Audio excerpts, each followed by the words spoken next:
Welcome to day 2 of the cross-court cast of the NCAA Team Championships. This is your host, Peri Sheinin, joined by, of course, senior super producer Daniel Westhoff. He's the senior producer and the super producer here at Cracked Racquets, and we're so excited to bring you day 2 of action here at the NCAA Team Championships. And, of course, this afternoon, the regional finals, who will decide the teams that go to Orlando. Well, that starts today around 2 p.m., but we have action all morning. So let's get right into it as we check out some men's college tennis matches to start off this morning. We're here at Ohio State and at Tennessee as we check out Louisville and Texas Tech men and Wake Forest and Memphis men squaring off.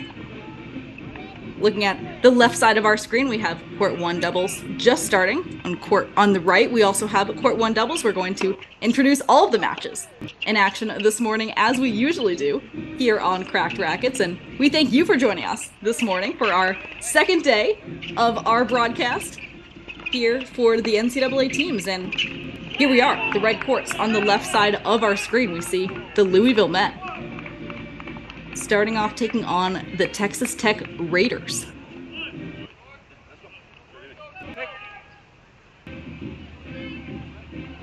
And Louisville ranked 37 in the nation.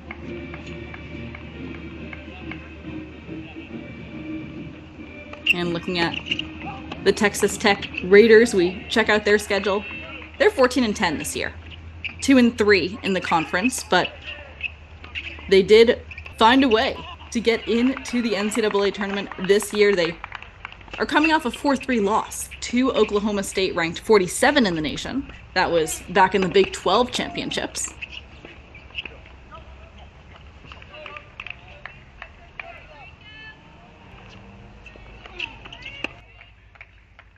And so we see Louisville taking an early lead in this game on the left side of our screen. On the right side of our screen, Tennessee just starting up.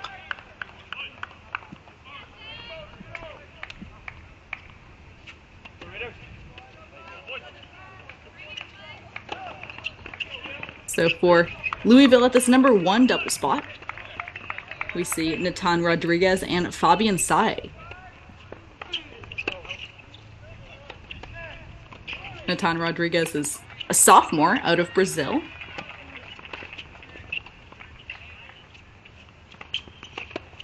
Fabian Sai is a grad student, transferred over to the Louisville Cardinals after a stint at Arizona State, where he was named one of 2 team captains for the Sun Devils his senior year. That was back in 2022, spending the past 4 seasons with Arizona State. He was ranked as high as number 52 in singles, number 29 in doubles in the ITA rankings.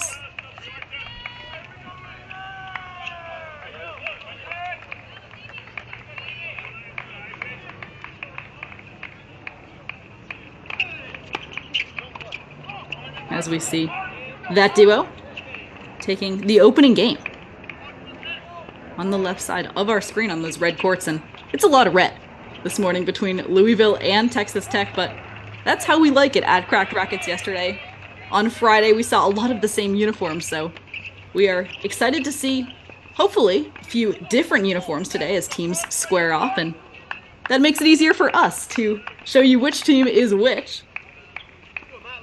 As we do see Texas Tech now heading closer to our screen, we'll chat about those players as well.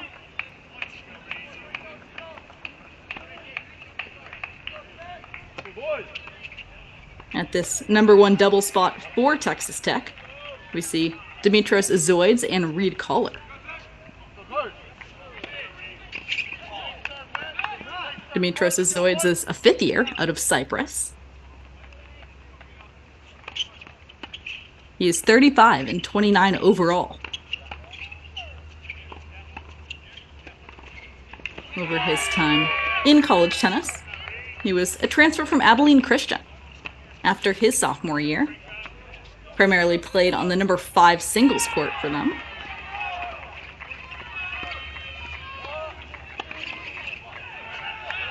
And began this season ranked 51 in the singles rankings by the ITA. And looking at Reed Collier, a senior out of Seabrook, Texas. Collier is 31 and 35 overall in dual doubles matches. He did not play this past fall, but back in the lineup in the spring.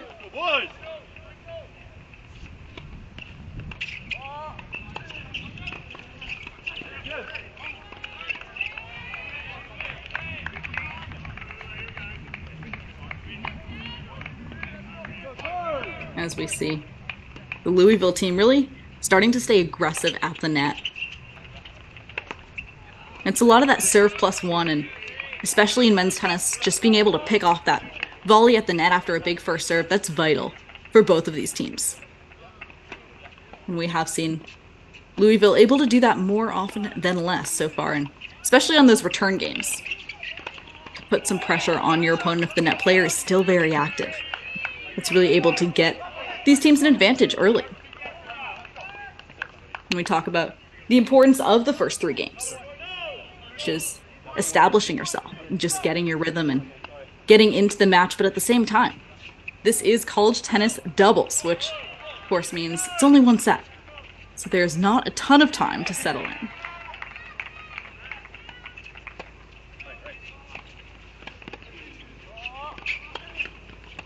On the right side of our screen, we do see Wake Forest take the opening game here at the #1 double spot.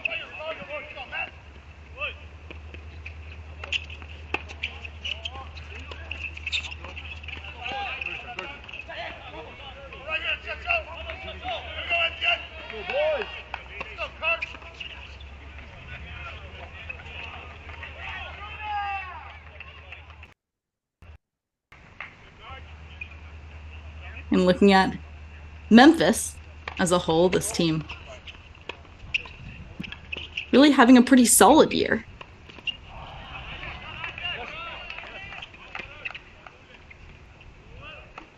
But Wake Forest, though, 19-4 at home, 25-11 on the season, 7-5 in conference play.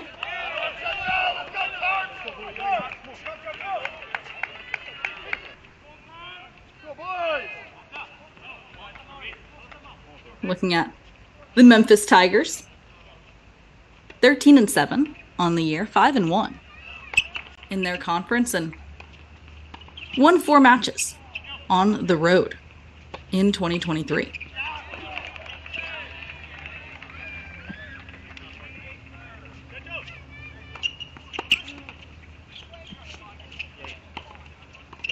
As we see Wake Forest Demon Deacons taking an early lead here, up 2-love.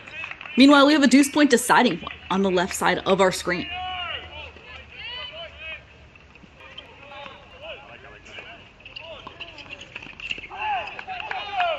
As we see, that is taken by Texas Tech, and we're tied up at 1.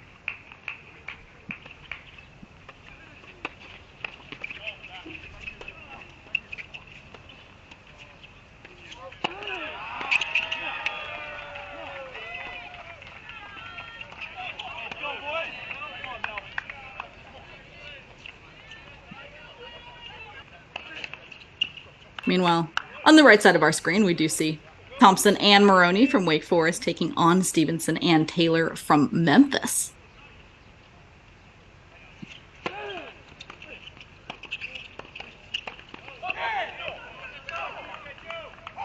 Looking at Matthew Thompson, a senior out of Winston-Salem, North Carolina, did not go too far for his college tennis career. Over his career, he's 16-0 in singles, 38-14 in doubles. So Thompson knows how to win for the Demon Deacons, as we see him partnered up with Maroney this morning. Filippo Maroney is out of Italy. It's a junior and reached the quarterfinals of the 2022 NCAA Singles Championships and was all ACC third team last season. He's 21-7 in singles and also has hardly been defeated on this doubles court. He's 9-1 in doubles.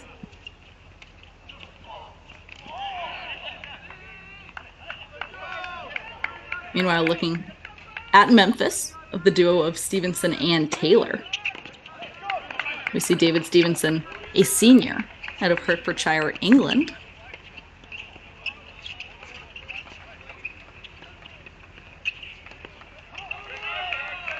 Stevenson is partnered up with Jeremy Taylor,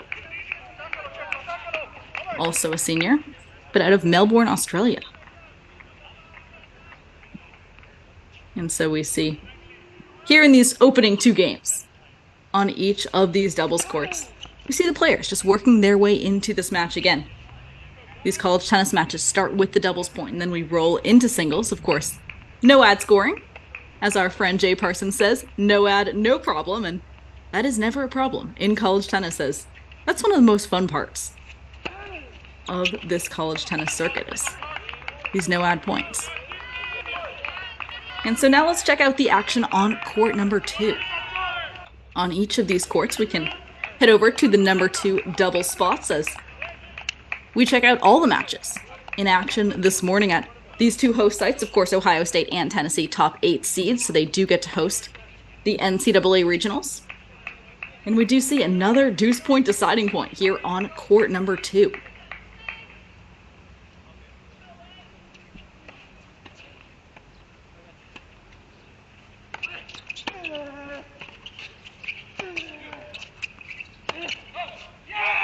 And that is taken by Louisville. Cardinals are pumped, and let's actually head to court number 3 during this changeover. Let's head to court number 3 at Ohio State as we check out Will Mayu and Matthew Fung, who have an early 3-love lead, rather early 3-love deficit, as we do see Texas Tech, the duo of Isaac Aravalo and Oye Wallen, started off firing here on court number 3.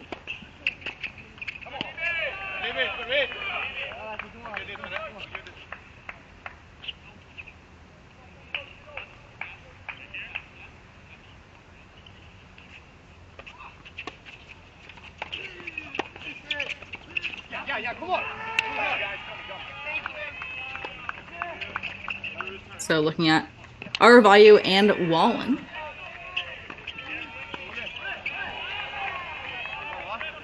That duo having success so far this morning. Wallen, a junior out of Halmstad, Sweden. He is 11-10 overall in dual doubles matches. He was ranked number 4 in Sweden in the junior tennis career, and he played 1 season at Charlotte before heading to join the Raiders at Texas Tech.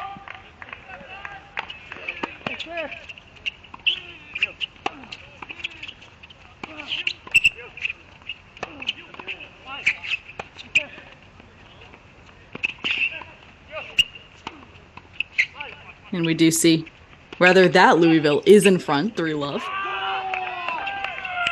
Checking out these Cardinals.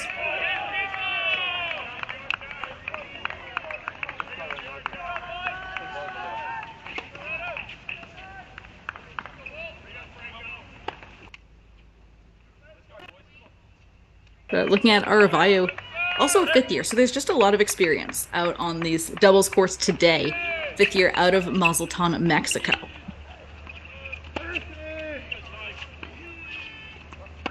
But we do see Raiders do get on the board on court number 3. So it's 3-1 Louisville leads.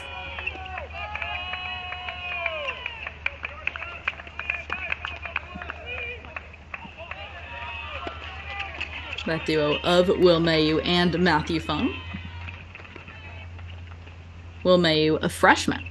So one of the only freshmen, one of the only underclassmen that we do see out here this morning from Cary, North Carolina. Mayu is partnered up with Matthew Fung, a senior out of Miami, Florida.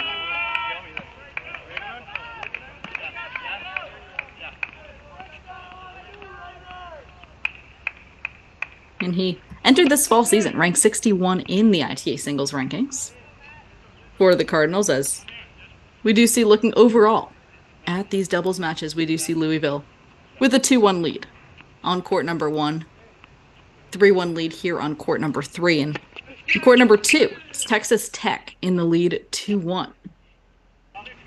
So Westhoff, let's actually head on over to court number 2 at Louisville. Meanwhile, we will introduce court number 2 here at Tennessee, as we check out these players playing at the host site, Tennessee. At Rocky Top, we do see Tachi and Karamov from Wake Forest taking on Rock and Gannon from Memphis.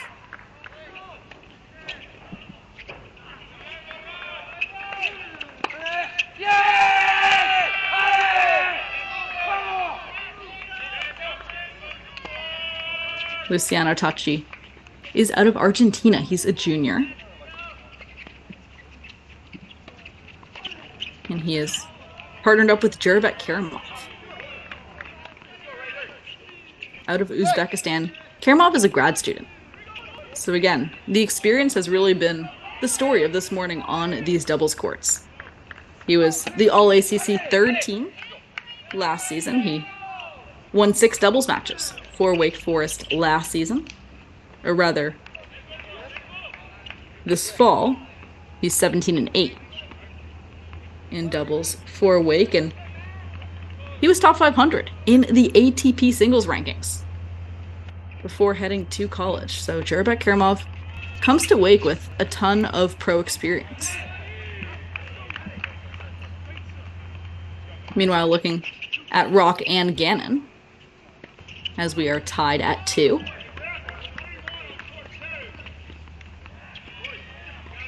Harry Rock is a sophomore out of the United Kingdom,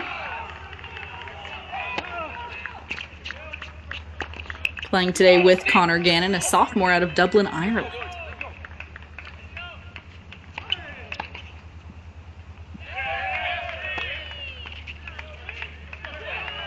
As we do see that Memphis duo again, just really picking it off at the net. And at this point in the season, a lot of these players have established their volleys. They've really done a lot of doubles prep and practice. Oftentimes in college tennis, our practices are half doubles, half singles.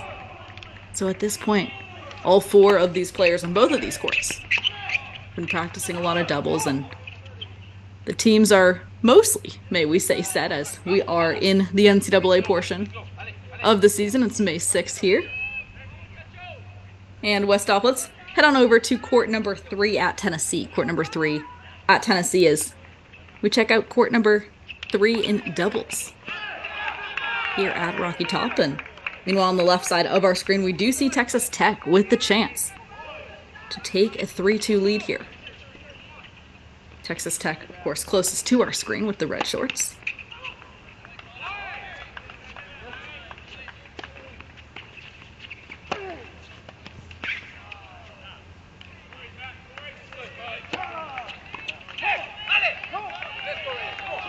And we do see the Raiders take the lead now, 3-2, here on court number 2. In Westhoff, we can head back to court number 3 at Ohio State during that changeover. Court number 3.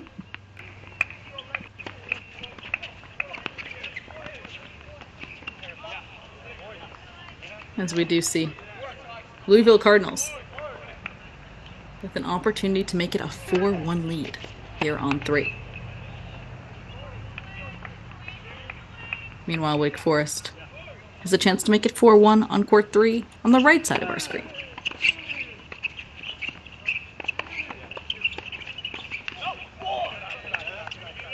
Some big volleys do not quite get it done. It's 40-30. Meanwhile, 40-30 for the Wake Forest Demon Deacons.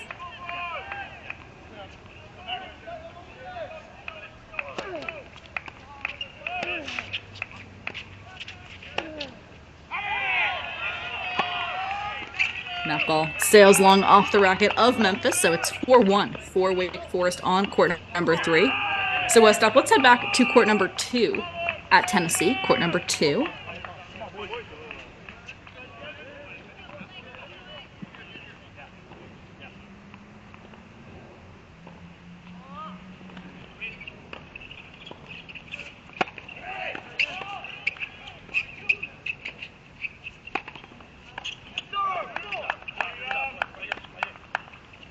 And so we do see Memphis with that 3-2 lead on court number 2. And looking at all the doubles matches in action on the right side of our screen, we do see Wake Forest taking 2 early 4-1 leads on courts number 1 and 3. So, of course, we'll keep our eye out on those matches as well. And Westhoff, why don't we actually switch back? Court number 1 at Tennessee is back in progress. So why don't we switch back to court number 1 at Tennessee, as we do see Thompson and Maroney just 3 points away from taking a 5-1 lead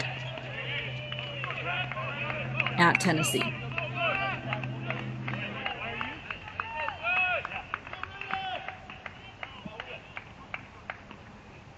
Meanwhile, we do have court number 1 doubles at Ohio State, also a 4-1 lead for the Cardinals.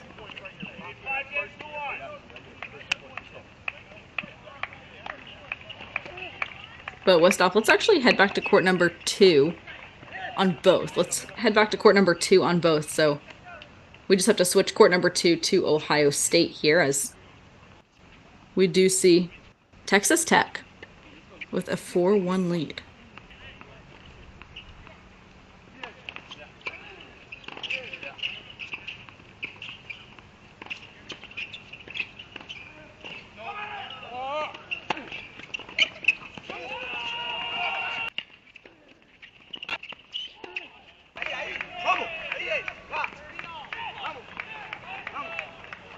And so the story so far on all of these courts, really at both sites, has just been that net play, has been these guys' ability to just really end the point quickly. There have not been long points this morning. And that is, of course, a factor of the net players' activity at the net, because, of course, the more they're moving, the more it's going to distract your opponent at the baseline and cause some unforced errors, or just draw the ball to you, because that is the goal in doubles when you're at the net, is just to draw the ball to you so you have a chance of finding a short angle, picking it off, finishing the point quickly, especially when your partner is serving. As we see now, Louisville has set up 2 breakpoint chances on the left side of our screen.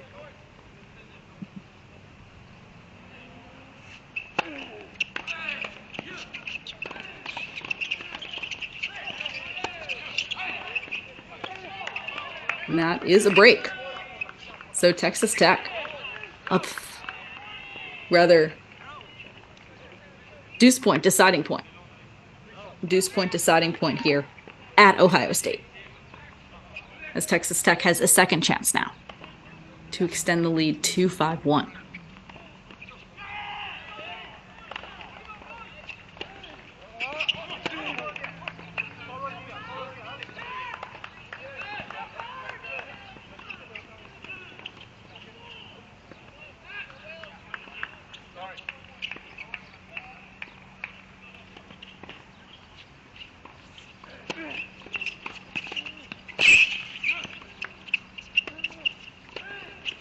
That falls in. So Texas Tech now drops that game. So it's 4-2 Louisville, clawing back. They're on court number 2.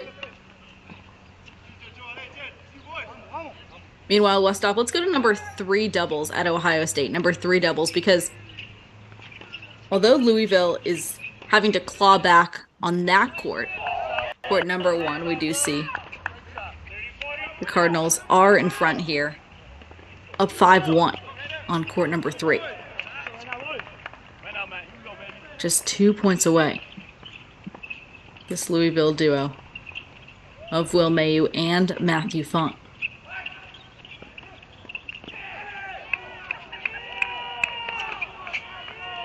And it's a match point now. Westhoff, could we see that graphic for the Louisville Cardinals?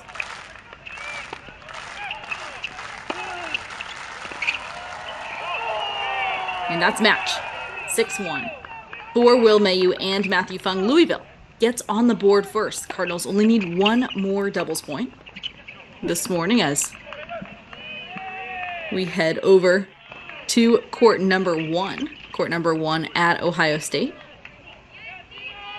as we see Louisville is up 5-2 now. So Cardinals are just one game away. Meanwhile, Texas Tech still up 4-2 on the number 2 double slot. Meanwhile, on the right side of our screen, Westhoff, let's head to court number 3. Court number 3 is Estacio and Lopez now have a 5-1 lead over Cutting and Alamy.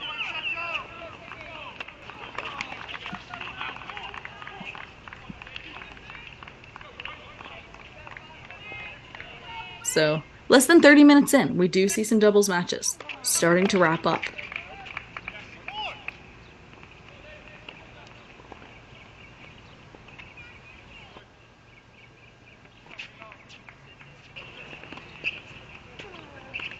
So meanwhile, Texas Tech serving to stay in it.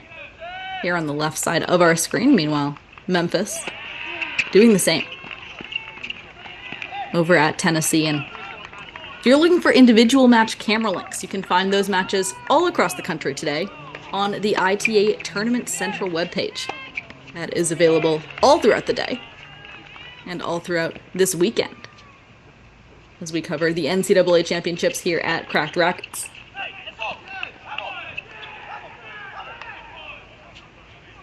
Meanwhile, we do see Louisville 3 points away on the left side of our screen.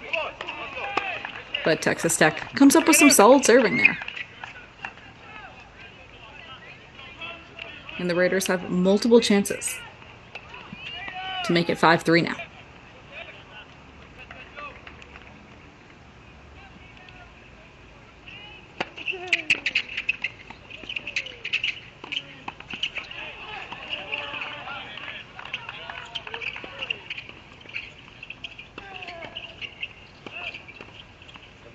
And Louisville defends one of those points.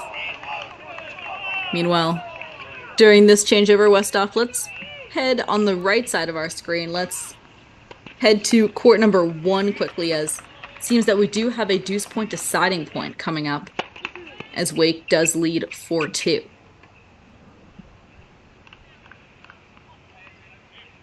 So it's a deuce point deciding point for Thompson and Maroney to take a 5-2 lead here on court number 1.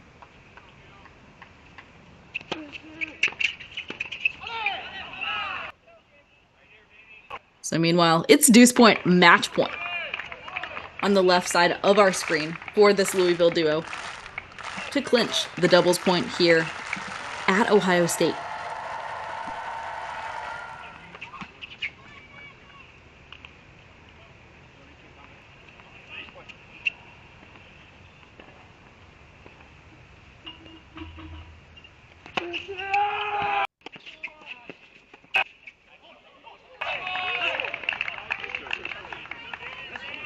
So we play on as the Raiders are able to come up with some big serving when their back is against the wall on that deuce point, and it's 5-3. Louisville leads on court number 1. Meanwhile, Wake Forest has now taken a 5-2 lead on courts number 1 and 3. So Westhoff, let's go to court number 3. As you already did, super producer Daniel Westhoff, thank you. And we do see Estacio and Lopez now, just 2 points away.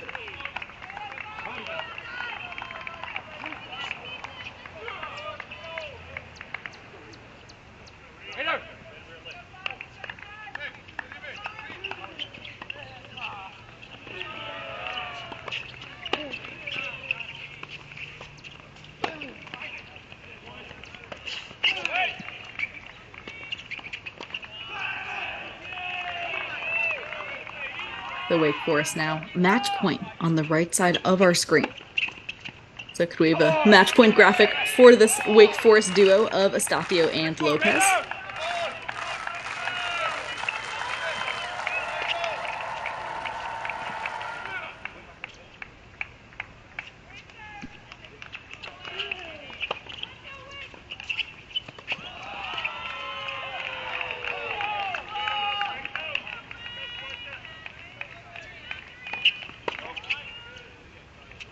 Meanwhile, Texas Tech putting up a fight on court number 1. As we see, they're 2 points away from a break.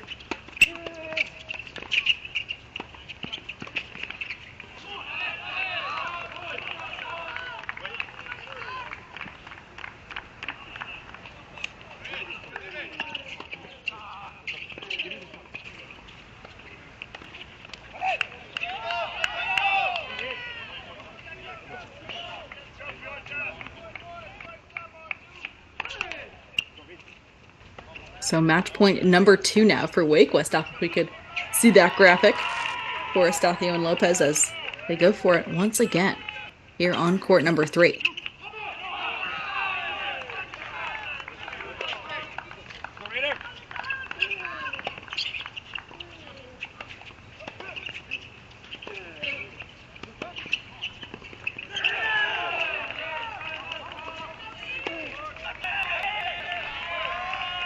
So that is match as Estacio and Lopez get it done. 6-2 on court number 3 in Westhoff. Let's head to court number 1 at Tennessee really quickly because we do have our second match point coming right up here for Thompson and Maroney. So Wake Forest has the chance for a simultaneous clinch here. As the Wake Forest Demon Deacons continue to roll here on the doubles court. Meanwhile, it's double match point on the left side of our screen for Louisville as well. So that's match. On the right side of our screen is Wake Forest, Thompson, and Maroney do clinch the doubles point with a 6-2 win on court number 1. So the doubles point is won by Wake Forest. Meanwhile, we have a deuce point, deciding point, match point here on court number 1 at Ohio State for these Louisville Cardinals.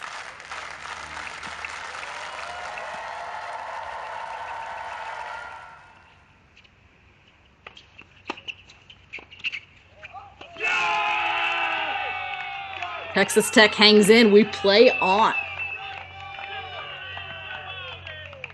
So meanwhile, it's 4-all on court number 2. So Westhoff, let's head over there during the changeover.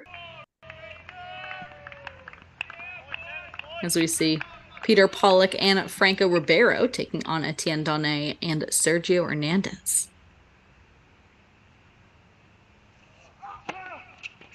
So Louisville was down 4-1 in this match. Cardinals have won 3 straight games to make it 4-all here on court number 2.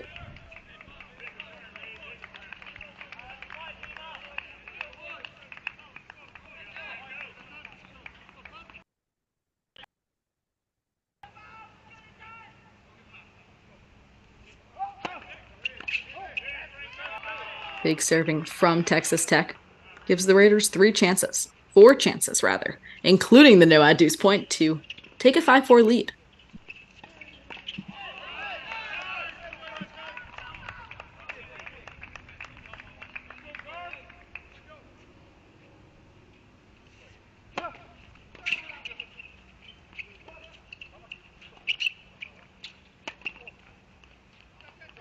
And that is a missed overhead, but Westhoff, in the meantime, let's actually head back to court number 1 doubles. Court number 1 is, we do see those players are back in action. Louisville Cardinals are up 5-4.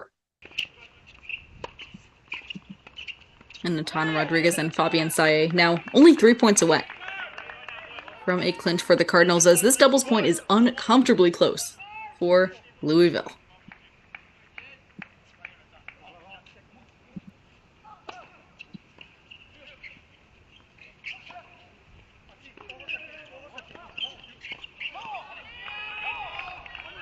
So now the Cardinals just 2 points away.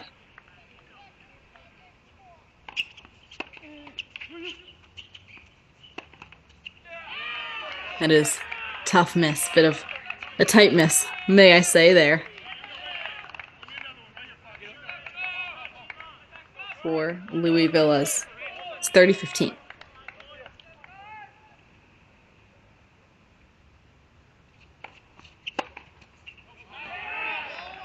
Meanwhile, we do see Louisville losing a bit of patience, and as I alluded to earlier, the shorter points are always positive if you are in front, if you're able to dominate from the net. But again, going for winners from the baseline is sometimes a tough proposition on this doubles court, especially when you have a gritty opponent like Texas Tech, who's able to provide a lot of movement at net as well. As we do see Louisville making a few loose errors this game, from up 30 love now to down 40-30.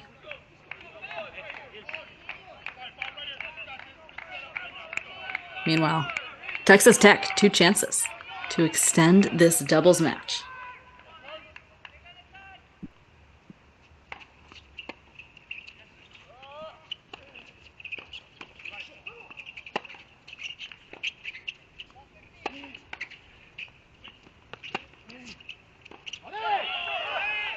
We see that nice depth there from the Louisville Cardinals to set up a match point.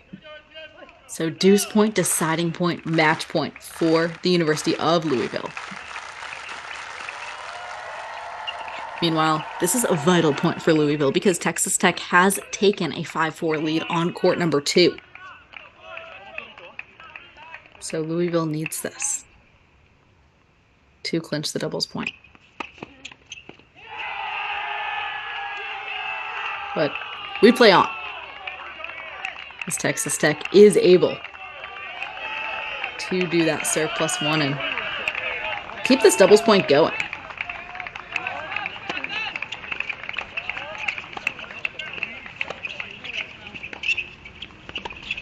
Meanwhile, we see on the right side of our screen, on court number 2, the Raiders have a match point. They have 4 match point opportunities. Westop, could we see that graphic for the Texas Tech Raiders on court number 2 after a 4-1 lead? They are able to now go up 5-4 with multiple match points.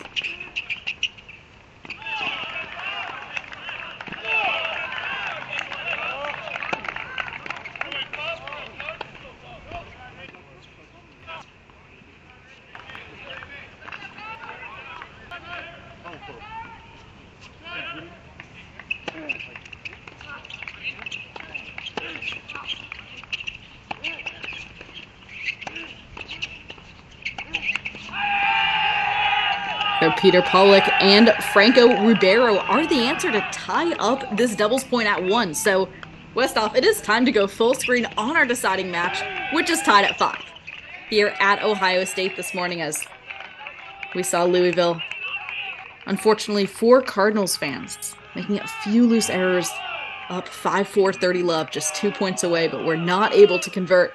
Meanwhile, shout out to Texas Tech for staying nice and solid and pretty aggressive at the net, able to serve and send this double set to 5-all. 5-all, 15-all here on court number 1. Louisville is serving closest to our screen.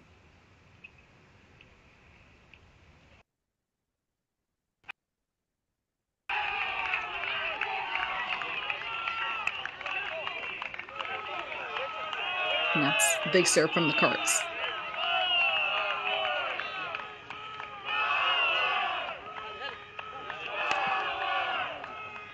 Rather, our screen did freeze for a minute. It looks like that was actually a double fault. So it was not a big serve for Louisville, but we do see 15-30 point now coming up.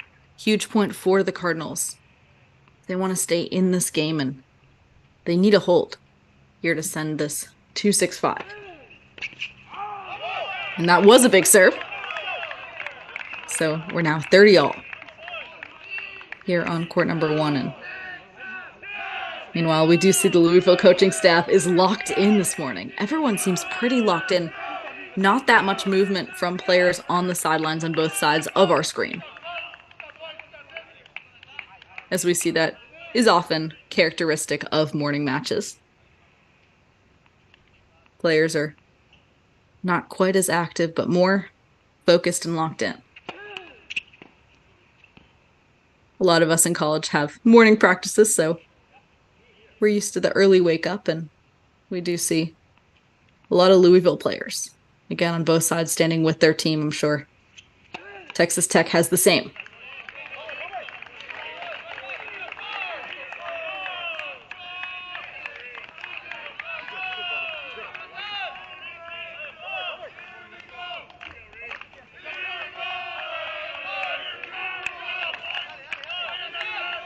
So it is 2 break point opportunities for the Raiders now here on court 1 from down 5-4.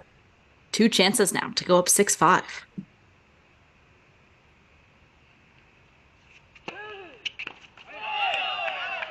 One of them is saved. So Demetrios Adzoids and Reed Collier now have a deuce point deciding point to decide who will take a 6-5 lead here on court number 1.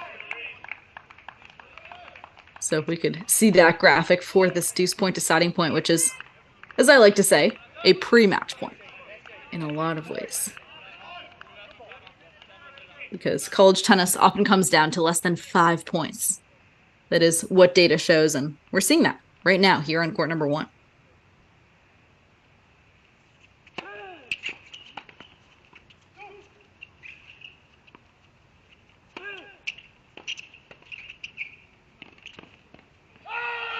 Louisville is aggressive and rewarded for it, 6-5.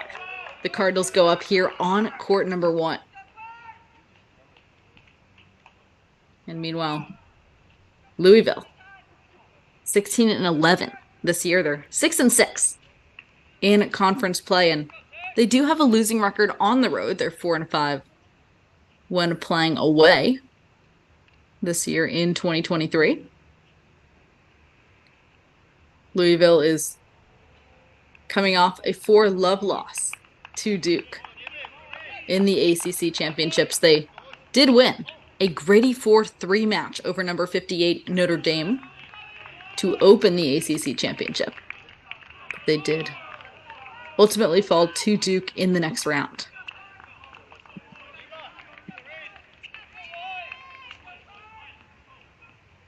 Meanwhile, Texas Tech 14-10 on the year, 2-3 in their conference, and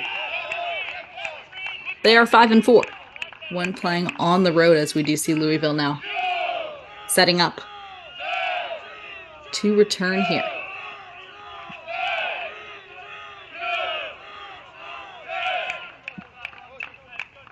As Texas Tech takes the opening point here on court number 1.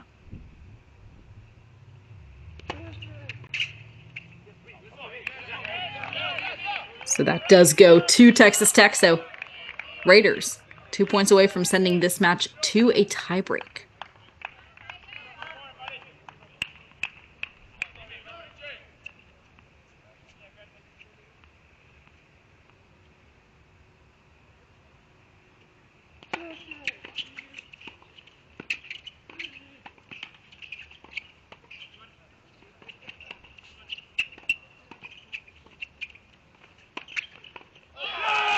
Very athletic from Texas Tech, as this duo takes a 40-love lead. Demetrios Azoids and Reed Collier showing their college tennis experience. Really working together well again. That ball that floats in the middle of the court, so tough when there are 2 players at the net, but communication was key, and the Raiders now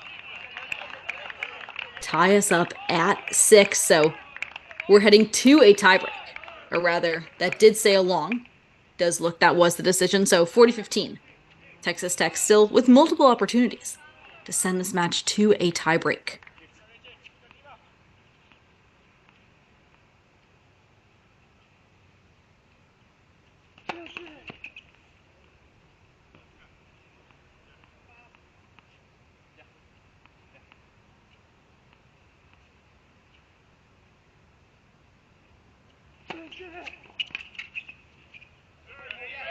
That is a tiebreak for our deciding doubles match this morning here on Cracked Rackets at host site Ohio State. It's 6-all in this deciding doubles match between Louisville and Texas Tech.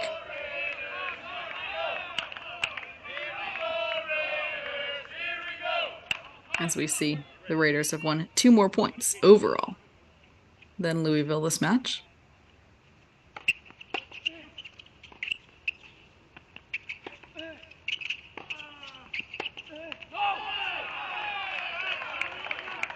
That's a solid opening point from the Cardinals.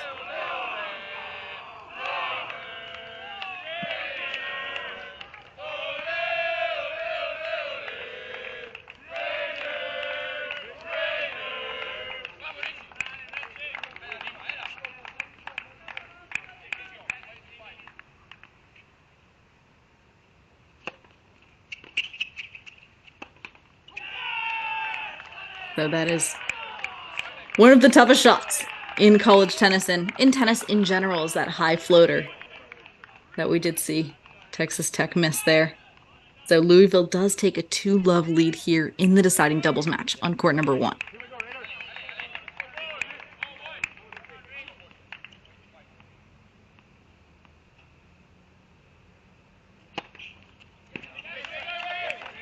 Big serve from the Raiders makes it 2-1.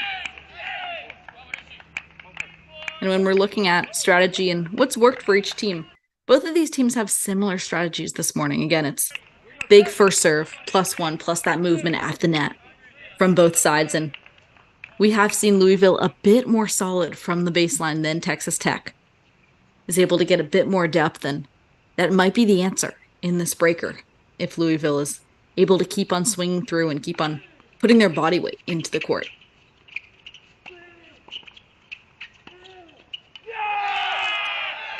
Great reflexes, though, from Texas Tech. 2-all.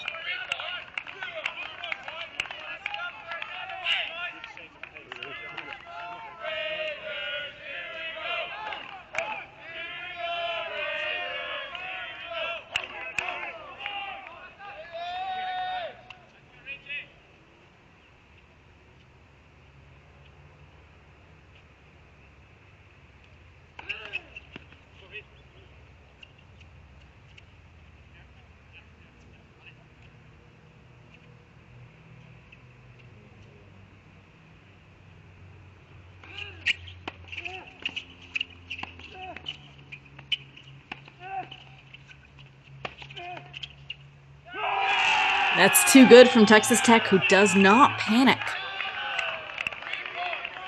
The Raiders stay calm as both players from Louisville were at net for both of those points. The Raiders find a way to take a lead 3-2 now here in this breaker. And again, Texas Tech can come up with shots like that. They definitely deserve to extend this match even more, as we do see the Raiders up 3-2 now.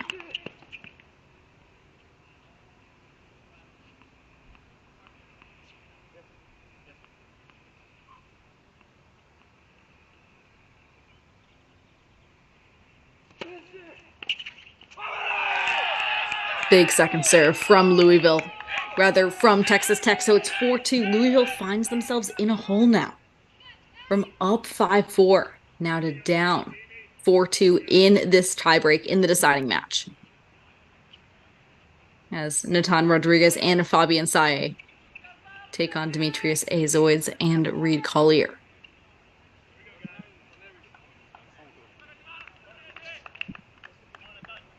And here in Columbus, Ohio, it's now going to be up to Louisville to flip the script on this tiebreak, find a way.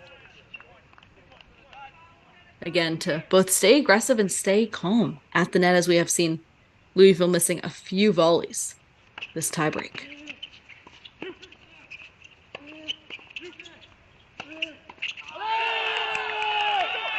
Louisville down the middle solves the riddle, and the Cardinals able to make it 4-3 now. See if they can get that mini break back against the Texas Tech Raiders.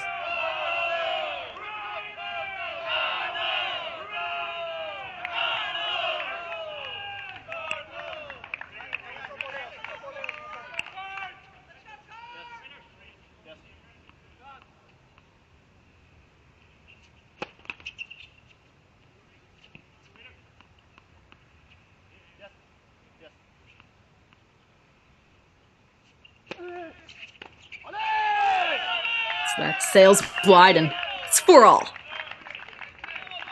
What better score than 6-all, 4-all?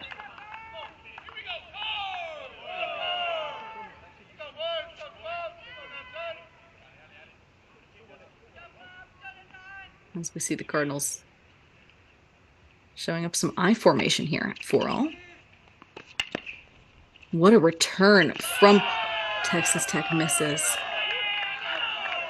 That was a great return from the Raiders. Even better defense from Louisville to just get that ball back, as it does fall in, but that's going to hurt for the Raiders. As we see Louisville now, just 2 points away.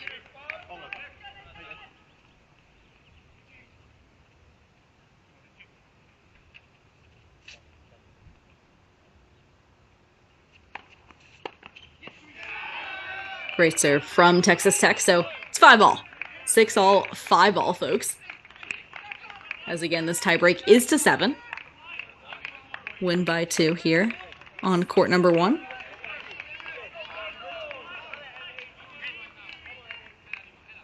The biggest thing here for Texas Tech is just first serve. And what a return from this Louisville duo. It was a great first serve from Texas Tech, and Louisville was there right on that forehand wing. So that sets up a double match point for the Cardinals here on court number 1 and match point for this opening doubles point. As we see Rodriguez and Saye just 1 point away.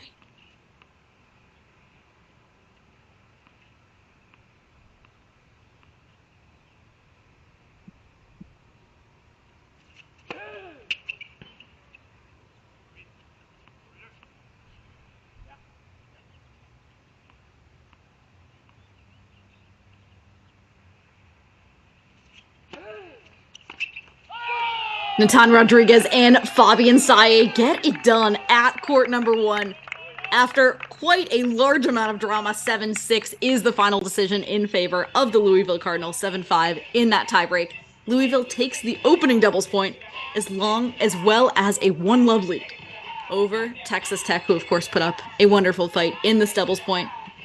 This doubles point almost an hour long here at Ohio State, but that's how we like it here at the NCAA Championships. Again, this is your host, Peri Sheinin, joined by super producer Daniel Westoff, and we're just going to reset the cameras really quickly to bring you all of the matches that we will have for you here on Cracked Racquets throughout the day. We'll be back after the break.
Welcome back to our Cracked Racquets coverage of the NCAA Tennis Championships here at Cracked Racquets. Whether you're watching from the NCAA website or the Cracked Racquets YouTube channel, we thank you for joining us this morning. It's top of the hour, 11 o'clock a.m. here Eastern time. As we check in, we saw Wake Forest taking the opening doubles point with a pretty dominant double spot at 1 and 3 against Memphis, and we start singles here as Melios Estacio from Wake Forest has a 3-2 lead here on court number 1. Looking at Melios Estacio, he's a senior out of Pascal Creek School in Cyprus. He's 76 and 31 all-time in singles, 41 and 24 all-time in doubles for the Wake Forest Demon Deacons.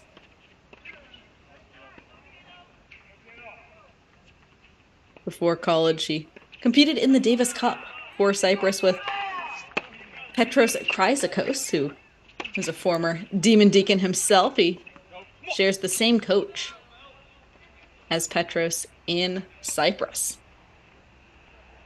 And he has been ranked as high as 14.14.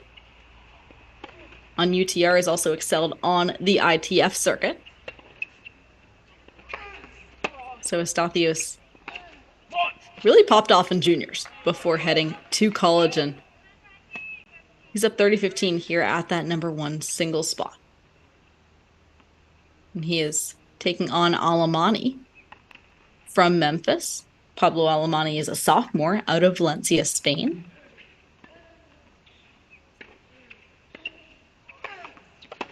He has 1 season of college tennis experience under his belt, but again, as a sophomore to be playing number 1 shows the talent that is on this Memphis team, as we do see Estacio with multiple breakpoint opportunities.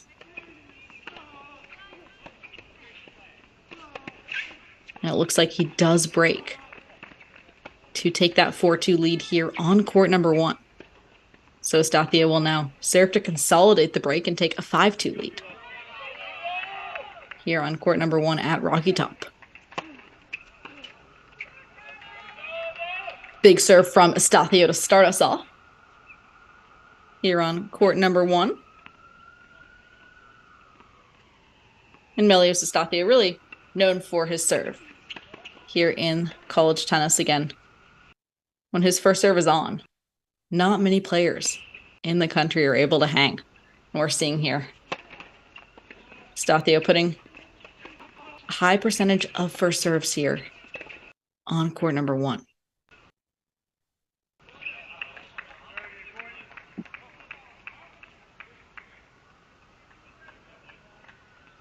And so the double fault, though, does send us to 15-all.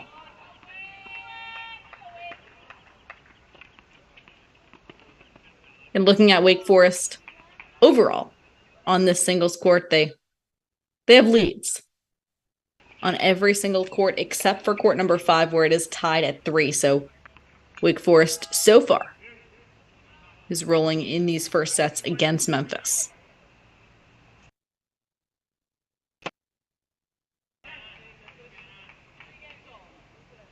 Meanwhile, of course, we will be bringing you a ton of college tennis all throughout today. We will be here all morning, all afternoon, all evening. And we will bring in some doubles matches for you as well for the matches that are starting at 11 a.m. now Eastern time. And when these singles matches get close, of course, we will bring those back for you as well. So we start here with Auburn and Cornell on the left side of our screen. Meanwhile, on the right side of our screen, UTSA takes on Pepperdine.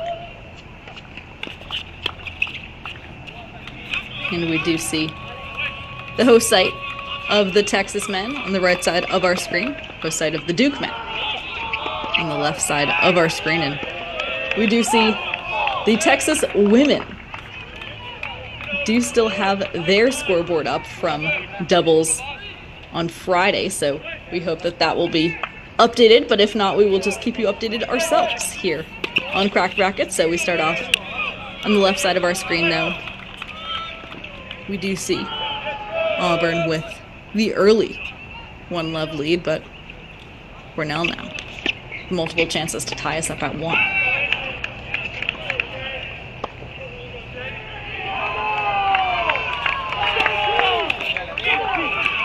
I'm looking at court number 1 doubles.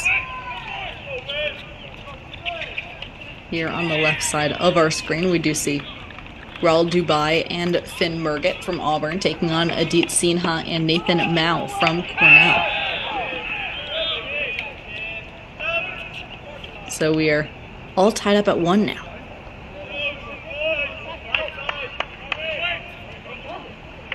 As Raul Dubai is a senior out of Vancouver, British Columbia. He went 5-4 in singles this past fall, including 2 wins over number 89 Connor Thompson out of South Carolina.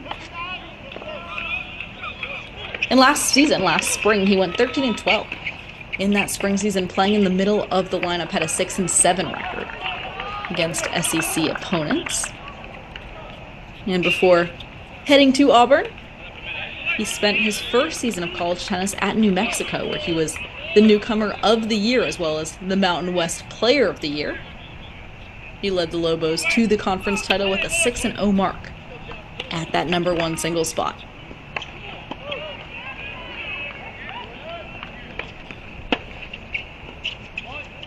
And that was, of course, when he had just come off a stint playing for Tennis Canada on the junior circuit.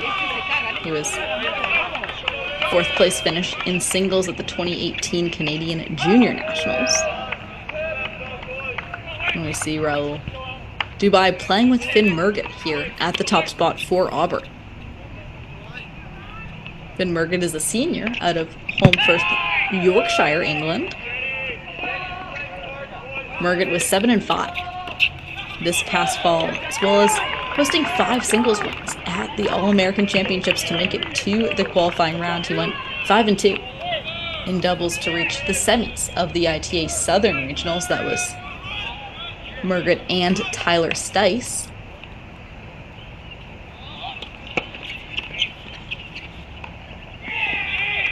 Meanwhile, looking at the Cornell team, you see here at number 1 doubles, Adit Sinha and Nathan Mao.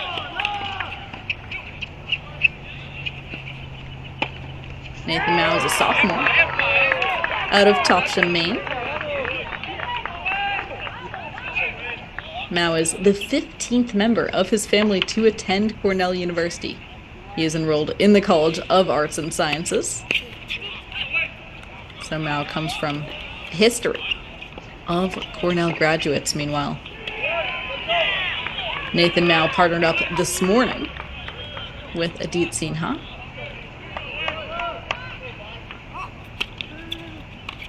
Sinha is a sophomore out of North Brunswick, New Jersey. He was a blue chip on tennis recruiting before heading to the college tennis ranks. He was top 30 in the USTA standings in the boys 18s, top 10 in the 16s. And he was also top 100 in the world. In juniors, he played in the 2020 Australian Open, as well as reaching a career high ranking of 91 in the world.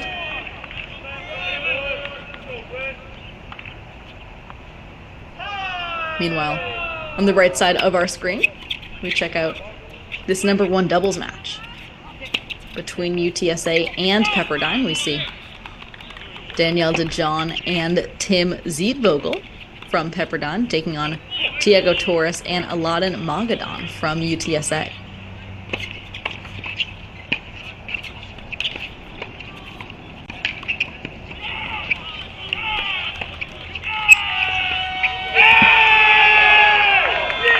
Looking at the UTSA roster, these players are 18-6 in 2023. They're 10-1 at home, as well as going 2-1 in the Conference USA. They beat Florida Atlantic 4-3. FAU was ranked number 59 at the time. They Then lost, though, for love to number 27 Middle Tennessee in that conference championship final. So we see them today, of course, taking on number 37 ranked Pepperdine.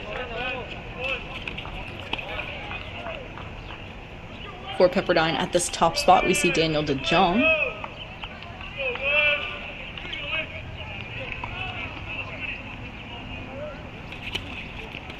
Daniel DeJong is a graduate student out of the Netherlands. He was the ITA Regional Rookie of the Year back in 2020. And he was, last season, named to the All-WCC first team in singles. He went 5-1 in conference singles matches, also competed in the first round of last year's NCAA Singles Championship. And we see Daniel DeJong playing with Tim Zietbo.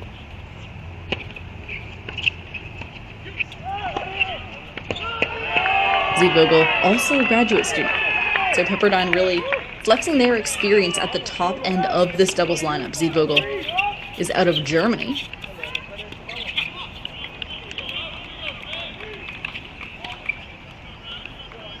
He finished last season ranked number 69 in the nation by the ITA, was named to the All-WCC singles first team, and was honorable mention in the doubles ranks. He went 23-9 overall in singles, also won 25 matches.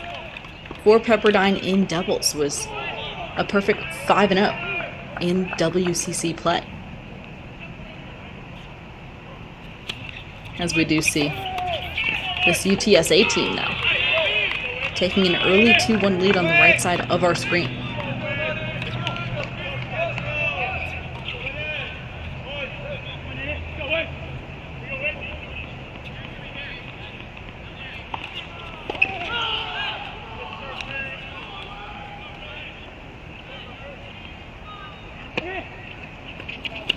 As we see Diego Torres and Alon Magadan.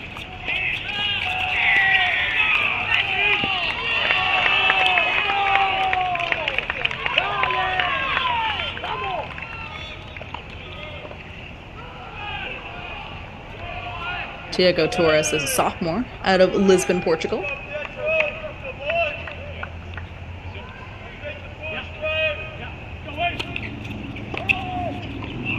Torres is playing with Alon Magadan, who is a junior out of Texas. He also comes to UTSA after a stint at Tyler Junior College.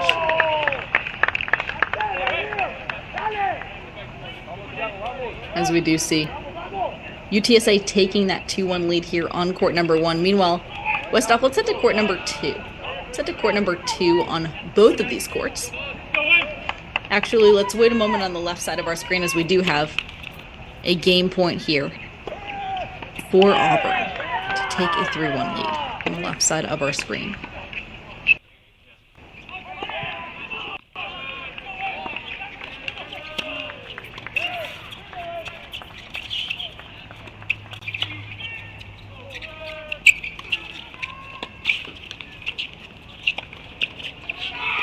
We play on here the defense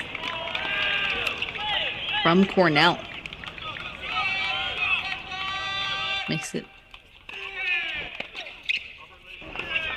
It appears that Auburn has won that point. That ball must have sailed long, so it's 3-1 now for Auburn on court number 1. And Westhoff, we can head to court number 2 now on the left side of our screen, as we introduce all of the matches in action this morning here at these host sites. Again, Duke hosting this Auburn-Cornell battle, and Texas is hosting UTSA Pepperdine. On the right side of our screen, the top 8 seeds get to host in these NCAA Team Championship opening rounds this weekend.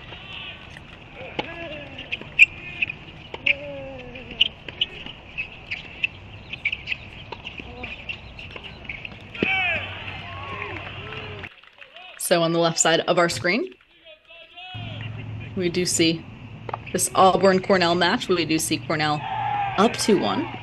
And looking overall at the 3 doubles matches so far in action here at Auburn-Cornell, we do see Auburn with a 3-1 lead on court number 1 with a 2-1 lead on court number 3, but Cornell here on court number 2 is up 2-1. That's the duo of Peter Teodorovich and Samuel Paquette. Peter Teodorovich is a freshman out of Belgrade, Serbia. Meanwhile, looking at Samuel Paquette, a junior out of Brossard, Quebec. And this Cornell duo is taking on Jan Galka and Billy Blades out of Auburn. Jan Galka is a senior out of Warsaw, Poland. Billy Blades, a freshman out of Windermere, England, finding himself at the number 2 doubles line, his first season of college tennis. So we do see now multiple chances for this Cornell duo to extend the lead to 3-1 here on court number 2.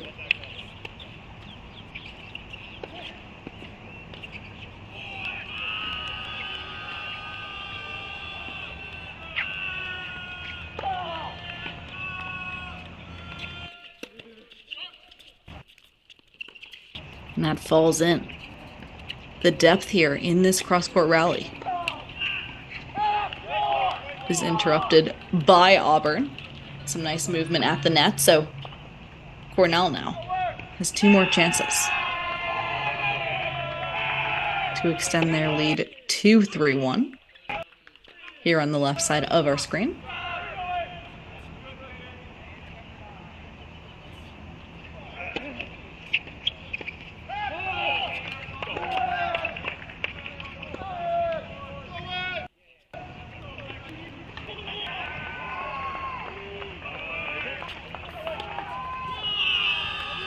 And that's big from the Cornell Bears as we see the big red taking a 3-1 lead here on the left side of our screen. Meanwhile, on the right side, in this UTSA Pepperdine battle, we are tied up at 2 as Eero Vasa and Maxi Holmberg take on Sebastian Rodriguez and Tomas Pinho. So Eero Vasa is out of Pepperdine. Vasa is a graduate student out of Finland. Meanwhile, Maxi Holmberg is a freshman out of Freising, Germany.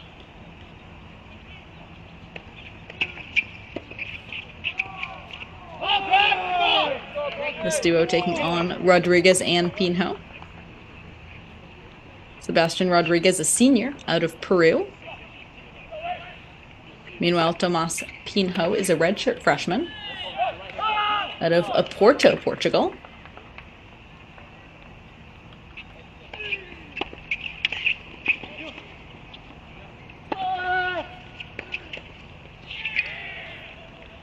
As we see on the right side here, this Pepperdine duo inching towards taking a 3-2 lead as Pepperdine and UTSA all locked up, neck and neck in doubles. It's 2-all on courts number 1 and 2. It's 3-all on court number 3 as Westhoff. Let's actually check out court number 3 on both of these host sites, as it's 3-all between UTSA and Pepperdine on court number 3.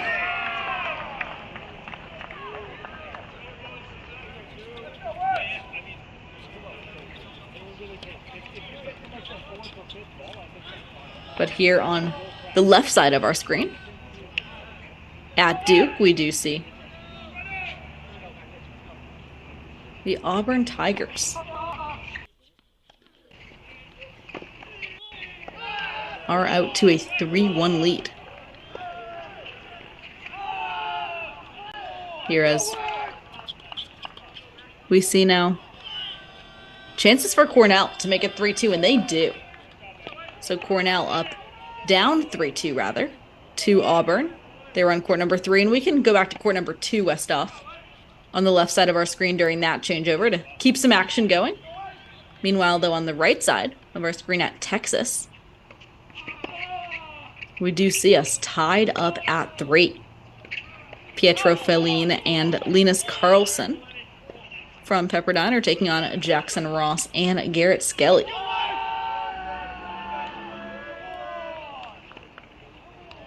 Pietro Feline out of Pepperdine is a junior from Milan, Italy. Went to the International School of Milan. Meanwhile, Linus Carlson Haladen is a redshirt freshman out of Stockholm, Sweden.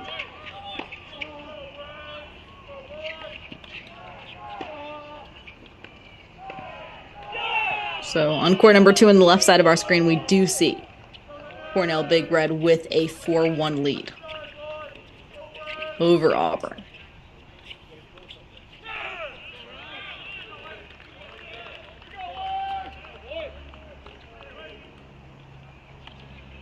So meanwhile, on the right side of our screen, looking at that UTSA team of Jackson Ross and Garrett Skelly.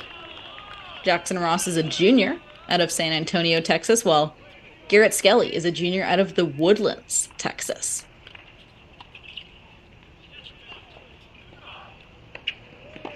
So we do see those UTSA teams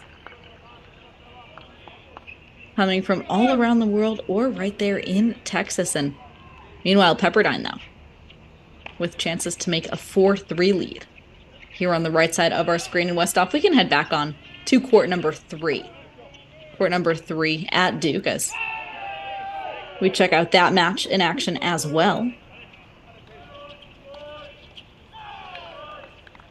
And here on court number 3, we do see Tyler Stice and Alejandro Moreno taking on Radu Papo and Aman Sharma out of Cornell.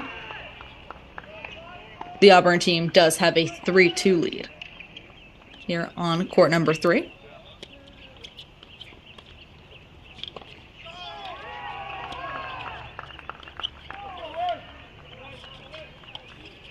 Tyler Stice is a senior out of Atlanta, Georgia.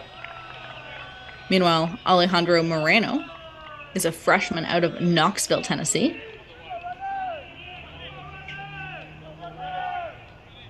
Meanwhile, Radu Papo and Aman Sharma hail from Cornell.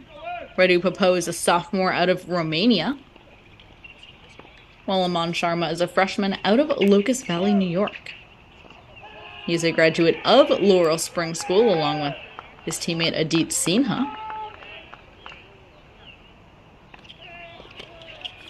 And another Cornell Big Red player, Muhammad Dasani, also lists Laurel Springs School as his high school education. And a lot of these players go the online route in juniors because a lot of ITFs, a lot of those international junior tournaments are played during the week, which is not easy for kids who do attend regular school, but many of them do that as well. It's really evolved, that online schooling system for junior players, and players start as young as elementary school going to online school for the sport of tennis, to travel and play international competition from a young age.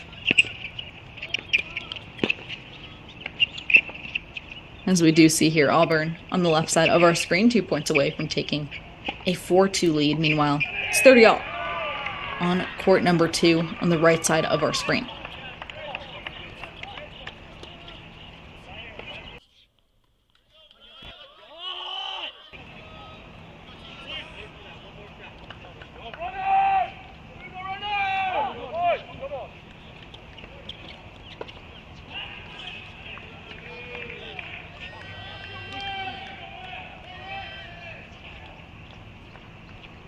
So breakpoint opportunities here for Cornell on court number 3.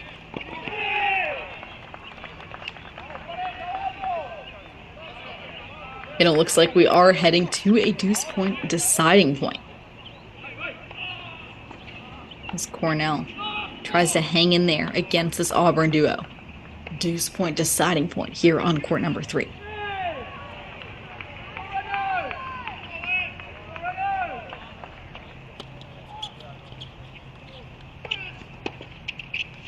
Big Red with a look at a second serve here.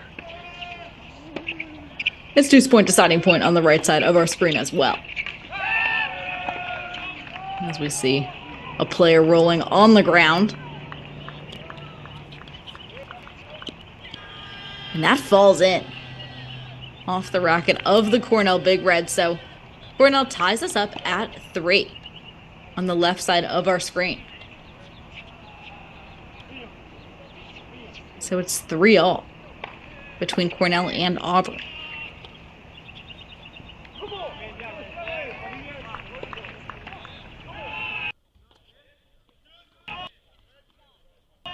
Meanwhile, we do see that deuce point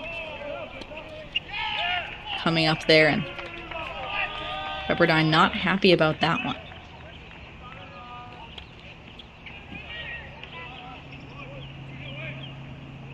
But meanwhile, we have another deuce point deciding point here on court 2. There's this Cornell duo coming up with the defense, and it works. A defensive deuce point gives Cornell a 5-1 lead here on court number 2. Meanwhile, Pepperdine is able to extend their lead to 4-2 on court number 2 on the right side of our screen.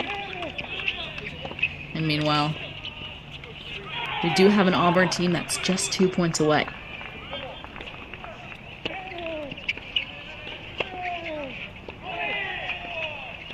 As Raul Dobai and Finn Mergett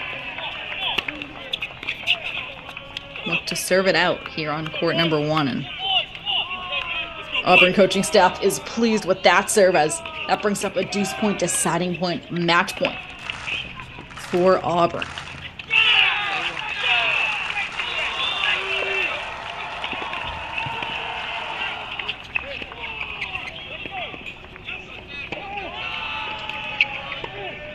Match point for Auburn.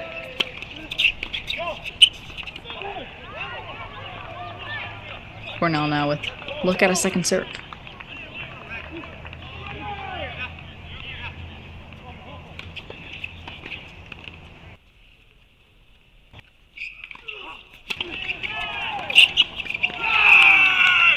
And that is match. Raul Dobai and Finn Mergett get it done for a 6-1 win for Auburn. So Auburn only needs one more doubles match, and we're not sure if you are an Auburn fan where that pathway is going to come from, because here we go on court number 2. It's 5-1 for Petar Teodorovich and Samuel Parquette from Cornell. This Cornell duo now only 2 points away from sending us to a deciding doubles match on the left side of our screen.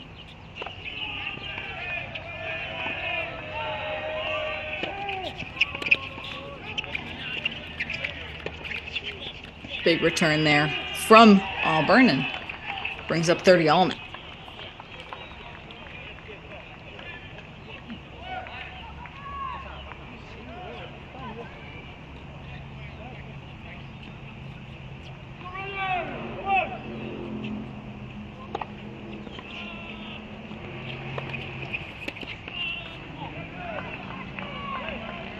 We're now struggling with first serve percentage a little bit this game.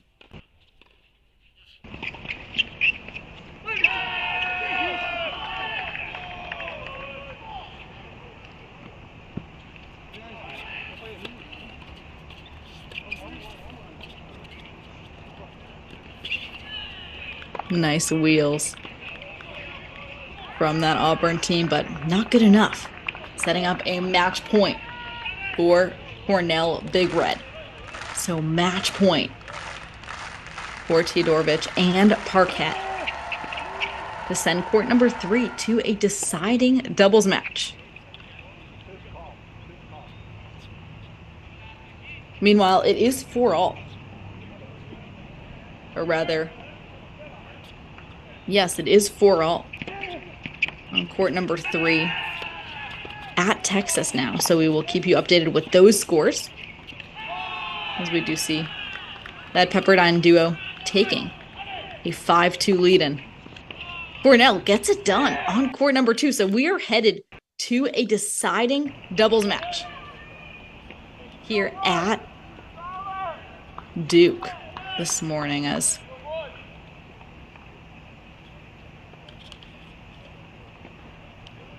We check out this battle between Tyler Stice, Alejandro Moreno, and Radu Papo and Aman Sharma. We do see Auburn has taken a 4-3 lead here on court number 3, as there's always a vibe change when players start to walk over to the sides, each side of your court in the deciding match. You can just tell, even if these players are very focused, and even if players say they are not scoreboard watchers, I can guarantee that most of them know at this point that this is the deciding match, as we do see Cornell looking for a big break to even this match back up at 4-all.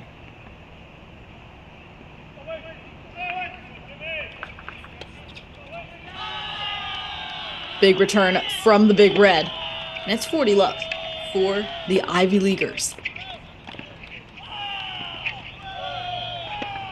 So 4 chances to break Auburn and send this to 4-all.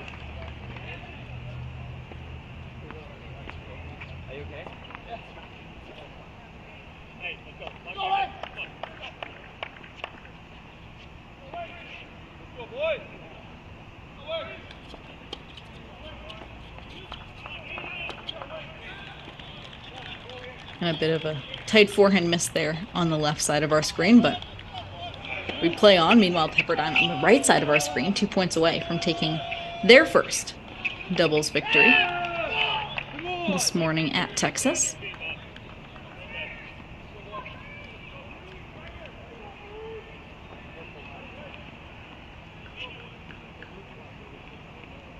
So we do see a doubles update for Pepperdine. We do see the Pepperdine Waves are up 5-2 here.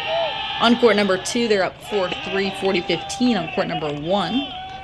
But UTSA does have a 5-4 lead on court number 3.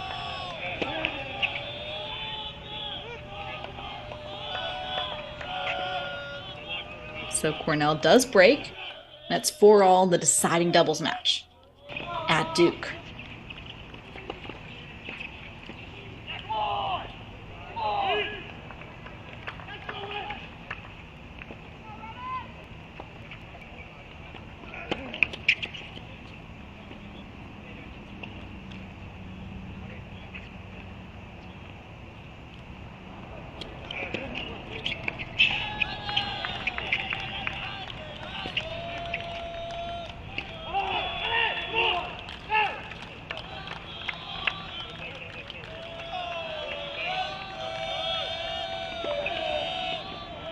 Meanwhile, we do see an even number of points won in this deciding doubles match on the left side of our screen.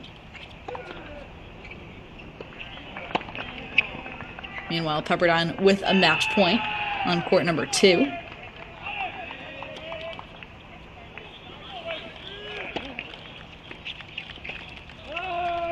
And that is match. Arovasa and Maxi Holmberg take a 6-2 win on court number 2 for the Pepperdine Waves. So Pepperdine needs one more doubles match. And the question is, where will that come from? Well, on court number 1, Westhoff, where we can head now, Daniel DeJong and Tim Zietvogel are up 5-3 at Texas. They're up 5-3 against this UTSA team. So although UTSA is up 5-4 on court number 3, Pepperdine is only 1 game away at that top double spot. Meanwhile, we do see Cornell now with a 30-15 advantage here on court number 3 in this deciding doubles matches. Aman Sharma and Radu Papo look for a potential clinch. Both of these teams looking to clinch the doubles point for their team. Doubles point worth only 1 point, of course, but can make a huge difference when college tennis matches are only played 2-4. Big forehand there from Cornell sets up multiple chances to hold and take a 5-4 advantage here on court 3.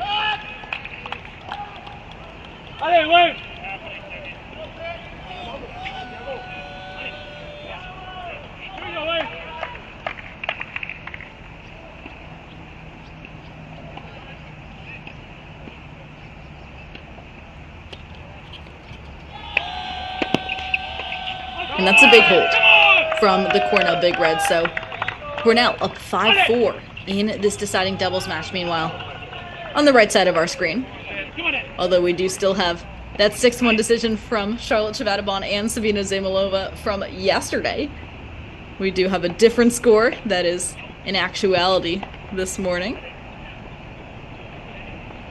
between Pepperdine and UTSA, as Pepperdine is up now match point. And that is match. Pepperdine clinches the doubles point with a 6-3 win from Daniel DeJong and Tim Ziedvogel from Pepperdine. The Waves take a 1-love advantage over UTSA heading into singles. And at the conclusion of doubles, meanwhile, the score on the left UTSA side of our screen, 0, Pepperdine. Cornell is looking to win that doubles point in this deciding doubles match between Popo and Sharma and Stice and Moreno. As we see Tyler Stice up to serve here on court number 3.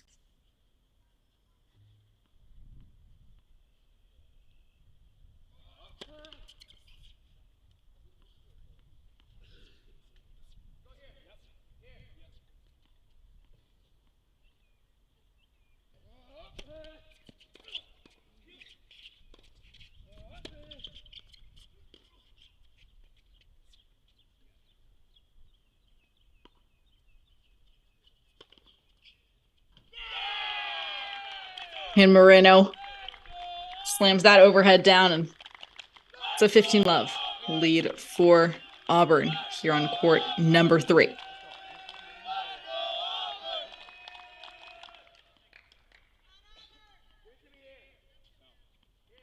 Auburn has only won 2 matches in 2023 when playing away. They're 2-7 on the road. They are 12-3 at home. So it's a team that's very comfortable staying at home to play, but of course Auburn did not earn a top 8 seed, so they're on the road today at Duke as it's 15-all now here on court number 3.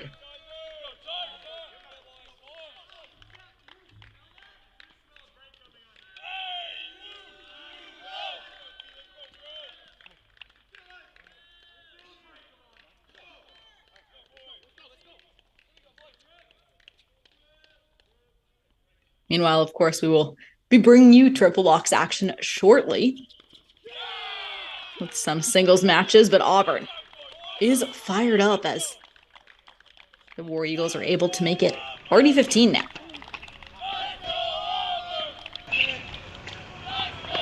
Meanwhile, Wake Forest, of course, took the doubles point over Memphis, while Louisville took that doubles point over Texas Tech.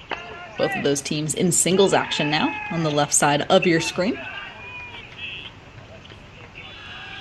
And that's big from Cornell, so it's 30-all here on court number 3.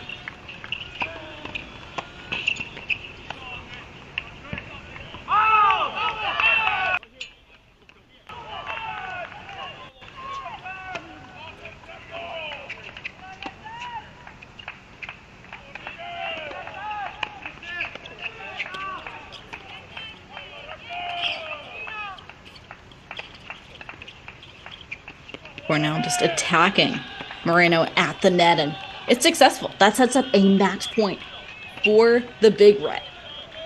Double match point for this doubles match, and of course match point for the overall doubles point for Cornell.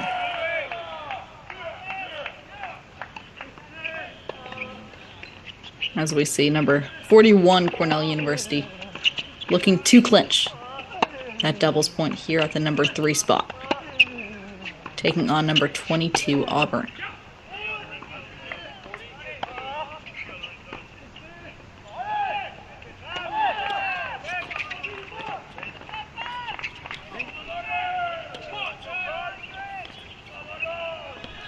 And that's in. The doubles point goes to Cornell. Big Red is fired up after that doubles point. 6-4 in the deciding doubles match. Radu Popo and Aman Sharma take it. So that's a 1-love lead for Cornell, as Cornell goes for an upset against Auburn. And the Cornell University Big Red is now up 1-love heading into singles against Auburn. as we see that doubles match complete. Meanwhile, we head to singles here where Wake Forest. Elias Estacio has made quick work of Almany here at court number 1. He's already up 6-2, 5-2. Meanwhile, on the left side of our screen, set point for Texas Tech.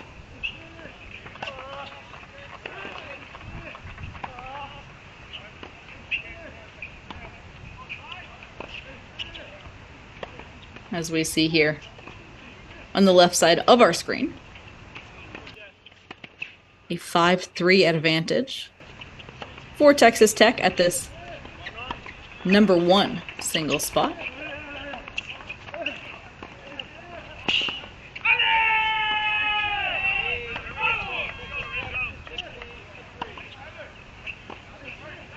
And that is the first set here on court number 5, going to Texas Tech, 6-3. Is our first set score. And rather, that is court number 5, as Lorenzo Esquiki takes on Andre Steinbach. And meanwhile, Westhoff, let's head on over to court number 3. Court number 3, as we do see Isaac Aravalo does have a 5-4 lead over Fabian Saye. But Saye is fighting back. So looking overall, Louisville does take the opening doubles point, but drops 3 first sets at the bottom 3 spots in the lineup. So Texas Tech really flexing at the bottom of the lineup. Reed Collier, Lorenzo Esquiki, and Demetrios Azoides do take the first sets for Texas Tech at those bottom 3 spots. So Texas Tech needs 4 matches, and Louisville only has 1 first set so far. So this is a spicy one this morning here at Ohio State, as it's tied at 5 now in that first set between Saye and Arevalo here at court number 3.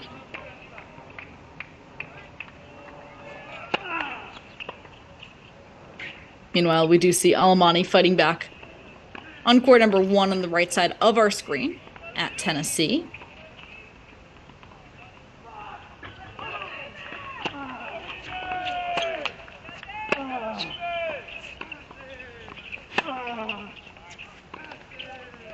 As Wake Forest, of course, is up 1-love, and the Demon Deacons have first sets on 4 rather, of the 6 singles courts.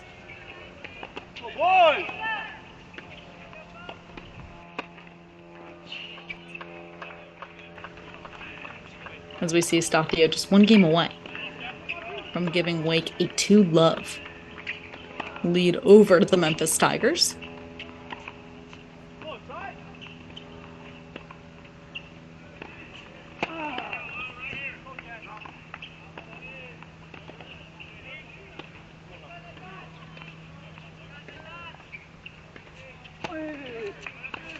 Meanwhile, it's 5-all here on the left side of our screen, as we do see Louisville looking to stay solid with some nice depth at the baseline. And that is something that Fabian Saye is known for. He's really wearing his opponents down and having a lot of height over the net on that rally ball, which really helps, especially at a spot like number 3 singles, where a lot of players you play are still going to be very aggressive, looking to step in, and Saye has the wheels to defend and to beat that aggressive counterpuncher from the baseline. Meanwhile, Elias Estacio on the right side of our screen is only 3 points away for Wake Forest.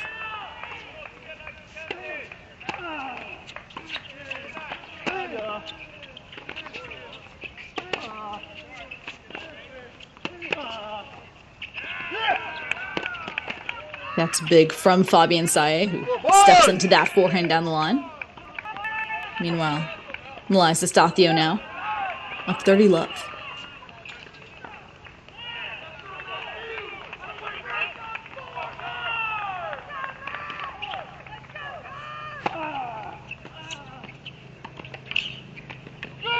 It's a big serve and volley from Fabian Saye. So he takes a 6-5 lead for Louisville, which is huge. The Cardinals need another first set. As again, Texas Tech has taken first sets at the 4 through 6 spot. Meanwhile, it's time for that match point graphic for Elias Estacio from Wake Forest as he's up 6-2, 5-3, 40 love over Alamani, looking to give his team, the Wake Forest Demon Deacons, a second point on the scoreboard. Elias Estacio gets it done 6-2, 6-3 here on court number 1. So Wake Forest is now up 2 love overall over Memphis. And Westhoff, let's head on over to court number 5. Court number 5 between Memphis and Wake Forest as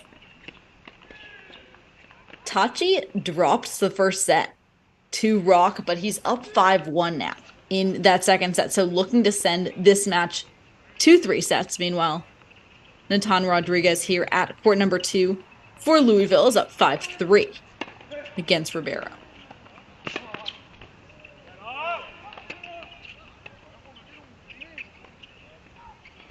And we do see Texas Tech showing a bit of frustration on that first serve.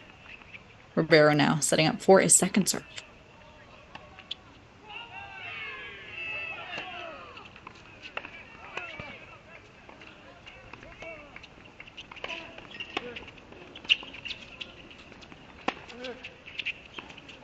That falls in. Ribeiro playing some great defense there. Meanwhile, Tachi is up now 30-15 on court number 5.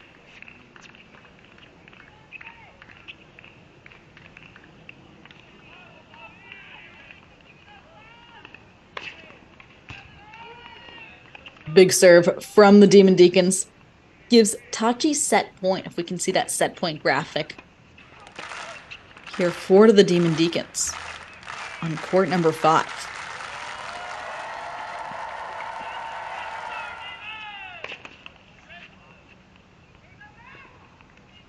It's the second serve now for Luciano Tachi, who is a junior out of Bella Vista, Argentina.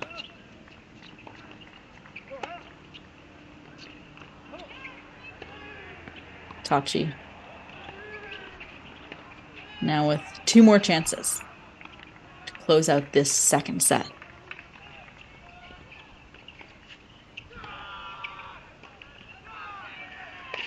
Meanwhile, Ribeiro does break court number 2 at Ohio State. And that is a second set 6-1 for Tachi, and Luciano Tachi is sending this match to 3 sets here on court number 5. So we are going the distance. Meanwhile, Westhoff, let's check on in with court number 4. Let's head to court number 4 as Jerabek Karamov takes on Taylor. Karamov wins the first set 6-2, and it's 2-all in this second set here on court number 4 at Tennessee.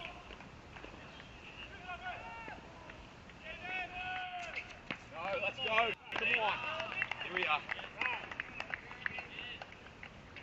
So we have a deuce point deciding point that does go the way of Taylor. So let's actually head to court number 6. Let's check in with Lopez Westhoff. Court number 6 at Tennessee.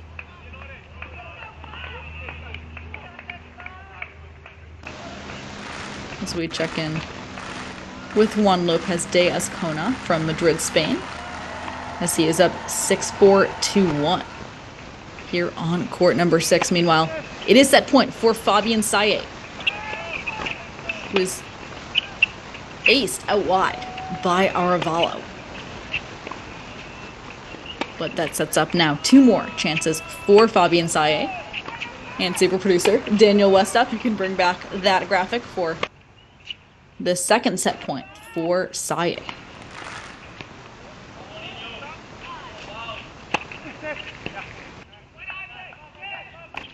2 big serves from Arevalo. Saying not yet. So we're sent to a deuce point deciding point. Also a set point for Fabian Saye. So we can see if Saye is able to get that first serve back here.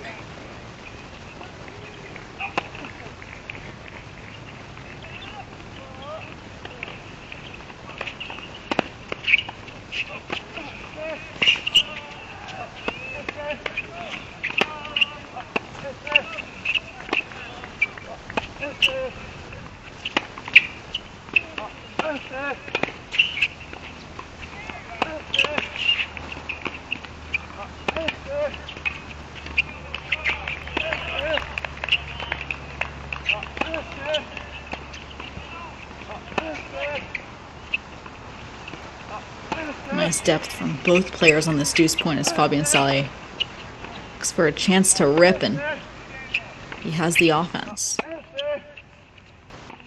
So we're back to neutral, and Saye just looking to step in.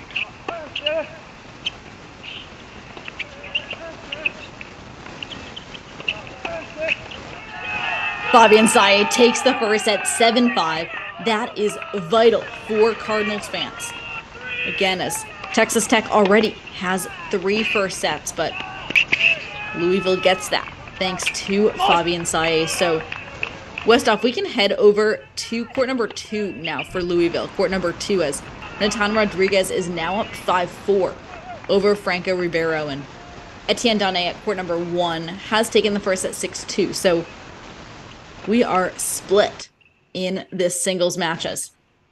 There are 3 singles matches at the top 3 spots that have gone the way of the University of Louisville. Meanwhile, Texas Tech has the first 3 sets on courts number 4 through 6.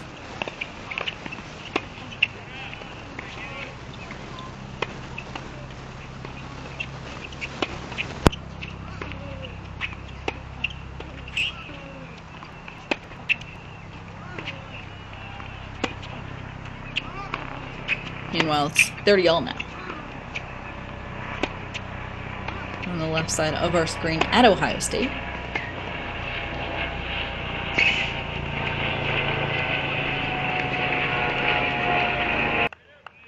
And so it's a lucky dropper there from Memphis on court number 6. And Lopez not happy about it, but forced to move on. As Lopez represents Wake Forest here on 6, and meanwhile,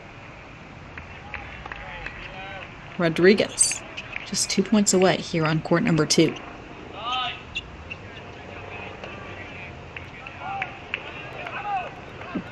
So that is a set point now for Natan Rodriguez, if we can see that graphic for Rodriguez to take the first set here on court number 2.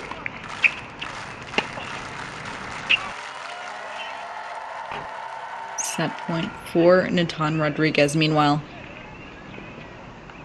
looking at Louisville as a whole, this Louisville squad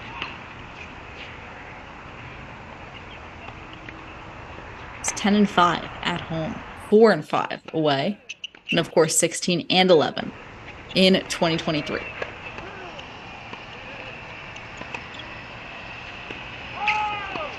Rodriguez gets it done, 6-4 for the Louisville Cardinals. So this has a very big 4-3 potential here at Ohio State. We will keep our eye out for that one. Meanwhile, it's a break point for Lopez and the Wake Forest Demon Deacons here on court number 6.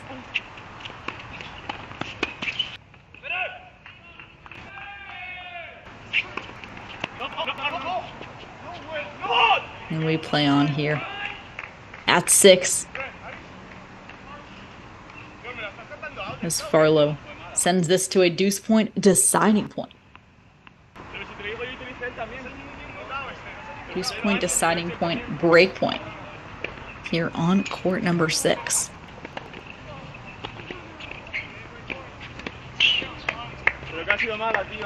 As this is a vital hold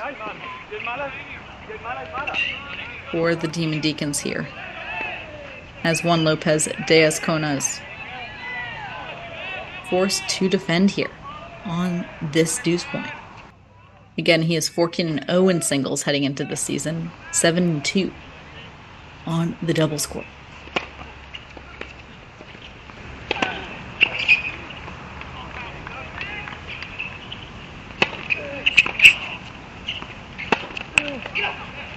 And so Lopez does take that 3-1 as we do see our score update.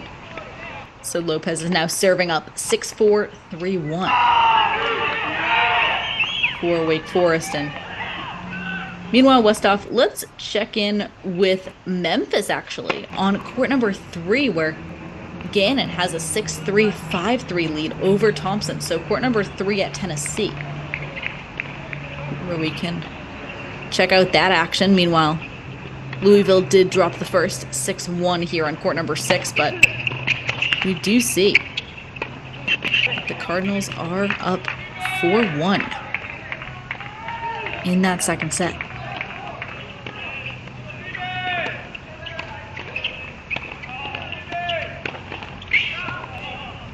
See a bit of a tight miss there from Thompson.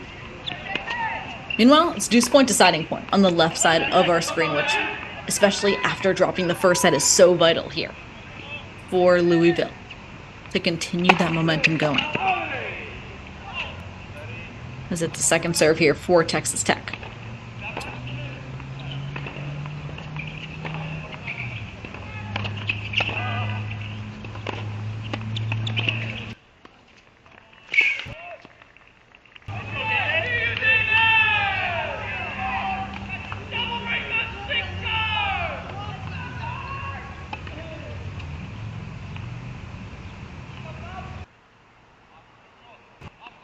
So that deuce point deciding point on the left side of our screen does go in favor of the Louisville Cardinals, which the Cardinals are now 1 game away from sending that match to 3 sets. Meanwhile, Cannon on the right side of our screen looking to put Memphis on the board against Thompson.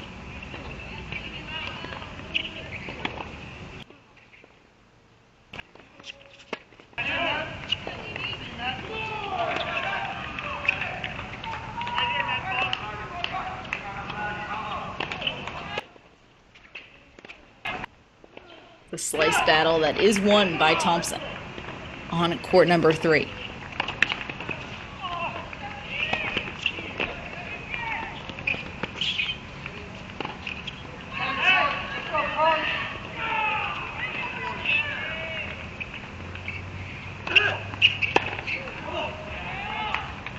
So 6-3, 5-3 for Cannon here on court number 3 at Tennessee.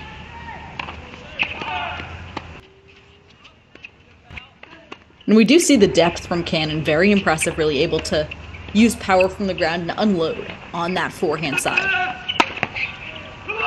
As we see Thompson taking a final stand here at Tennessee. And so it's 30-all here on court number 3.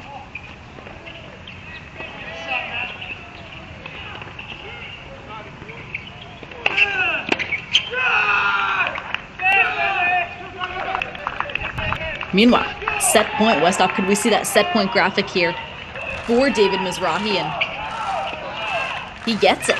So we are going to a 3rd set on court number 6. So all of a sudden, things are not looking as clean for Texas Tech in this singles. As we see Texas Tech now forced to head to a 3rd set on court number 6. And Westhoff, in the meantime, why don't we head to court number 5. Let's go back to court number 5 as Lorenzo Okswicki has taken a 6-3 2-all lead against Andre Steinbach. So Texas Tech still taking a stand here.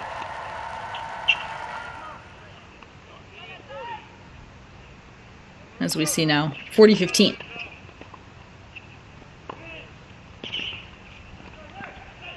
For Lorenzo Okswicki, and meanwhile, we see that match point graphic for Gannon, who gets it done on court number 3 for Tennessee. 6-3, 6-3 over Thompson. Memphis is on the board. So Memphis on the board at Tennessee. As the Tigers are able to get one today. Meanwhile, though, Westhoff, let's head to court number 2.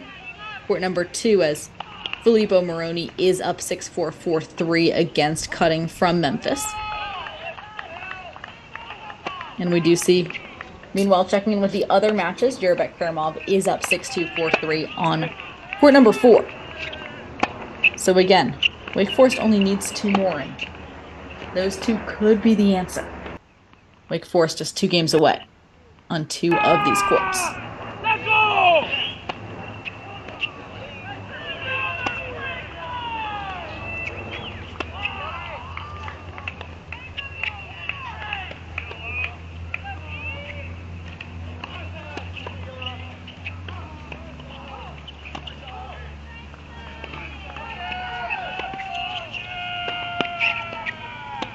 The cross-court battle here, both players playing high percentage tennis on court number 2 at Tennessee.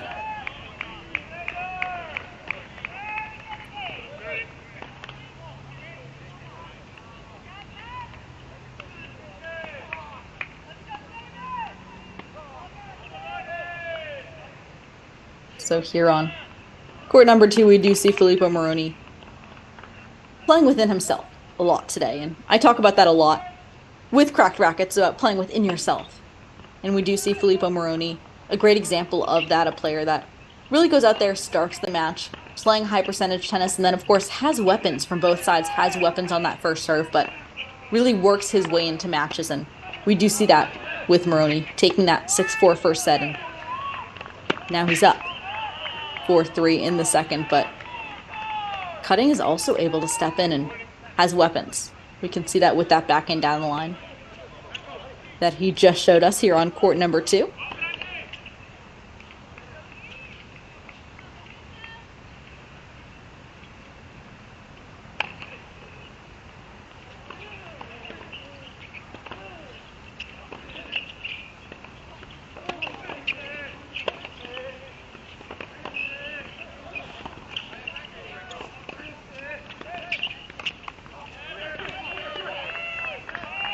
Meanwhile, looking at the left side of our screen, we do see Texas Tech up 6-3, 3-2.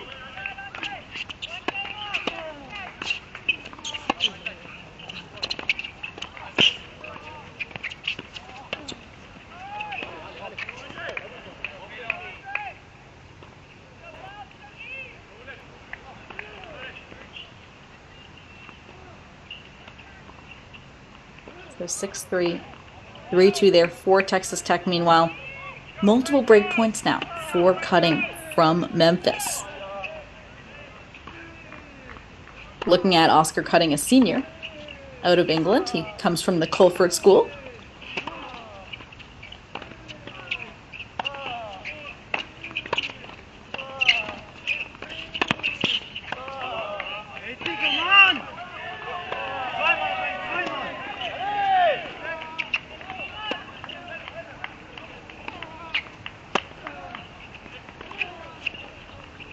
We do see, meanwhile, on court number 5, Tachi is up 3-love already in that third set. So sometimes what happens with players is after dropping a tight first set, they're actually able to relax and swing through a little bit more. And we do see Tachi dropping that opening set 6-4 to Rock, but then is up 6-1, 3-love. He's only lost 1 game since dropping that first set. And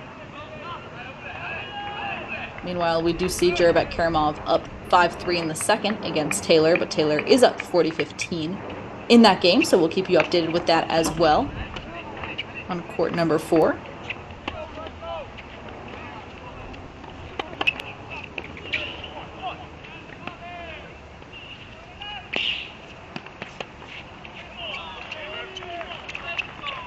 So Moroni was there, but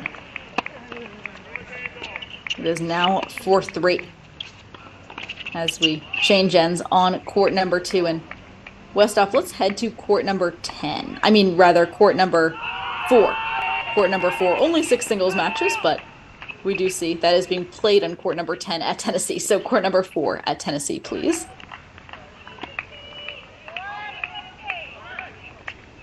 So it's 6-3, 3-2, meanwhile, for Texas Tech on court number 5 in this Louisville, Texas Tech battle. Again, we do see Louisville taking first sets on courts 1 through 3. And meanwhile, Westhoff, while we are focused on the right side of our screen, let's actually bring back court number 1 at Ohio State, as we do see Etienne Donné up 6-2, 3-1 now over Ole Wallen. So we will keep our eye on that as well.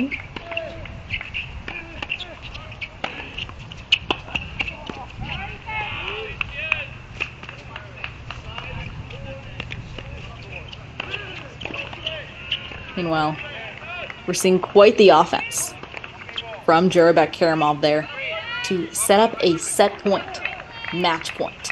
Westhoff, could we see that match point graphic for Jurabek Karamov?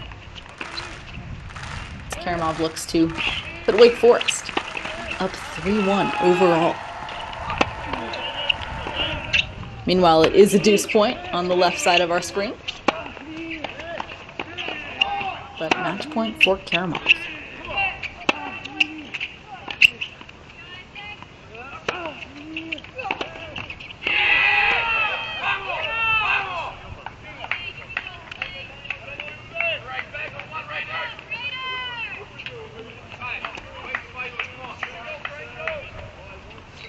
So that is a double fault. Jurabek Karamov gets it done on court number 4. That's a 6-2, 6-3 win for Karamov. Wake Forest is now up 3-1 over Memphis. So Demon Deacons making steady progress here at Tennessee.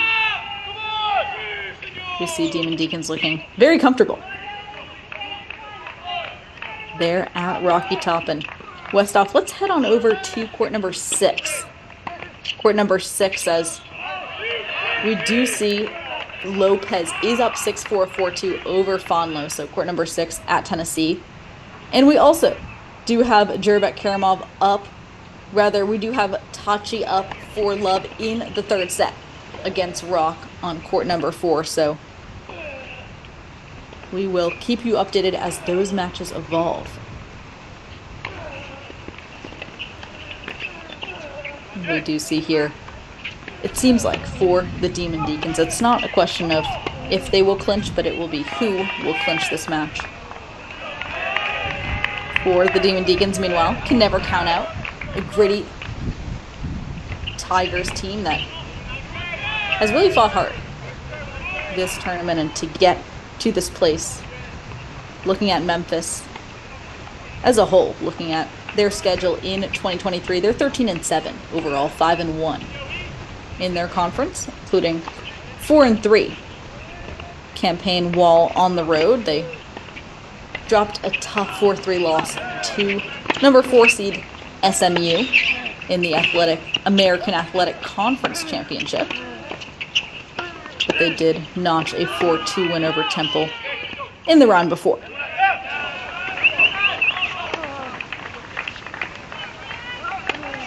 So we do see now Lopez just 2 games away.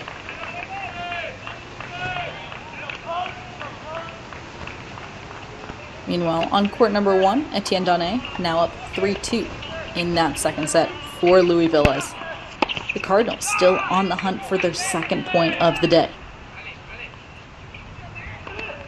Texas Tech not making it easy.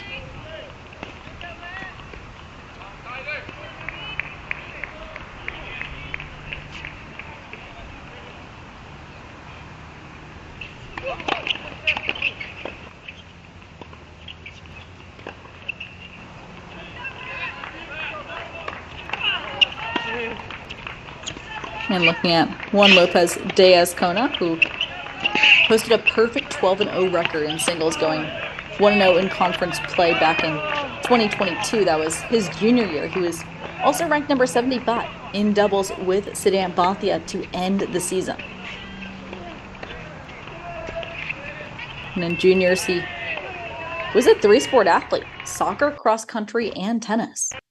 Not relatable, but successful in all 3.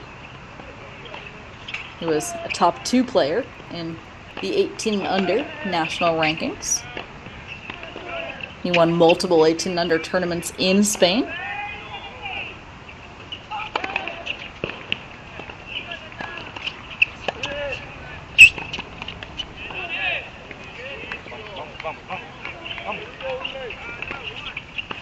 So we see, meanwhile, Lopez continuing just to rip and rip here on court number 6. And Lopez, again, another player that, for Wake Forest rather, is able to play a few different styles of tennis. Really able to hang out there with his opponent, wait for his opponent to miss, but at the same time when the ball's in the middle of the court, even though Lopez is down here at number 6 in the lineup, he's able to step in and take that and control that point.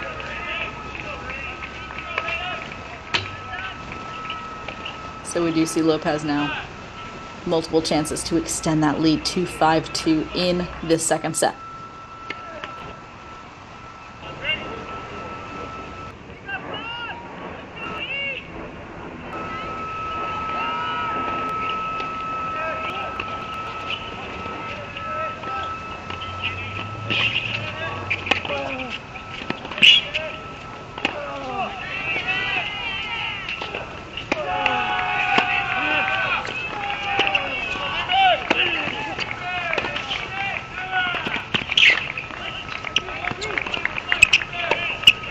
We do see the fight from Memphis here on court number 6 as the Tigers are starting to feel the slip away, and this is really the final stand that the Tigers can make us.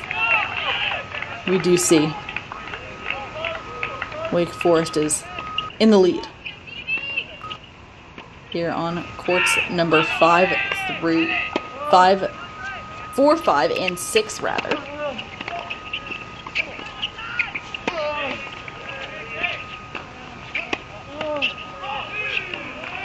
And that sails long, so Lopez is now up 6-4, 5-2.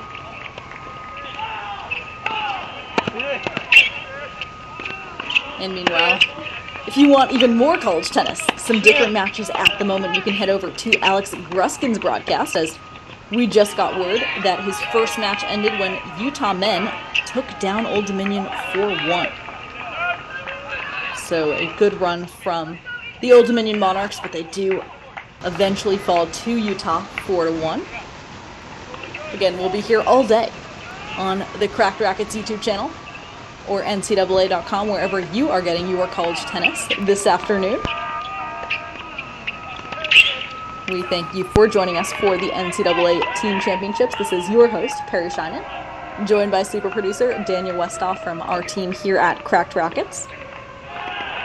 Meanwhile, Westoff, we can actually head on over to court number 5, as we do see Tachi is up 5-1 over Rock at Tennessee. So court number 5 at Tennessee. As we check out that third set. As again, Tachi drops the first set 6-4, but has just rolled in these next 2 sets so far, 6-1, 5-1.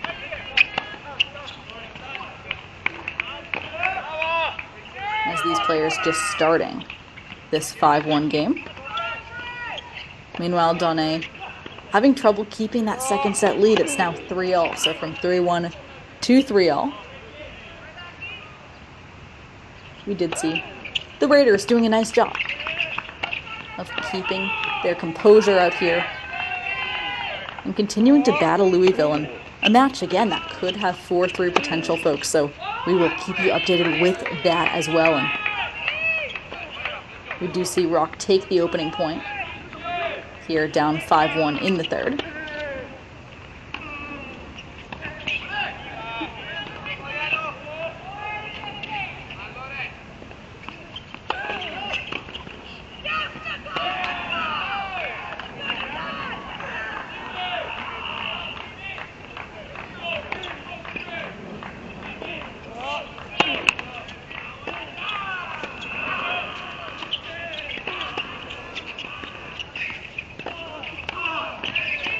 Tachi with the wheels. That falls in.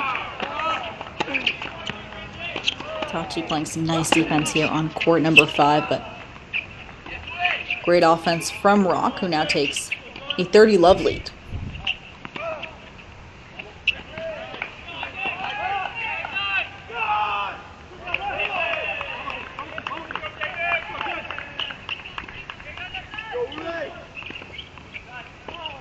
Looking at Rock, Harry Rock is a sophomore out of the United Kingdom.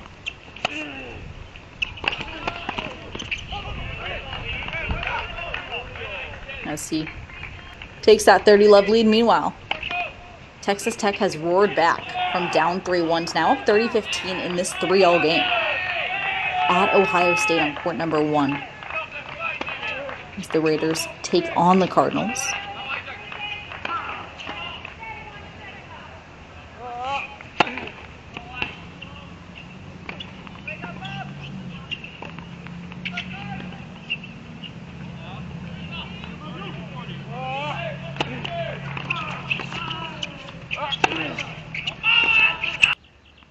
And Donne really is trying to keep his body weight moving through the court, trying to stay aggressive, and he's struggling with that slightly. And this is a very key moment in the match on our left side of the screen as Donne tries to continue swinging through, because this could be a critical time for Etienne Donne.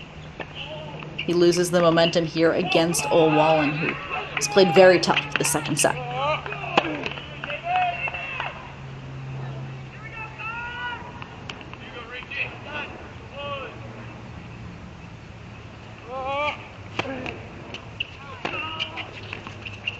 And again, Louisville needs this. Louisville needs Donne to stay ahead, because looking at the rest of those singles matches, Natan Rodriguez is up a set in 3-1, and so is Fabian Saye, up a set in 3-2. Those are at the 2 and 3 spots, but the only other lead is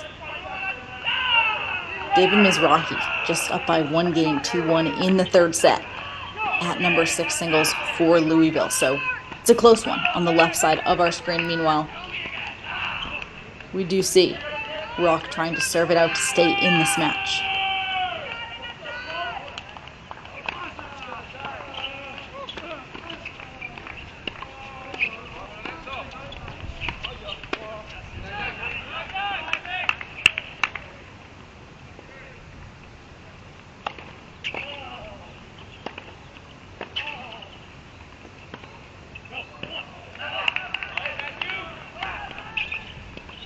So it is a deuce point, match point, deciding point, clinch point. It's all the points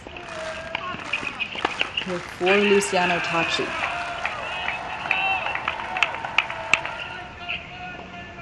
On the right side of our screen.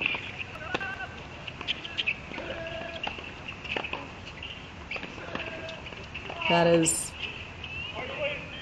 not going to get it done. Luciano Tachi playing a bit too defensive there. So Westhoff, in the meantime, let's switch to court number 6. Court number 6 here at Tennessee, as we do see Lopez is also 2 points away from the clinch. He's up 6-4, 5-2 against Fanlo.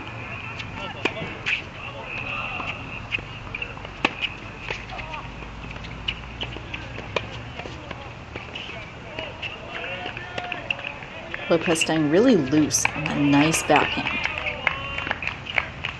Lopez has nice technique as well, just very simple on that backhand side, just turns and straight to the ball. And you can see that loose arm, and that's what gets the natural power as we set up another match point for the Wake Forest Demon Deacons. Match point, clinch point, all the points for Lopez.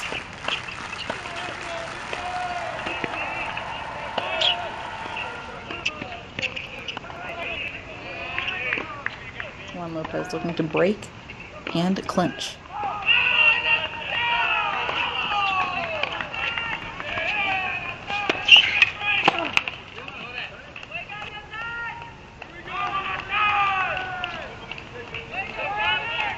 Juan Lopez not able to clinch yet, thanks to Farlow and his aggression on that deuce point. Meanwhile, Westhoff, let's hop back on over to court number 5 as we do see Tachi with a 5-2 30 love lead now in the third set.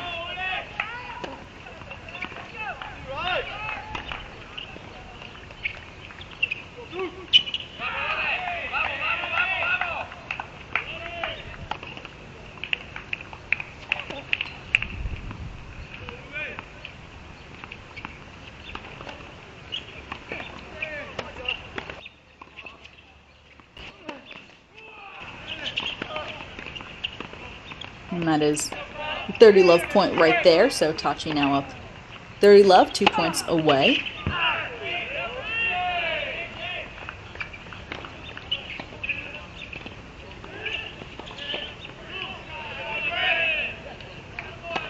Luciano Tachi, a junior, out of Bella Vista, Argentina.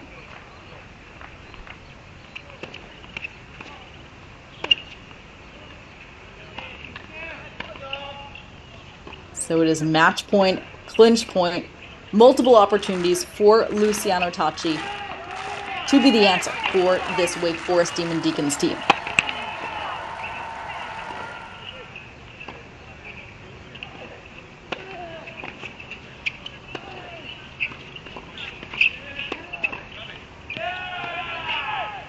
That one sails long off that backhand. That gets a little tight on the Luciano Tachi left side as it's 40-15 now. A few more chances for Tachi.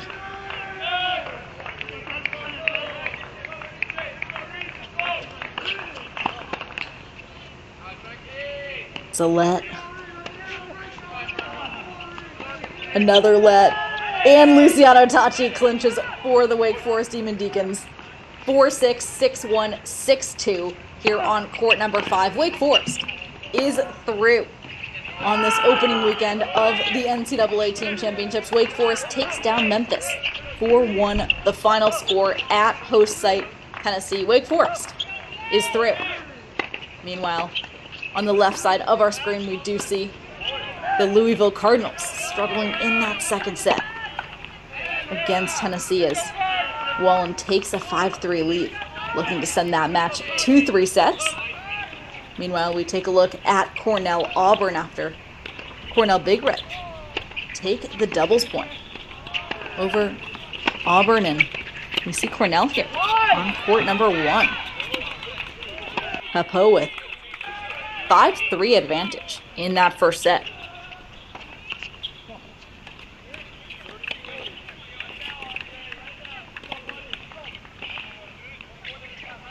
So that is a 4-1 win for Wake Forest. Meanwhile, we bring back our other matches currently in action here on Cracked Rackets.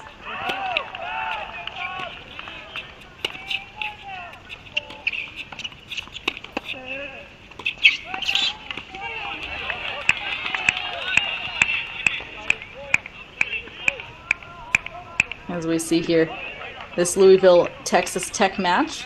Westoff, let's head to court number 5. Let's head to court number 5 as Lorenzo Squeezy is up 6-3, 5-4 against Andre Steinbach. And it is a match point for Squeezy. 6-3, 5-4, Texas Tech looking to tie this match at 1.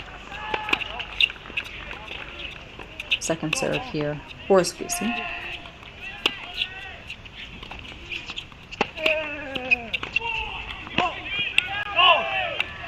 That forehand sails long and it's 5-all. Andre Steinbach defends the first match point here on court number 5. Meanwhile, on the left side of our screen, Auburn is fighting back with multiple chances now to break and extend this first set.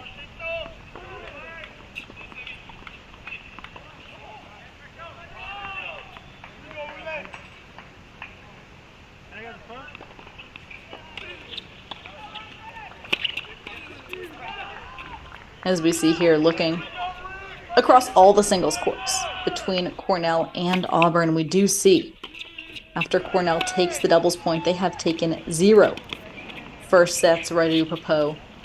The only chance of taking a first set at the moment for Cornell, Auburn is in the lead. 4 has taken first sets on all of the other courts, including a 6-love first set from Billy Blades at court number 6. So Cornell finds themselves in trouble in the singles portion of this college tennis match.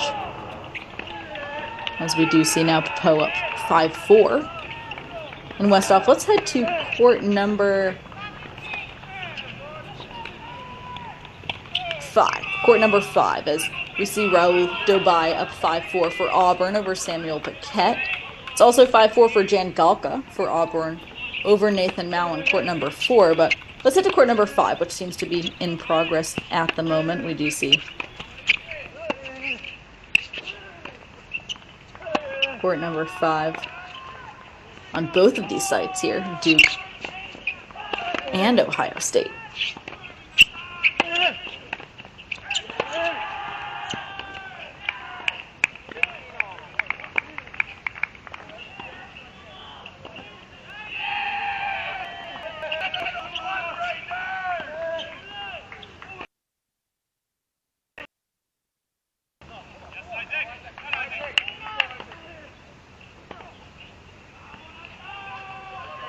So it is set point Westhoff. We can see that graphic. It's set point now for the Big Red on just one of these courts. Or rather for Auburn, for Raul Dubai. And he gets it, 6-4, the opening set for Dubai over Paquette. And Westhoff, let's quickly hop on over to court number 4 as we do see another Auburn War Eagle up 5-4 over Nathan Mao.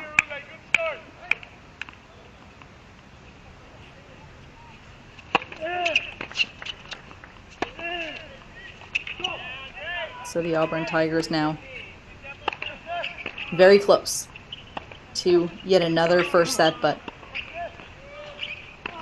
we do see now Nathan Mao looking to extend this first set. And Cornell really needing to extend these first sets in any way possible. Because again, Cornell needs 3. Auburn needs 4. Meanwhile, Andre Steinbach, the chance to go up 6-5 on the right side. Oh, let's go!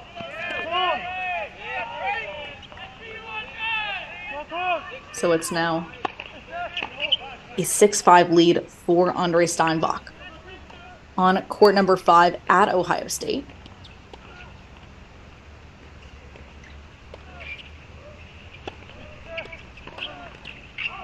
So Westhoff, let's next head to court number 4. Court number 4 at Ohio State as we do see Reed Collier for Texas Tech is now up 4-3 in the third set over Matthew Fung. So the drama is unfolding here at court number 4 as we do see Reed Collier has jumped in front. Meanwhile, we do see that Natan Rodriguez is up 6-4, 5-1 over Franco Ribeiro, but Ribeiro seems to be having the chance for multiple points to extend that match.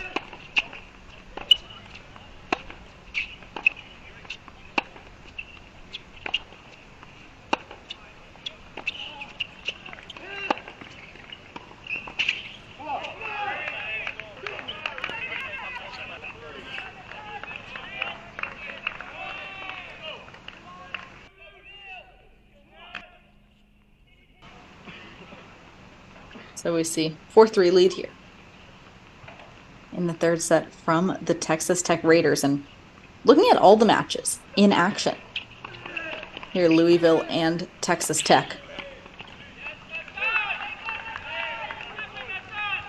we are heading to a third set now.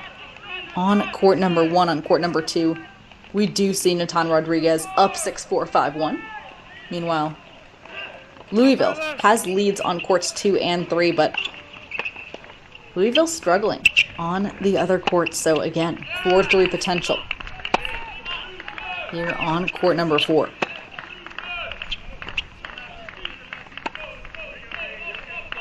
As we see these red and white teams just grinding on these red courts at Ohio State. And meanwhile, on the left side of our screen, we do see Cornell with multiple chances to continue that first set over at Duke.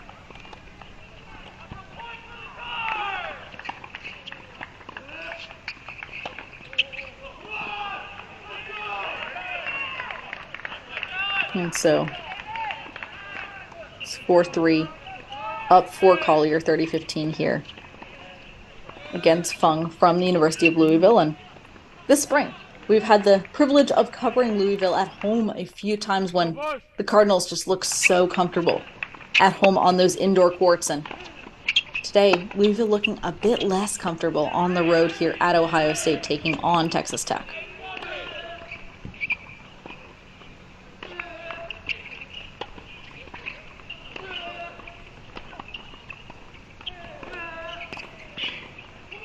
In Westop, we do actually see Louisville is up 2-love now. Louisville is up 2-love as Natan Rodriguez is able to come back in that game and take the second point for the Cardinals. So it's 2-love overall. As we see, though, this will be no easy feat for the Louisville Cardinals, who now Westop, if possible. Let's actually stay here because we do see it's 40-30 for Collier. But we will keep our eye out on another match that might be finishing up soon. So that's a 5-3 lead now for Collier. For the Texas Tech Raiders. And for Louisville, though, Fabian Saye has found a way to go up 30-love in that 4-all game in the second set after taking the first set 7-5 over Isaac Arevalo at number 3 singles. So we'll keep our eye on that as well.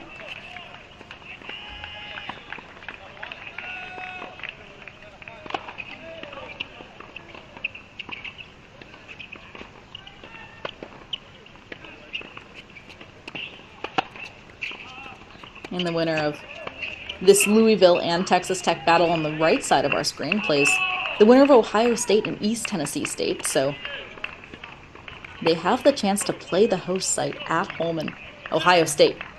Talk about one of the top teams in the nation that is comfortable playing at home. The Ohio State Buckeyes just coming off their 17th consecutive Big Ten regular season title. They won that outright, and that is under, of course, legendary head coach Ty Tucker. And they are now the leader in all sports with 17 consecutive Big Ten championships. And they're not just the Big Ten champions, of course. They are a top 5 team in the nation.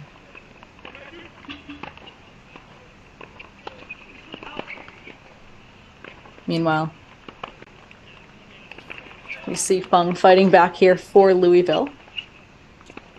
The end of this third set, and Fabian Saye is now up 7-5, 5-4. So we will head there if Collier is not able to close out this match here in this 5-3 game.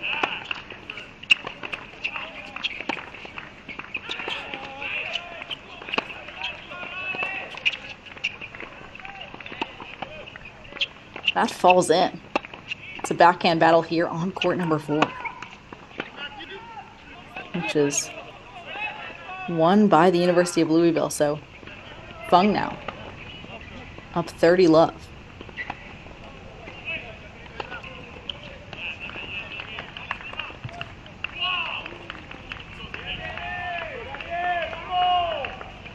Meanwhile, on the left side of our screen, we do bring back that Pepperdine UTSA battle, as we do see Pepperdine taking 3 first sets, but dropping 3 as well to UTSA after Pepperdine does take that doubles point.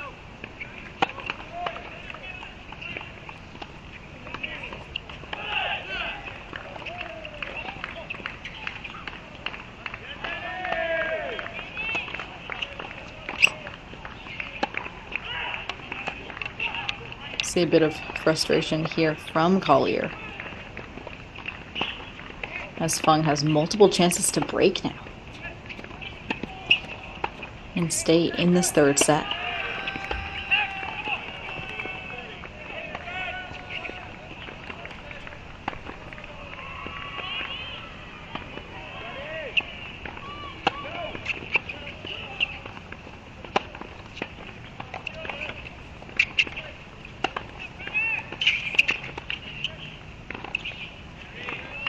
So we see Fung was trying to tempt Collier there to go for too much on those shorter balls, but did not happen. So we play on here on court number 4. Meanwhile, we will head to court number 3 after this, as we do see Louisville's Fabian Saye is 1 game away from adding yet another point to the Louisville scoreboard.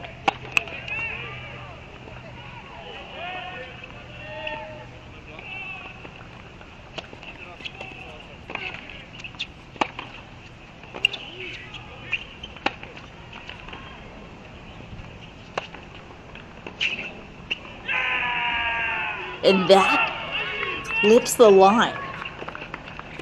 So Fung keeps us going here on court number 4. And Westhoff, let's head to court number 3, as we do see Saye is now just 3 points away.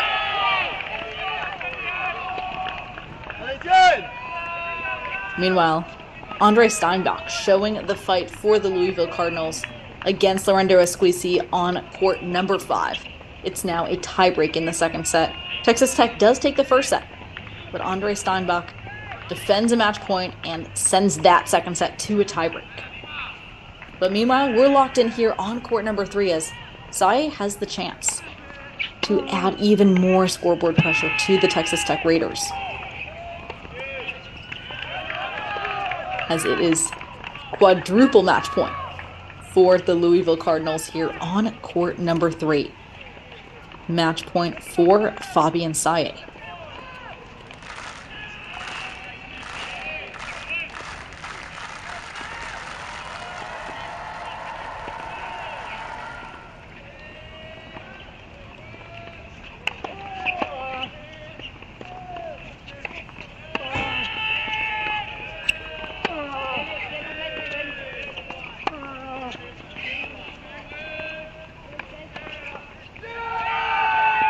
Fabian Saye takes the win 7-5, 6-4 over Arevalo here on court number 3. Louisville is now up 3-love in this battle that has been gritty for both teams, as we see Louisville now just 1 match away from taking the win. But the question for Cardinals fans is, where will that come from? As we do see Texas Tech lead in the third set on court number 6, on court number 5, on court number 4, and we're just starting the third set on court number 1. So Westhoff, let's actually head to court number 4 here, as we do see Reed Collier is now up 5-4 in that third set. So it's going to be up to Matthew Fung to see if he can hold after breaking Collier, if he can hold to send this match to a 5-all. Each player has won 72 points in this match. And again, a stat that I talk about a lot here on Crack Brackets is that college tennis matches often come down to less than 5 points. And we see that especially with these no-ad decisions to decide a lot of these games, that it ends up being between 3 and 5 points is what decides most matches. And right here in this third set, that's very clear that it's probably going to be the pattern here, as Fung has 40-love lead now to hold and send us to 5-all. Because if Fung is any kind of scoreboard watcher, then he will know that Louisville needs this. Again, Texas Tech could very easily rattle off a few more matches in the next few minutes, as we will keep our eye on that tiebreak as well on court number 5, as Esquisi, with a tiebreak win, could add 1 to the Texas Tech scoreboard, which, again, it's 3-love for Louisville, but that is not an accurate representation of how close this match is.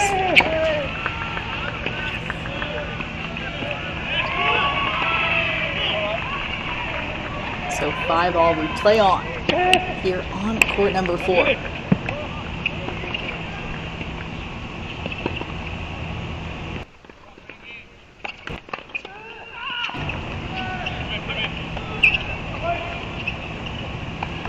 So for Collier, it's going to be all about first serves, and first forehands, as we do see him do exactly that on that opening point here, because Collier is a player that likes to rip on that first serve and forehand, and especially with that loose arm. If Collier can keep his arm loose over Fung for Texas Tech and just get that ball moving through the court, especially outside, it's the way to do it, and that backhand does sail way long though, so 15-all. And for Fung, who is really able to outlast Collier a bit from the baseline, that's going to be the strategy here, as long as Fung can get the ball deep enough, and that's too good though from Collier. That serve +1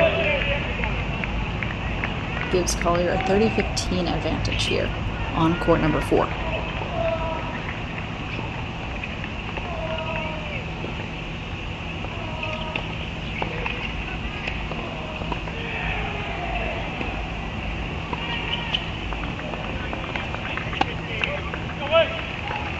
It's a tough miss from Fung. That return was on his racket on that forehand side, so Collier now multiple chances to take a 6-5 lead in this third set.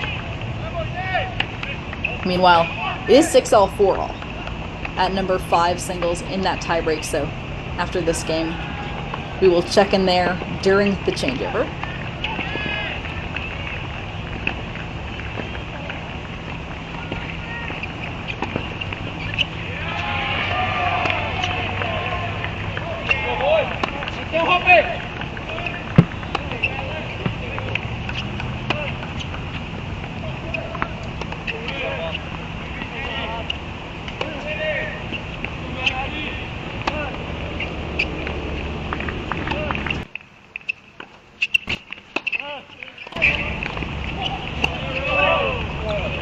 That is nice defense from Fung here for the University of Louisville. Again, that is one of his strengths, is his movement out there on the court, and he can rely on that when the match gets tight like this. So for Collier, the Texas Tech coaching staff is likely urging him to keep swinging, because that's when he has his most success against Fung, is when he's swinging, when his body weight's moving through the court here on that. And that's a nice serve. So 6-5.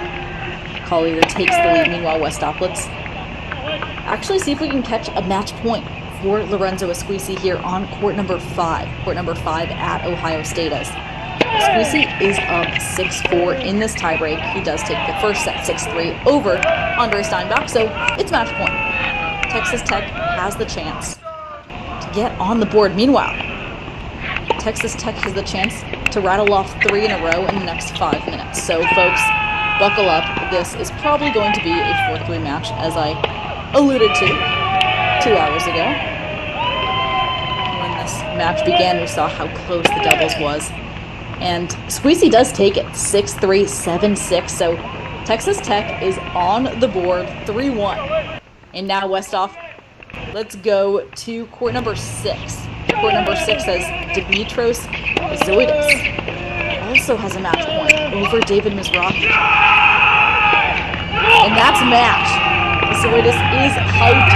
So are Texas Tech fans. 6-1, 1-6, 6-3. Zoidis adds another to the Texas Tech scoreboard. And Westhoff, let's quickly hop back on over to court number 4, as we do see Matthew Fung. It's more important than ever that he sends this third set to a tiebreak. Can he do it? We will have to see here, as we're tied up at 1 in the only remaining match in that third set at the number 1 singles line. So we will see if Collier is able to send this to a deciding match, or Fung is able to extend this match to a tiebreak. Yeah. I don't think I'm going to run around it.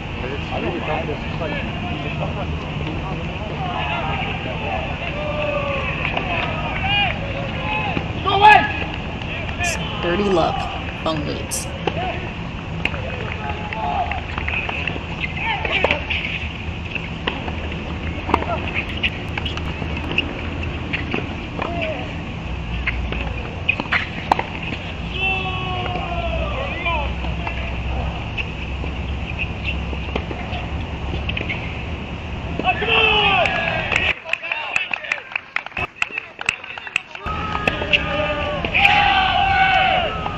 So meanwhile, we do see Cornell and Pepperdine, after taking the doubles point, they are looking for 3 more singles matches, and of course we will have that coverage and much more for you here on Cracked Rackets. And if you are looking for individual match cameras, you can find all those matches across the country today on the ITA Tournament Central webpage. That is available throughout this weekend, here as we bring you NCAA team coverage here on Cracked Rackets. So meanwhile, Fung now up 40-15. 3 chances to send this third set to a tiebreak. And again, if Fung is able to win this match, Louisville will escape. But he is not.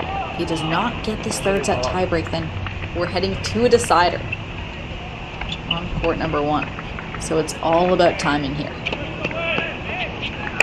And we are heading to a tiebreak.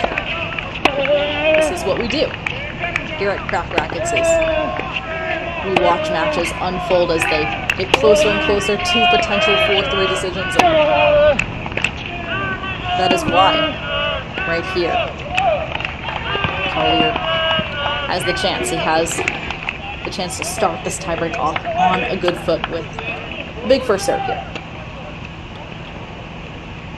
Which just goes wide, so we'll go for a second now.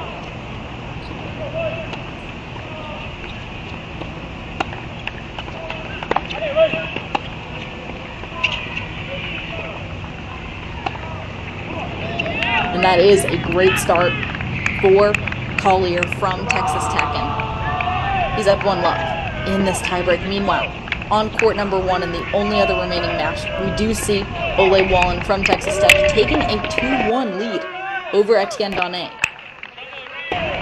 So at the moment, Texas Tech is in the lead on the 2 courts that are remaining. Come on, Timmy! Here, even though Texas Tech trails 3-2.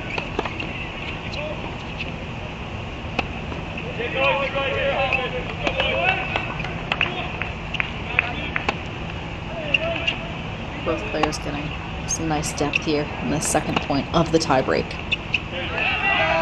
That's a nice rip from the racket of Collier, who, again, cannot emphasize the importance enough of him keeping that loose arm on the forehand side. And shout out to the cameras here at Ohio State for being right there behind the player. We can see when Collier unleashes on that forehand how much action is on that, how tough it is for Fung to catch up with that. So it's going to be about depth here for Fung, who doesn't have that same firepower off the forehand side, but certainly has the wheels, has a bit more defensive ability.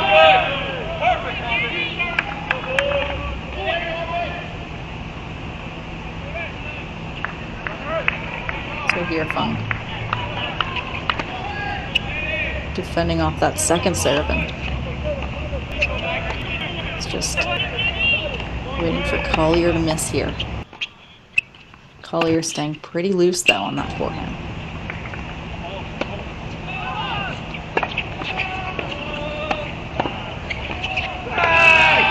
Those are nice forehands from Collier from Texas Tech, and he takes a 3-love lead here on court number 4.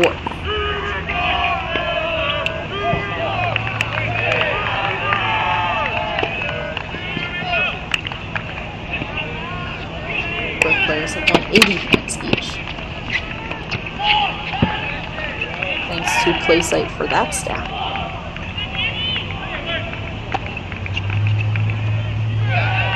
Big serve from Collier. It's 4-love for the Texas Tech Raiders here on court number 4, and Collier's played solid. Meanwhile, Auburn does get on the board against Cornell.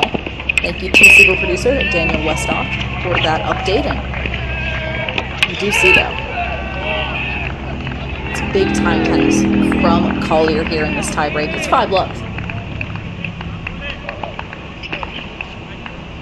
for the Raiders here on 4.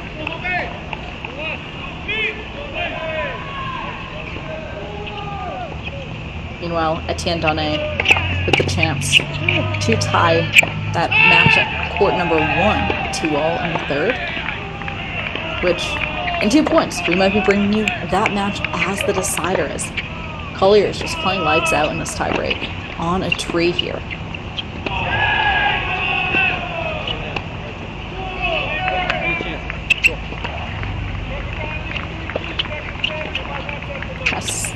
Balls in off the racket of Collier. He's just painting lines at this point, and he does miss in the net. So 5-1. Fung is on the board. And as they change ends, we do have a deuce point deciding point on court number 1, Westhoff, if you want to quickly head there. A deuce point deciding point on court number 1 at Ohio State. See if we can catch that point during the changeover as Donne tries to tie us up at 2 in that third set.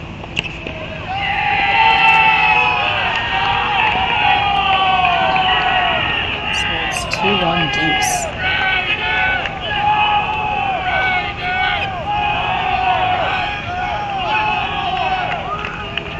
And Wallen does end up taking that point, so we do have a 3-1 advantage. Let's head back to court number 4 now as we see if Reed Collier is able to close this out against Matthew Fung and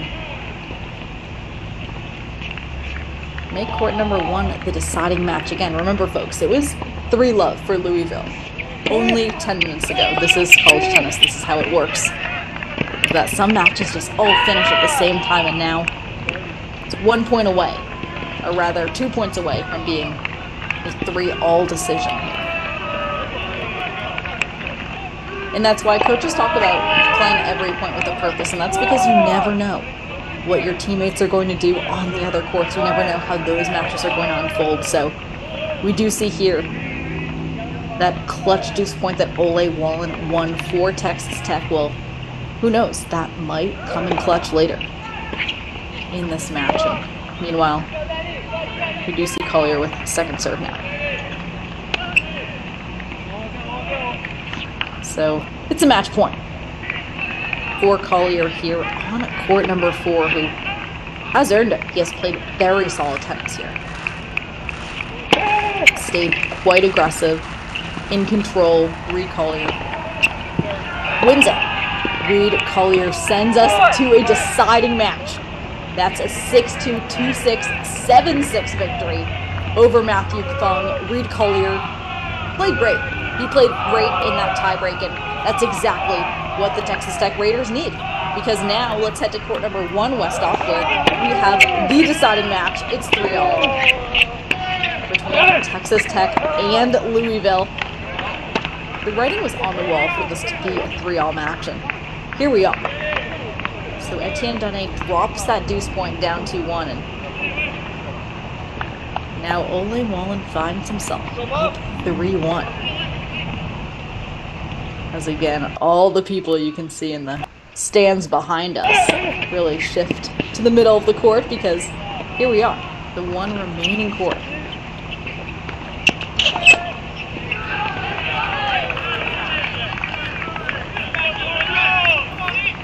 So again, Wallen is able to take a 4-1 lead here on court number 1.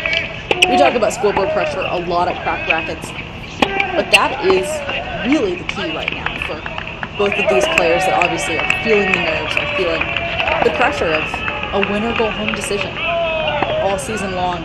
It's a long season of college tennis. We start in the fall. We'll run through the spring, of course, in the spring, our formal dual match season, but it's always, if you lose, there's always a match next weekend. But here, that is not true for either team, so the time is now for both of these teams to step up, and really for Donne to find a way to break here, to not allow.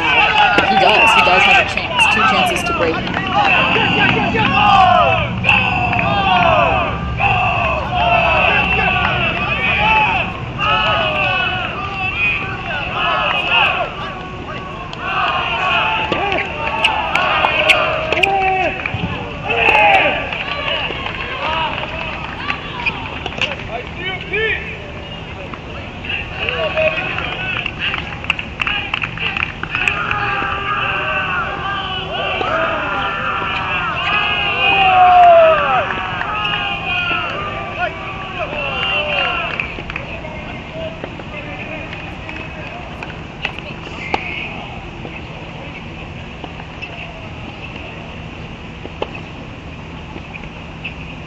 So we see now deuce point and deciding point between Wallen and Donay.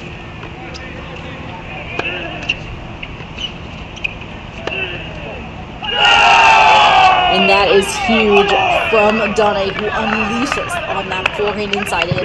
It's 3-2 here on court number 1 in this deciding match. So during this changeover, we will keep you updated with the other matches in action here at these top 8 host sites, as again, we're tied at 3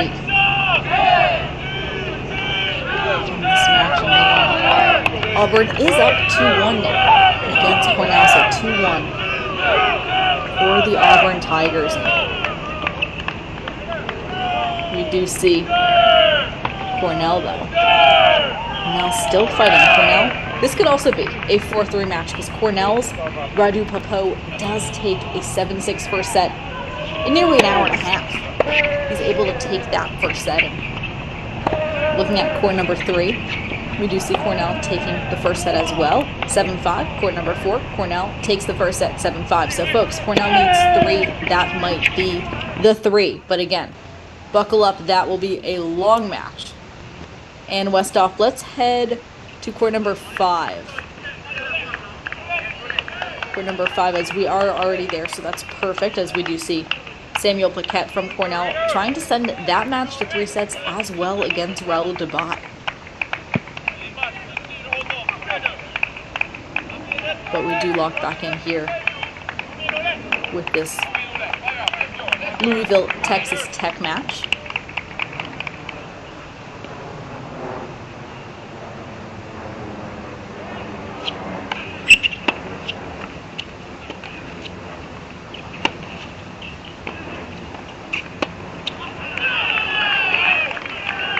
So in this deciding match, we do start to see Wallen getting a bit tight on that backhand side, so we'll keep our eye out on that in this final set.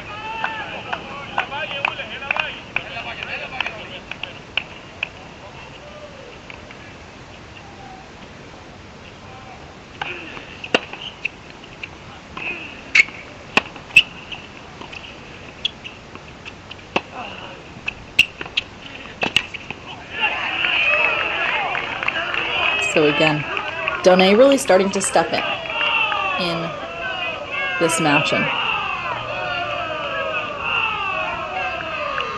we have seen that this is actually one of the first matchups in a while between these two squads, Texas Tech and Louisville. They've played 7 times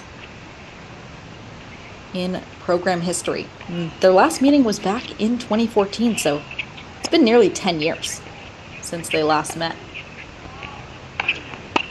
Texas Tech does lead that overall series 5-2, but again, 10 years, program can change immensely. So we're really seeing a new squad on both of these teams. A new program here in 2023 is Etienne Donay now, 40 love to hold and tie us up at 3 in this third set.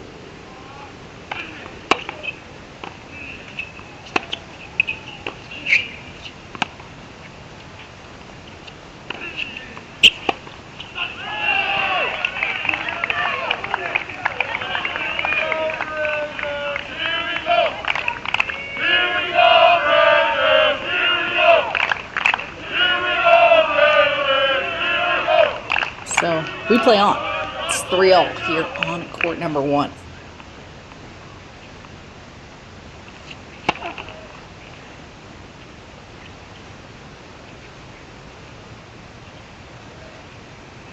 Meanwhile, we do have a set point, deciding point on the lower left-hand corner of our screen at the University of Texas between UTSA and Pepperdine. A set point as we see if Pepperdine is able to send that match to 3 sets.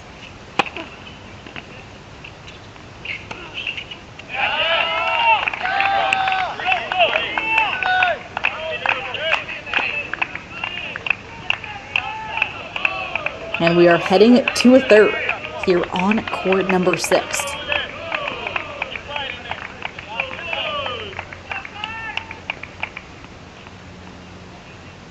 So meanwhile, Pepperdine still up 1-love over UTSA. It's been a battle for Pepperdine and Westop. Let's actually make court number 3 our big screen at Texas. Court number 3 our big screen, as we do see Aravasa does have a 6-4, 5-3 lead over Sebastian Rodriguez. So Pepperdine has the chance to put 2 on the board. Meanwhile, Maxie Homburg from Pepperdine also up 6-4, 5-2 on court number 5. So some of those matches are finishing up.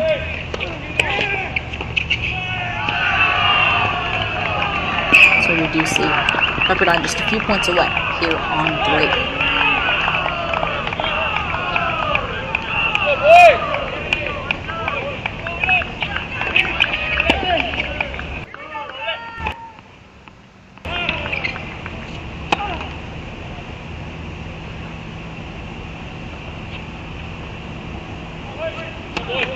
And again, this match has now reached the 3-hour mark. Here on the lower left-hand corner of our screen, that will be a deciding match that is now tied at 3-all, 30-all. We will focus on that match shortly, but we do want to see, first of all, if Pepperdine is able to add 2 more to the scoreboard against UTSA, a gritty team out of Texas.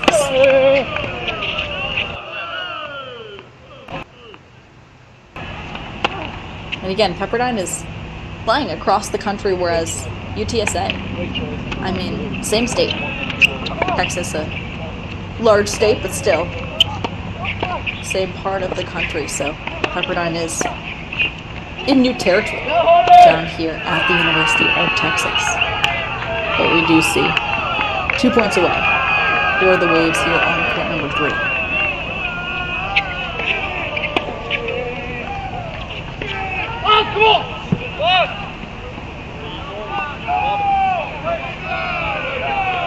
Come on!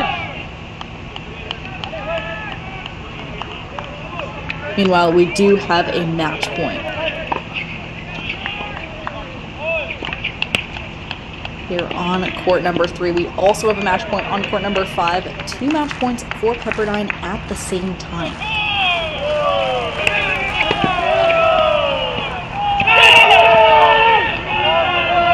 So that is a win, 6-4, 6-3 in Westhoff. Let's see if we can quickly head to court number 5 for that match point. So Pepperdine is now up 2-love.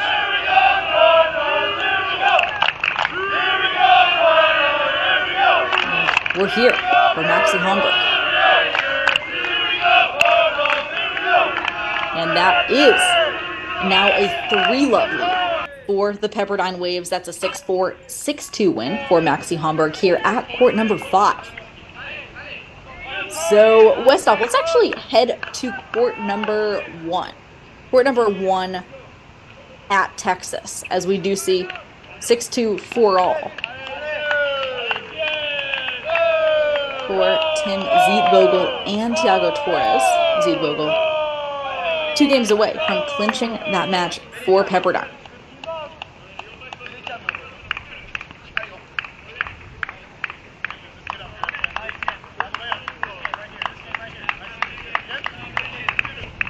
And meanwhile, we can actually let's bring back our deciding match here.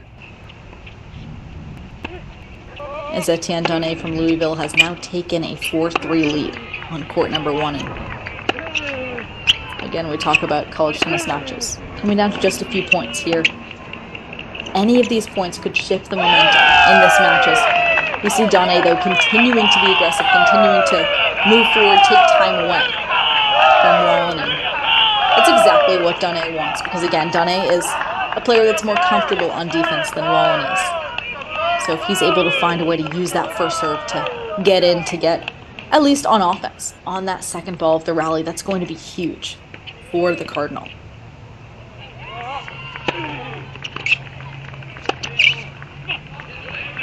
As that's a nice return, though, from Wallen. So 30-15. Donnet leads here on court number 1.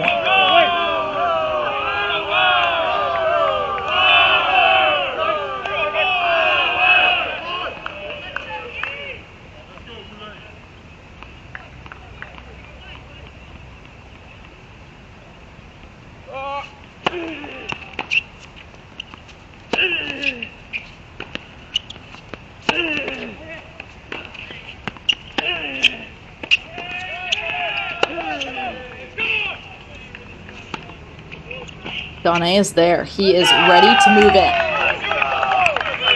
And it is 40-15 now for Etienne Donné to take a 5-3 lead in this third set here at Ohio State.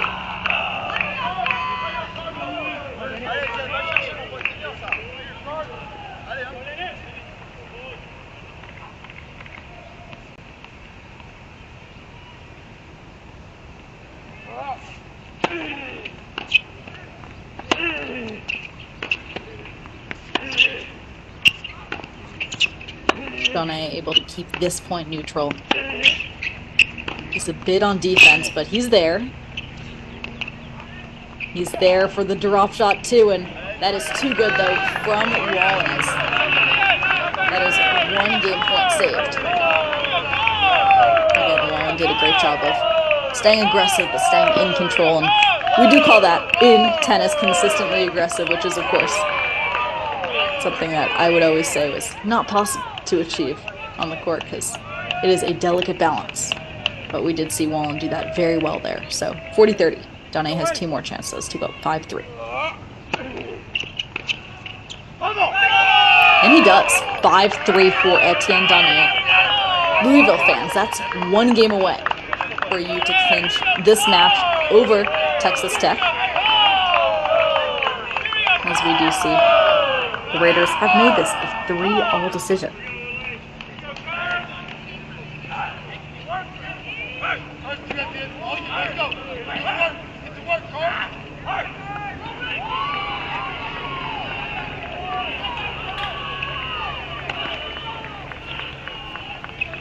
So we see these players gearing up for this 5-3 game. And again, for Wallen, we talk about the games that he's played the best so far today here at that #1 single spot. And it really comes from 2 shots of the serve plus forehand. It's that combination. So we're really going to see Wallen looking for that first serve and forehand. And that backhand works too.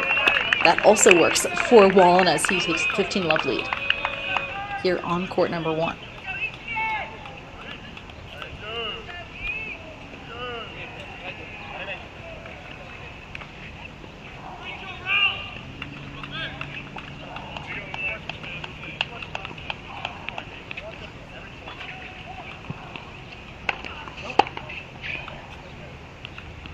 So, Donné now with look at the second serve.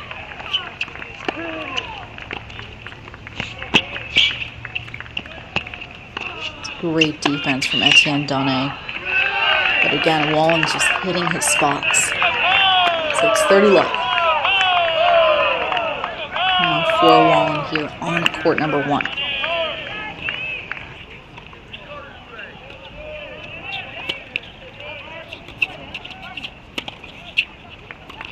Meanwhile, in the Cornell-Auburn battle, Auburn still leads 2-1 overall.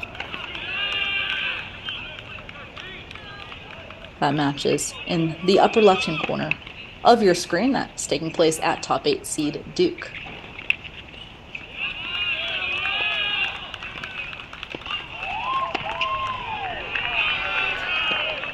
Meanwhile, we do see Wallen again has been able to go on some runs here where he's just the stronger player from both sides, really just able to flex those muscles on the forehand side, and he now has a 40-love lead.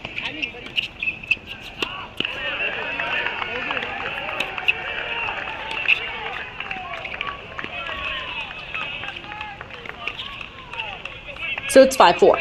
We play on, and Westop, if we can make the lower left-hand corner of our screen our main screen during this changeover as we check in at the University of Texas, as Pepperdine just needs 1 more to clinch this win over UTSA.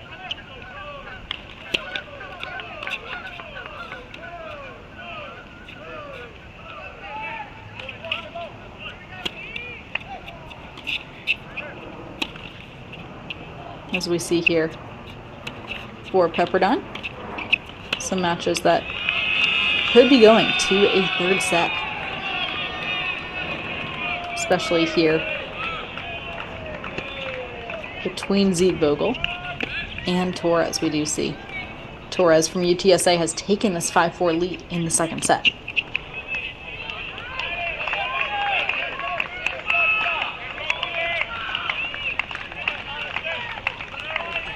So it's 15-all now as the coaching staff is rushing around to support their players in any way possible, even. It's just by being there physically. Who knows? Some players do like to get coached in between points. Other players just want to see their coach in the vicinity, just know that their coach is watching and supporting. And Westhoff, let's actually head back and switch our screens again as we check out this 3-all match. Etienne Donné for Louisville, just one game away. But of course, that seems like a huge uphill battle against a Wallen that is a bit streaky. You don't know when he's going to go on that good streak with that forehand that is definitely one of the best shots on this court. But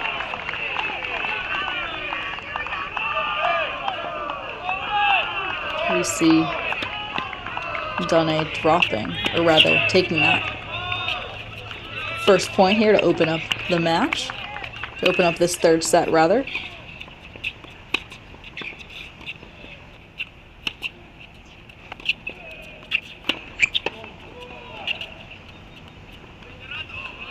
Second serve for Donné on the far side of our screen.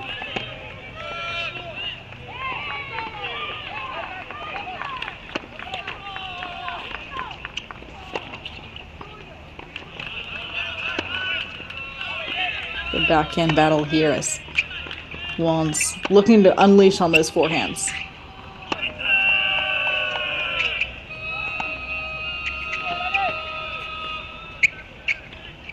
That falls in. But Wallen is too tough when he's on offense, when he's stepping in. So it's 15-all now.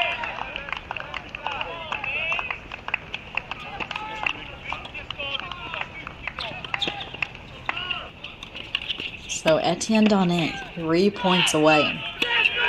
He's consulting with that Louisville coaching staff before serving up this point here at 15-all.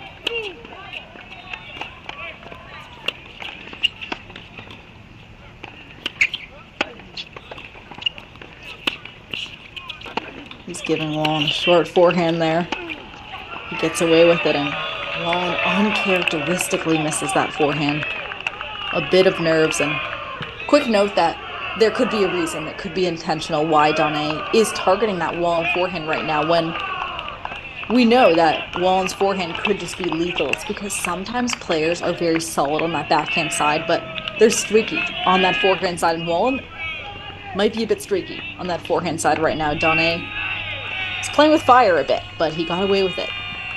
And that 15-all points, so now it's 30-15. Curious to see if Donné will continue to target some off-pace balls to that Wallen forehand side. And Wallen, though, able to find a forehand from way over in the court. So 30-all.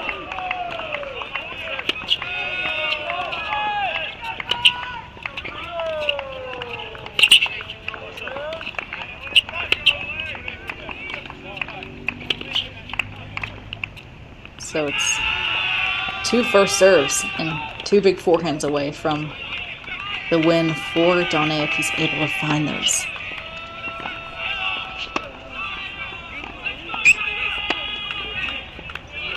That is a miss hit from the Wallen forehand, so Donné really is targeting that forehand a little bit right now in the most pressure-filled moments of this match, and that sets up a match point. Louisville fans, it's time to lock in. It's match point for Etienne Donné.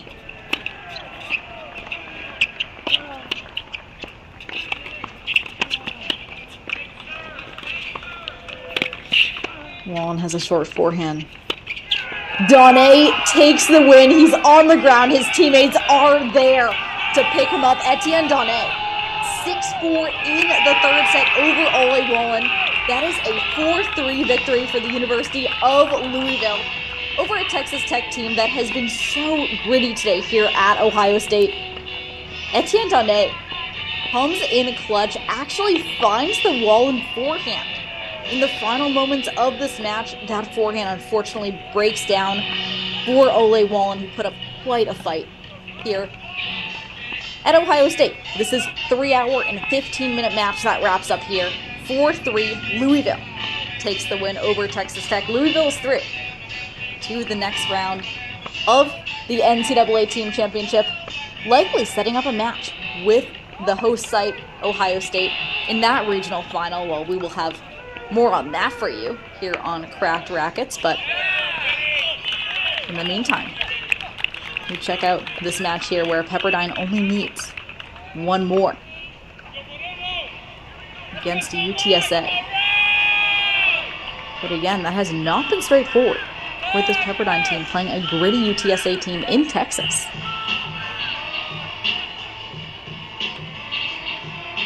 We do see here that we are headed to a third set. On court number 1, meanwhile, we do see Pepperdine dropping the first set, but it's 5-all now in that second set on court number 4. So Westhoff, let's head to court number 4. In the meantime, at Texas,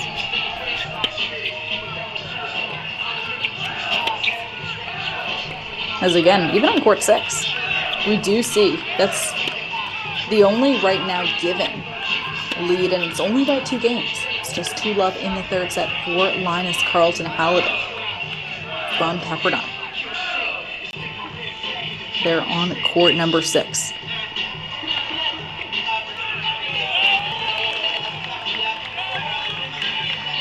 And of course, in the top left corner of your screen, we do have that Cornell Auburn match that's continuing to progress at Duke. Duke, of course, the top 8 host site. We do see Cornell with a 7-5, 4-2 lead on court number 4.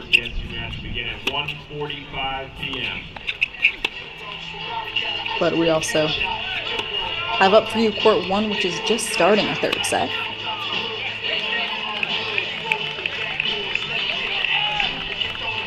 So meanwhile, Westhoff, let's, if possible, make Duke our main screen.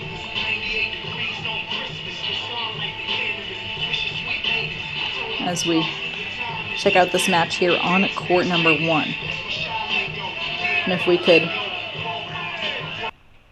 actually head to court number 5, because it looks like we have a match point at Duke for Auburn. Court number 5, Raul Dobai.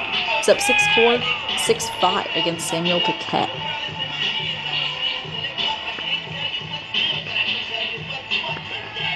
And that's match. Raul Dobai takes a 6-4, 7-5 win over Samuel Paquette. It's 3-2. The overall score, rather 3-1, the overall score here for Auburn. As Cornell continues to battle here. In Westhoff, we can head to court number 3 now, as we do see Itar Teodorovich has a 7-5, 3-2 lead over Finn Merget. So court 3 at Duke.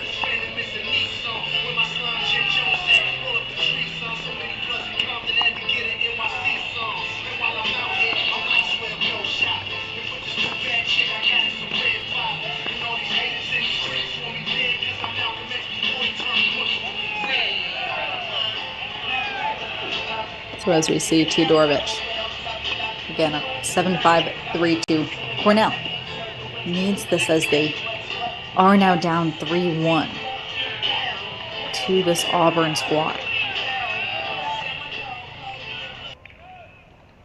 And meanwhile, Auburn, looking at Auburn fans, where's the path to 4? Where would that last match come from? Well, we are not sure yet for Auburn fans, but we're just starting the third set on court number 1, which might, of course, end up being that deciding match. And Westhoff, it does seem as if court number 4 is back in progress at Duke. So let's head over to court number 4 as Nathan Mao from Cornell has a 7-5, 5-2 advantage over John Galka. So on court number 4, we see Nathan Mao.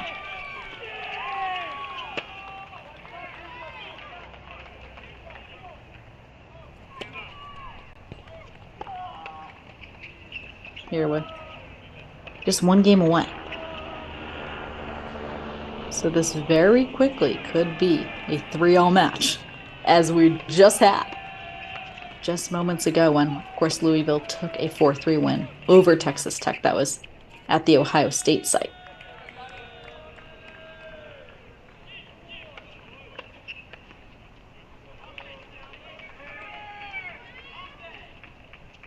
So Mao just 3 points away now.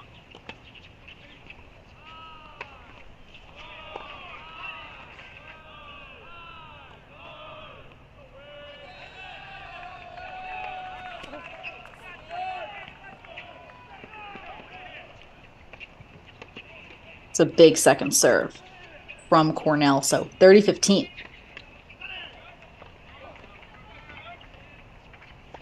Nathan Mao leads here for Cornell. Nathan Mao again coming from Topsham, Maine. The 15th member of his family to attend Cornell University comes from a Cornell family. And that does fall in though, so 30-all. Here on court number 4.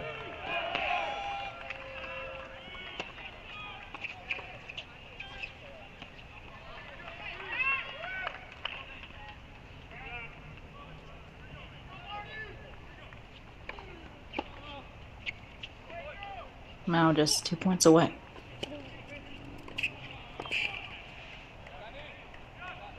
That's perhaps not the exact serve that Mao was looking for. Serve and volley on. As that did go right in the middle of that box, but does give Auburn 2 breakpoint chances here on 4.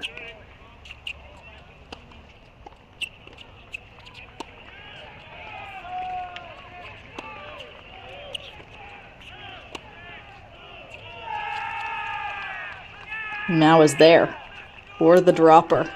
So it's a deuce point, match point, deciding point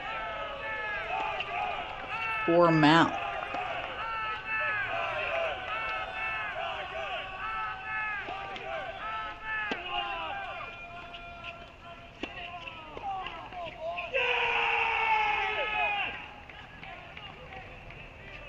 So Nathan Mao just 1 point away from adding 2 to the Cornell scoreboard.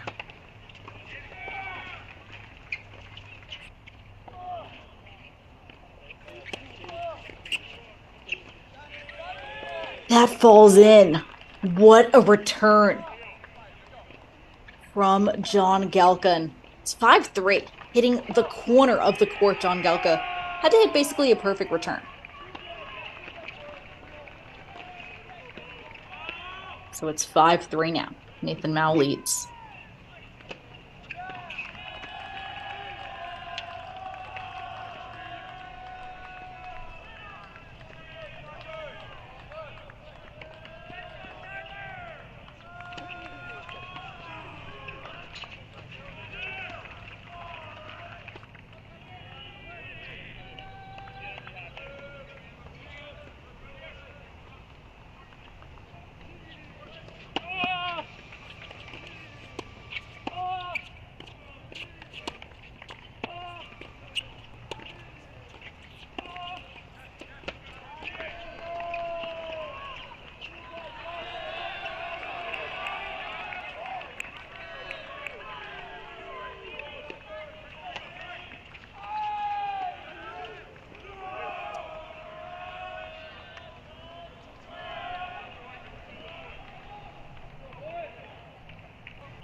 To lead. Singles play will begin following a brief intermission.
I didn't call, but I did this. It's the same or no?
Concludes today's first round match. Our final score is UTSA 1, Pepperdine 4. Congratulations to the Waves, and with today's victory, the Waves will advance to the second round tomorrow.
Go Ian.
No.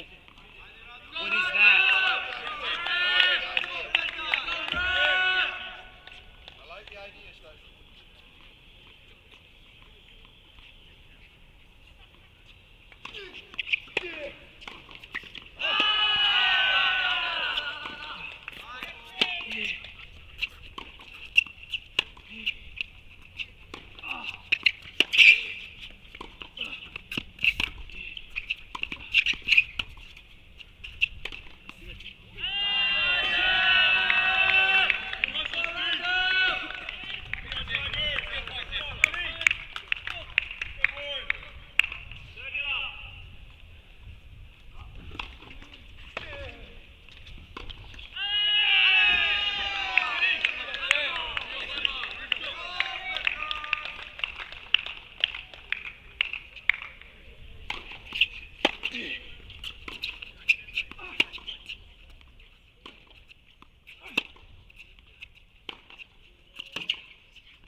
We continue our coverage here on Cracked Rackets of the cross-court cast of the NCAA Team Championships, and we bring you our first regional final on our stream here. It's Saturday, May 6th, and we have the Texas A&M women taking on Baylor for the regional final to decide the team that will advance to Orlando.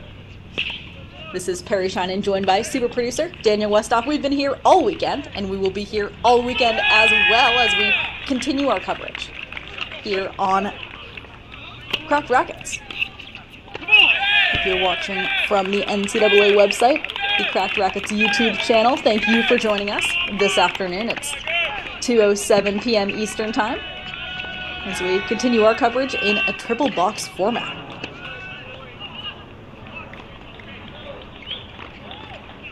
So we will start off by introducing this match in your big box as Texas A&M takes on Baylor here. At this number 1 double spot, we have Daniela Dimitrov and Paula Barano taking on Salma Ewing and JC Goldsmith from Texas A&M. We do see Baylor has taken the opening game here at College Station.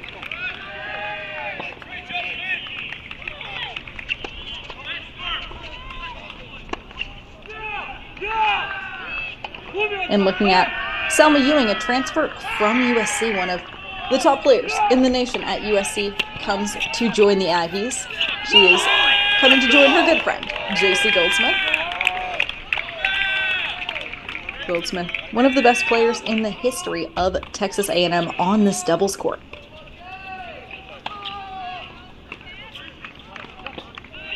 Goldsmith is now a graduate student in her final year of collegiate eligibility. She's a 2-time All-American on that doubles court with Tatiana Makarova. It was all SEC first team in 2022, all SEC second team back in 2019.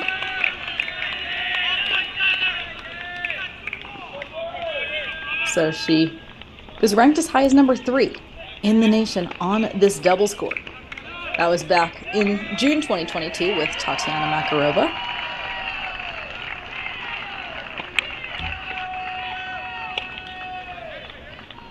And back in 2022, she also broke the record on the singles court for the Aggies. She's number 1 in Aggies history in single season singles win percentage. That was at 906 back in 2022, and she was 29-3, 26-2 in dual matches for Texas A&M.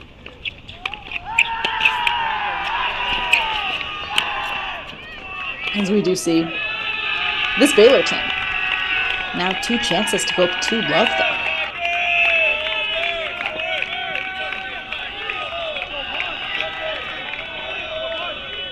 And a bit of a tight double fault there brings up our first deuce point deciding point of this regional final. So it's a deuce point deciding point here on court 1.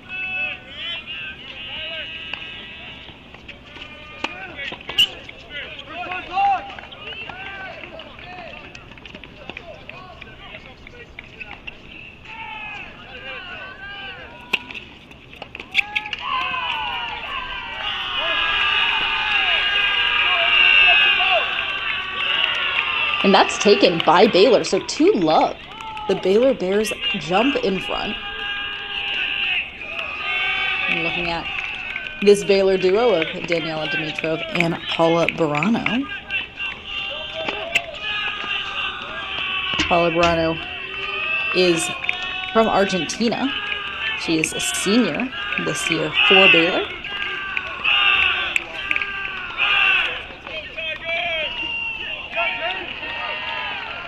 She finished last season with a 16-6 mark in singles. She spent most of her time on court number 6. And she was second on the team with 21 overall wins on the year.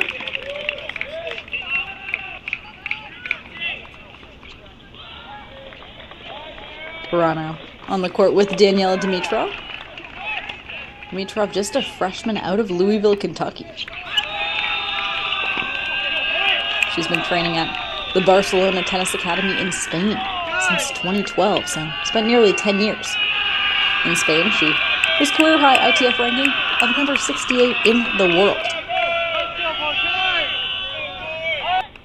As we do see this Aggies team trying to claw their way back into this match early on. They're down 2 love. And meanwhile, Westhoff, let's hop on to court 2 in this regional final, court number 2 at Texas A&M, as we introduce all the matches in action this afternoon. On court number 2, we do see A&M does have a 2-1 lead.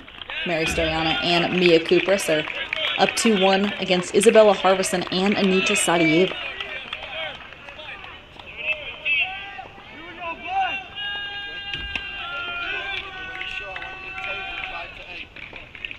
Mary Stoyana, a player originally from New England. I also grew up in New England tennis and was always admiring Mary Stoyana's strokes from afar. Very technically sound and has really matured as a player throughout the end of her junior career. Had a lot of success on the ITF tennis tour before joining the Aggies. Meanwhile, Stoyana on the court with fantastic freshman Mia Kupras, who has had quite a year for Texas A&M.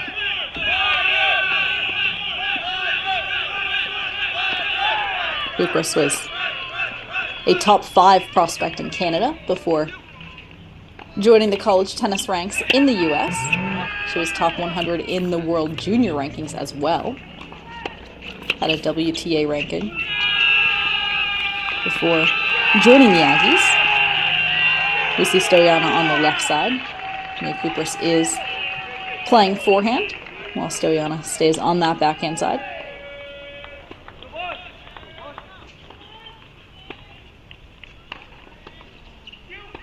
And Stoyana was on the SEC all-freshman team back in 2022. She reached a singles ranking of number 80 in the nation, as well as a top 50 doubles player with Carson Brandstein.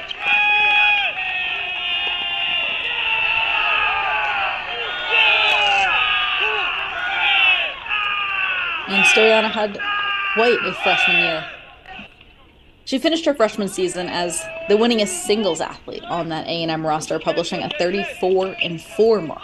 Overall, it was 14-2 against nationally ranked opponents her first season in college tennis.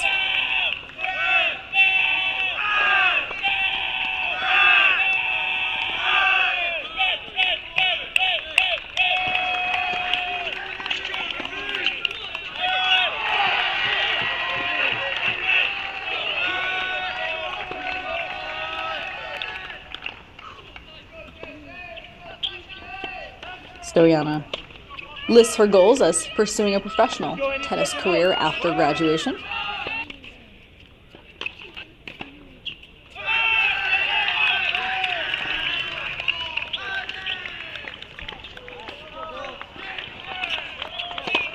Meanwhile, looking at the Baylor Bears on the far side of the court, we see Isabella Harvison and Anita Sadieva. Harvison is a senior who originally spent time playing for Alabama.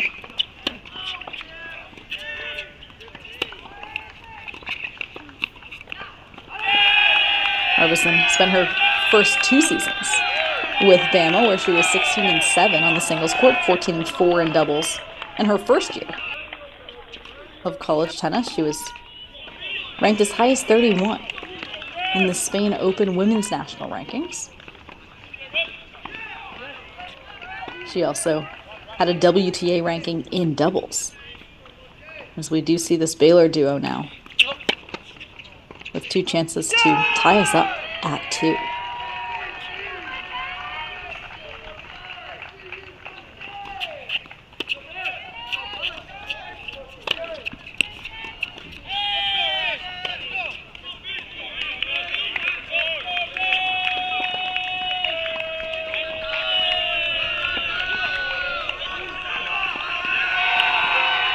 Meanwhile, for those folks who are asking about Cornell Auburn, Auburn still leads 3-2, and Radu Papo from Cornell is up 5-4 40 love against Tyler Stice, and that is the court 1 match that will likely send this match to a 3-all decision, because we also see on court 3, we see Petar Teodorovich from Cornell. He's up 5-3 against Finn Murgett from Auburn, but Murgett does have a few chances to extend that match and make it 5-4 in the 3rd set, so we will keep you updated with that match as well. And we will actually bring that match back for you as we check out the last few minutes of this battle. Of course, this battle started at 11 a.m. Eastern Time. It is nearly 2:30 p.m. Eastern Time. This match, of course, has lasted all day. So there's nothing better that we could do at the moment than show the end of this battle, as we do see all the Auburn Tigers there on the sideline just cheering on Stice, seeing if he can extend this match a little bit longer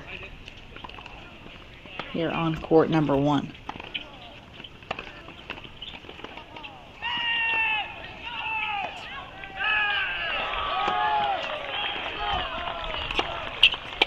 Meanwhile, Petar Teodorovich is up 5-4 in that 3rd set on court number 3, so Papo is able to close this out. Then we will head there next.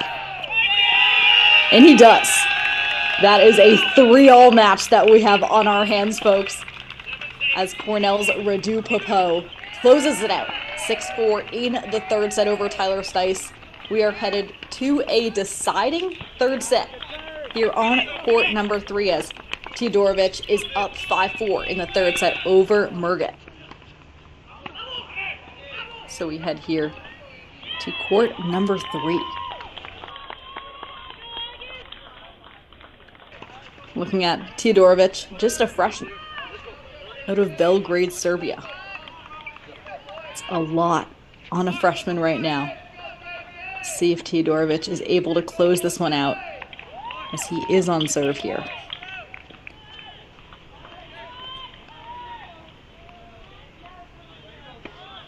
Meanwhile, Finn Murgett is a senior out of England for Auburn. So we have a new blood versus a blue blood, as Alex Gruskin likes to say.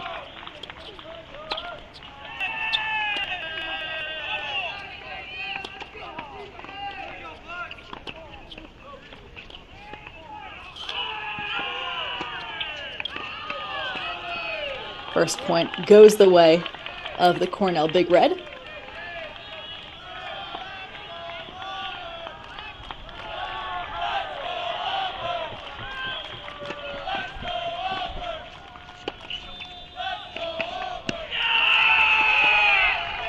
So Finn Murgett finished this past fall with a 7-5 record on this singles court. He posted 5 singles wins at All-Americans in the fall to make it to the qualifying round. He also reached the semifinal round of the ITA Southern Regionals in doubles with Tyler Stice.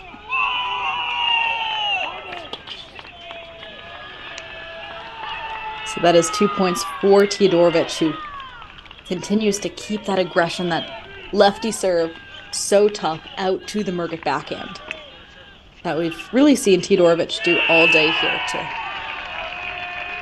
get this lead here in this third set. He's 2 points away.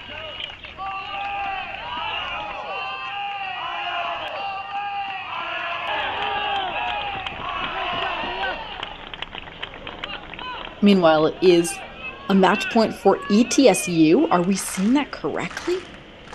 Over Ohio State, I guess it is.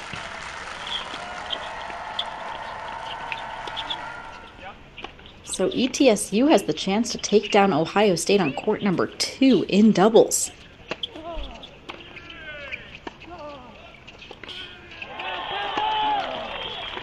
Wow. That's match. ETSU takes down Ohio State 6-3 on court number 2 at home. Wow. What an effort from the Bucks. Meanwhile, OSU does have a match point here on court number 1, and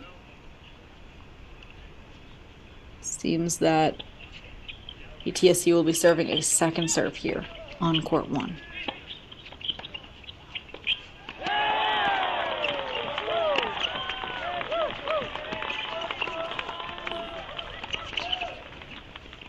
The hands from Ohio State.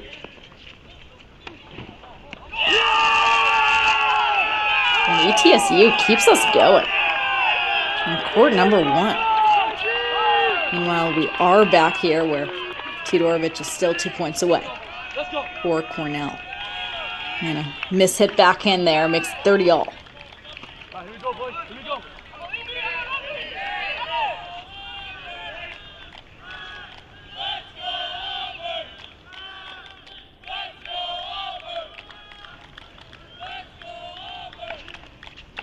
So number 3 Ohio State drops that number 2 doubles spot to ETSU.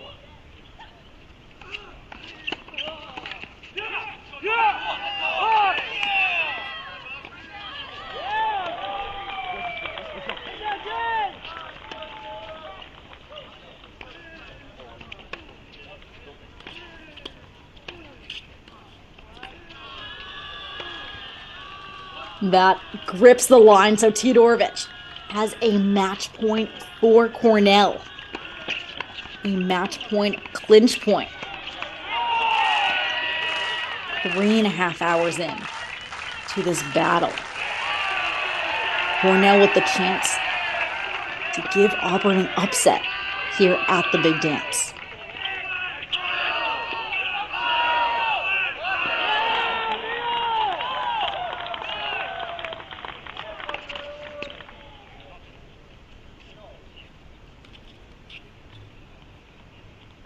Second serve for Teodorovic.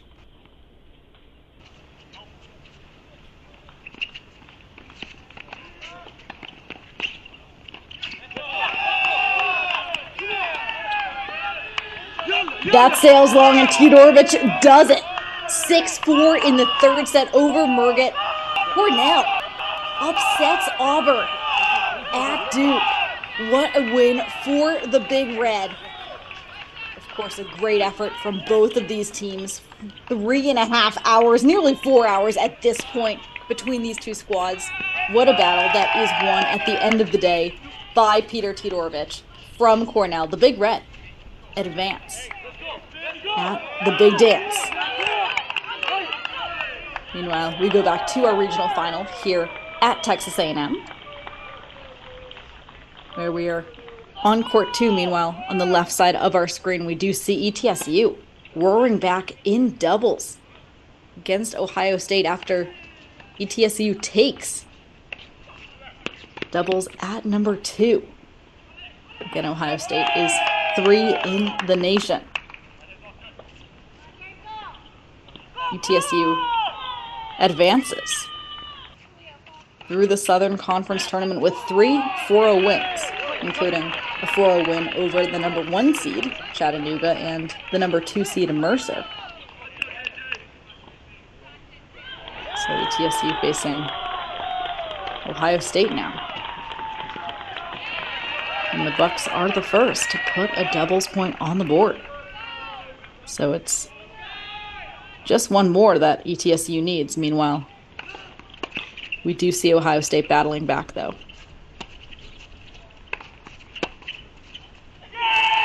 So it's a deuce point, match point for the Ohio State Bucks versus the ETSU Bucks. Maybe that's why it's so close as well. Just kidding. Deuce point, deciding point, match point. Here on the left side of our screen.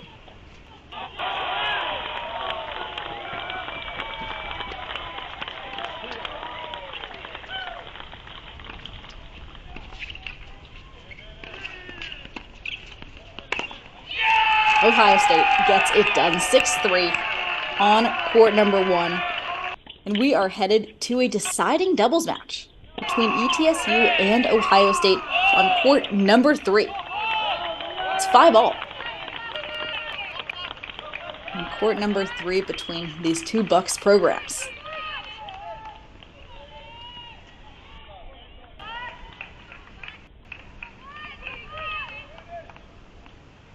Meanwhile, here on court number 2,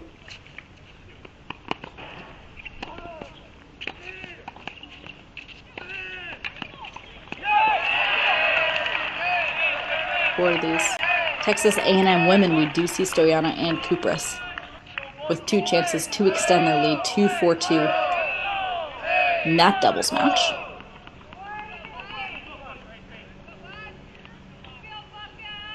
Meanwhile, Texas A&M now has leads on all 3 doubles courts, 4-2, 3-2, and 4-3 respectively, and 1-3.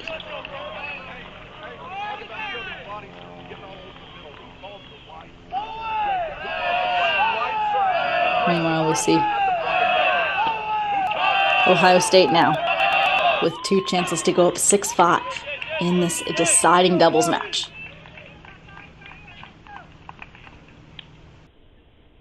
Meanwhile, Baylor ties it up at 3 on the right side of our screening. 6-5 lead now for the Ohio State Bucks over ETSU.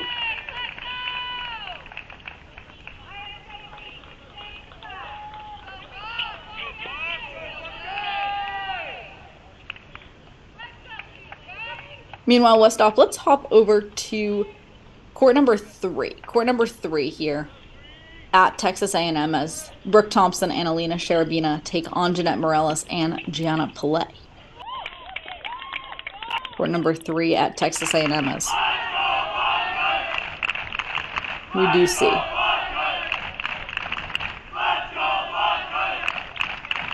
the A&M Aggies jumping in front on courts 1 and 3.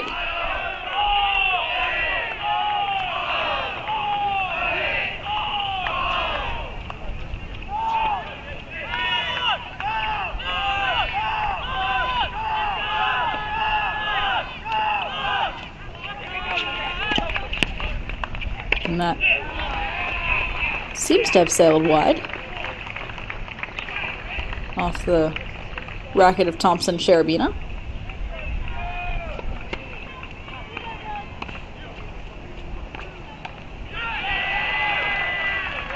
And on the left side of our screen, we do see if ETSU can send that deciding doubles match to a tiebreak with Ohio State.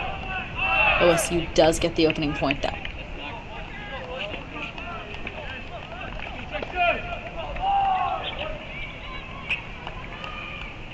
Great defense there from Morales and Play.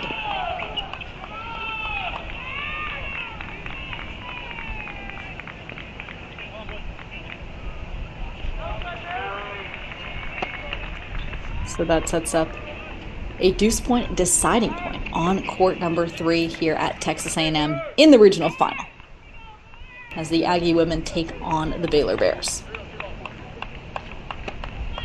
So deuce point deciding point here on court number 3.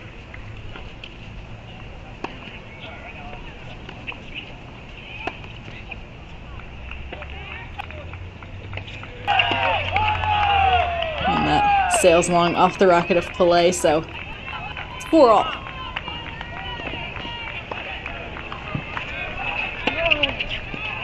Here on court number 3. Meanwhile, Salma Ewing and JC Goldsmith are up 5-2.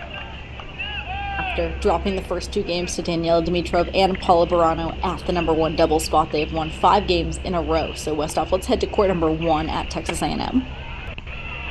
Court number 1 at Texas A&M.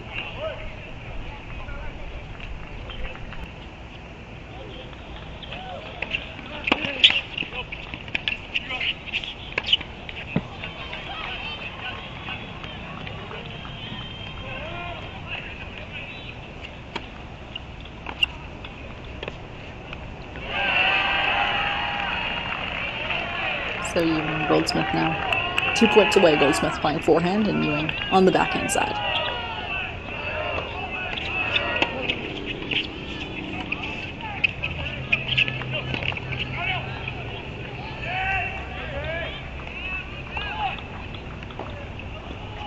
And meanwhile, on the left side of our screen, we watch the battle between the Bucks as Ohio State is now up 30-15.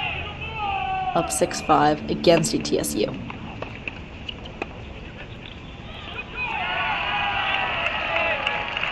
And it is match point for Ohio State. Westhoff, we can make that full screen for a moment.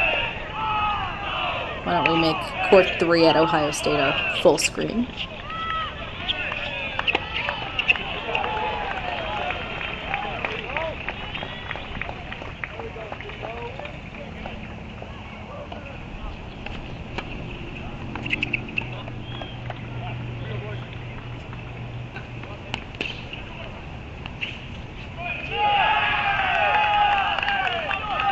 So ETSU hangs in there, saving 1 match point against Ohio State. So it's 40-30 now. OSU has 2 more chances to clinch this doubles point.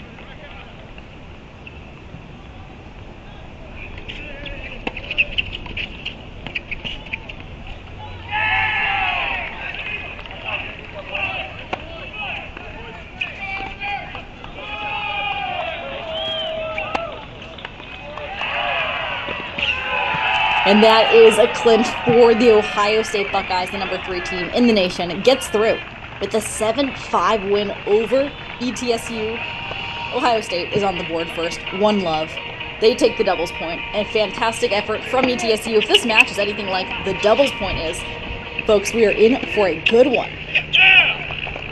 In Columbus, meanwhile, Ewing and Goldsmith are now up 5-3 at the number 1 double spot. Well, we bring in some Texas doubles, as the Texas men, also a top 8 seed, are hosting this matchup.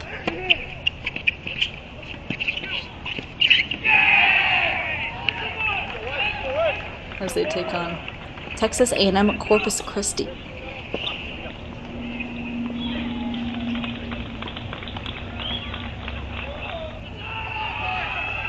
We do see Texas A&M men are up 5-3, that number 1 double spot.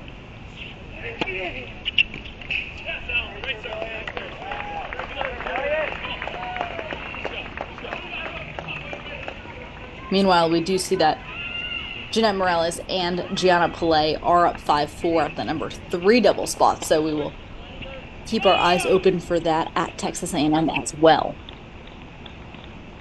But Ewing and Goldsmith are just 3 points away.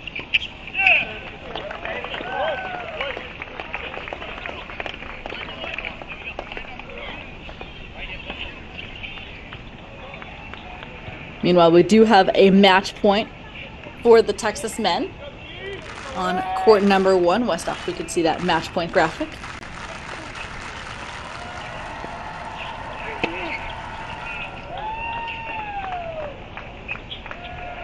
So Spazzeri and Harper end it with an ace off the racket of Elliott Spazzeri at 6-3 for the Texas men at court number 1. So Westhoff, let's head to court number 2. As we see, the Texas men do actually clinch that doubles point. So Texas takes a 1-love lead heading into singles over Texas A&M Corpus Christi. So meanwhile, we can check out this Texas A&M women's match. Doubles, the score is Texas A&M Corpus Christi. As we see, Morales and Pillay are just 2 points away here on court number 3.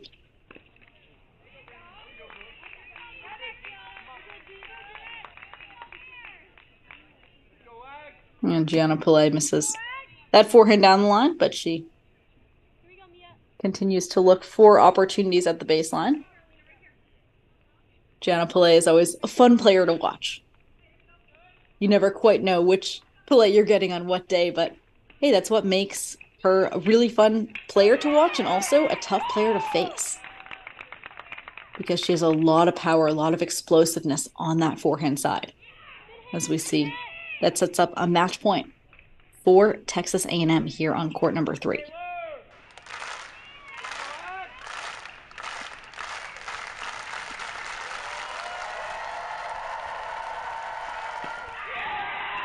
That's an ace to finish it off.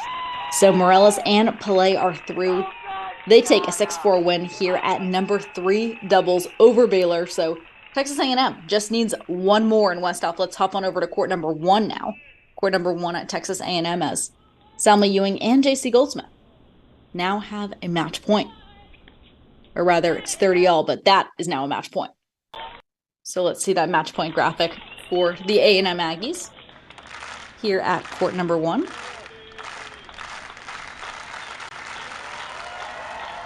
Salma Ewing up to serve. J.C. Goldsmith at the net.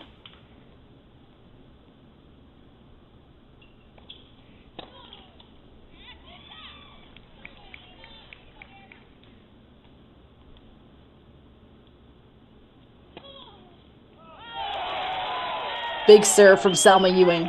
Closes it out. Texas A&M takes the doubles point over Baylor. And a pretty contested doubles point as Baylor was actually up 4-3 on court number 2. But it has been clinched. So the Aggies go up 1-love heading into singles. And we did just get word that the Duke men's match has been pushed back to 3:15 p.m. when Duke will take on UNCW. That has been pushed back to 3:15 p.m. And in the meantime, we will be here all afternoon, all evening, bringing you the best of the NCAA opening rounds here in the world of college tennis. Again, this is Peri Sheinin, joined by super producer Daniel Westhoff. We'll be back after a quick break.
Welcome back, folks, to the cross-court cast of the NCAA Team Championships. This is your host, Peri Sheinin, joined by super producer Daniel Westoff here on the Cracked Rackets YouTube channel or ncaa.com, wherever you're watching from. Welcome, and thank you for joining us. If you're just tuning in here, we saw Ohio State take a very close, very contested doubles point over ETSU. That was 7-5 in the deciding doubles match. But they do take the 1-love lead, and we're just rolling into singles here on the right side of our screen. Meanwhile, on the left side of our screen, a less close, less contested doubles point won by the University of Texas over Texas A&M Corpus Christi. Both of these host sites in action here as the host teams play at home. As we do see Justin Boulais in action here on court number 1. Boulais and his sister Isabel, both two staples of the Ohio State men's and women's tennis teams, respectively.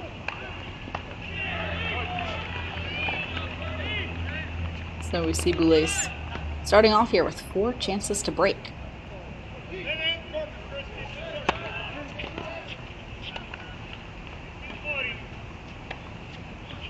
And 1 break point is saved here on court number 1.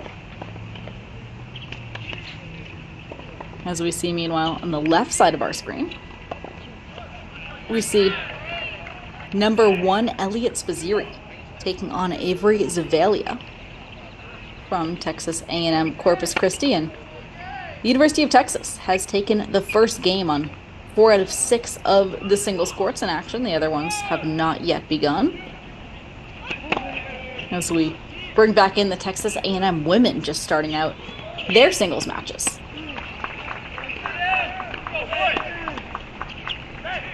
So we will start by introducing all of the Texas A&M women's matches here as they face Baylor at home. We start here on court number 1 as we check out Mary Stoyana.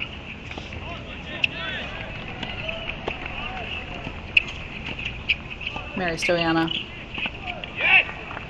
was the winningest player on the singles court for Texas A&M her freshman year. Stoyana went 34-4 overall, was 14-2 against nationally ranked opponents in her first season of college tennis, and she went 23-2 at the number 3 spot, clinching 10 total matches in 2022. And Stoyana lists her favorite tennis player of all time as Roger Federer. Can't disagree.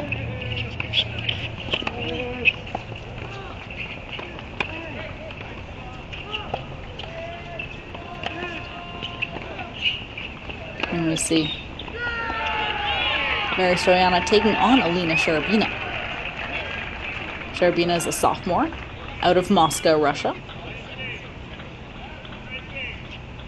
She was Big 12 second team singles in 2022, as well as the Big 12 all-freshman team in her first season.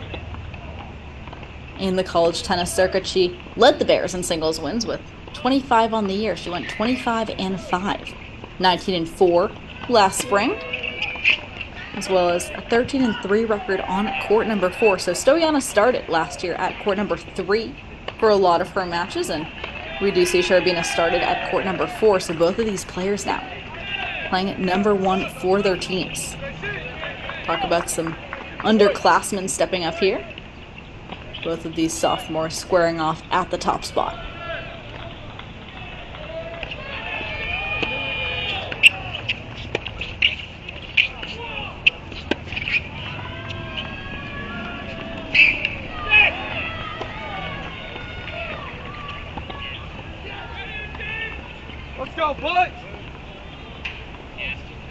So we do see Sharabina up 30-love here in this game. Now 40-love, multiple chances to tie us at 1. And Stoyana really an all-court player. What we'll be watching today is Stoyana's ability to mix up the pace, just put a lot of variety into her shots. Stoyana has a nice backhand slice, and she has the ability to kick her first serve and second serve out wide on the ad side, serve and volley there. So a lot of patterns that I know from growing up with Stoyana in junior tennis. And we do see double fault there from Cherubina, though. Makes it 40-15. And Westhoff, let's head to court number 2 as we introduce all these matches. Court number 2 at Texas A&M. As we see Anita Sadieva from Baylor taking on Salma Ewing. Ewing joining Texas A&M as a graduate transfer from the University of Southern California. Ewing was a standout player at USC. As a senior, she was an All-American as well as an NCAA singles Sweet 16 player. She was Pac-12 first team as well, going 21-14 in singles and won 11 dual matches as well for USC. She played primarily in the top 2 spots for the Trojans in doubles. Took 16 matches, playing with Aaron Cayetano.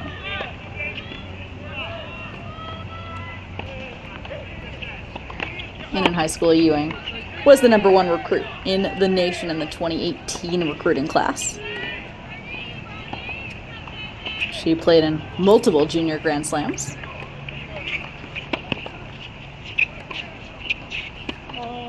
And her mother, Rihanna, came to the U.S. to play tennis at Georgia State.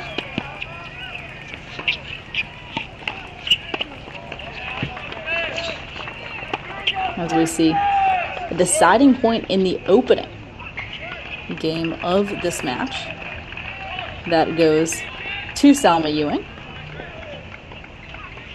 As we see Ewing takes a 1-love lead here on court number 2, and Ewing is facing Anita Sadieva here on court number 2 rather. Sadieva is a sophomore out of Ukraine.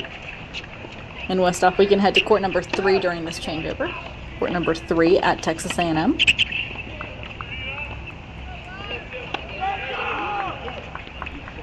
Here on court 3, we have Mia Kupras taking on Isabella Harvison. Mia Kupras, again, this freshman that's had a lot of success for A&M, really a highly touted freshman. Originally from Canada. Mia Kupras was the top 5 prospect in Canada and holds a career high ranking of number 95 in the world in the junior tennis ranks, and she notched a WTA ranking on the doubles court as well.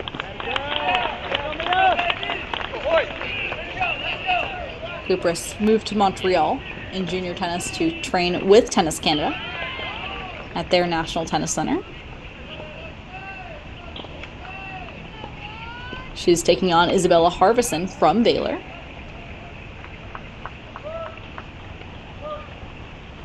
Harvison is a senior.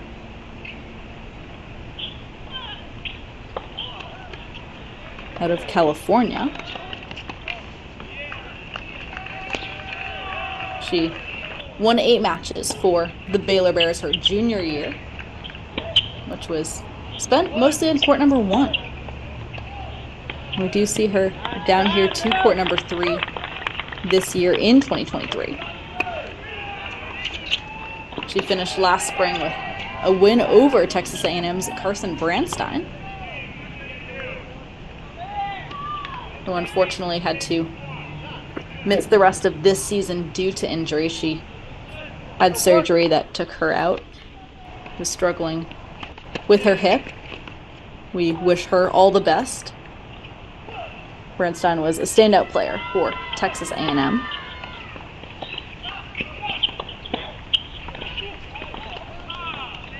And in juniors, Isabella Harvison moved away from the U.S. before high school and she trained in Barcelona, Spain. Ranked as high as number 31 in the Spain Open women's tennis recruiting.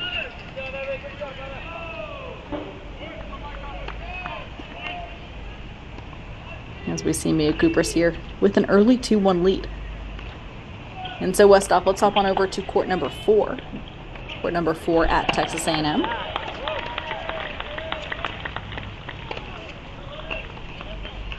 As we see JC Goldsmith taking on Lyubov Kostenko.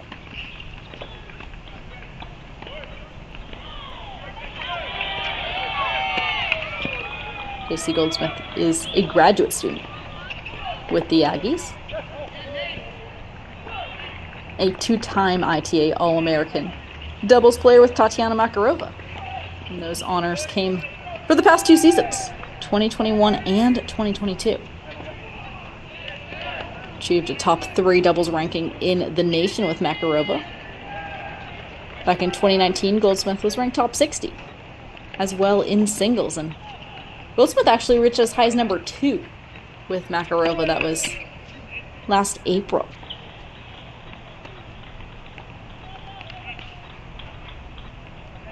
And Goldsmith leads the Aggies, the all-time Aggies, with the single-season singles win percentage. That is with 906 win percentage. That was last season when she was 29-3. She was 26-2 in dual matches as well for Texas A&M.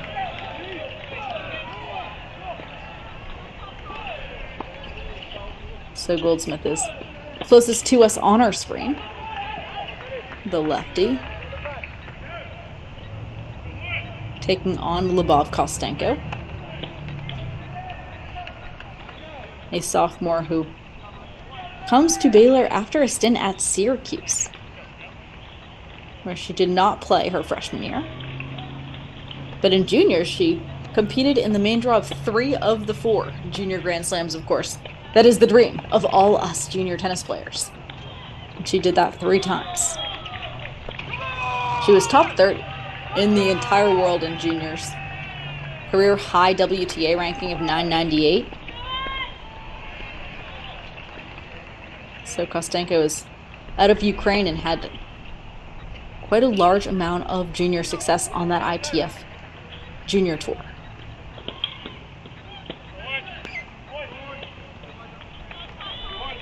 So we do see Goldsmith now up 30-15 here on court number 4.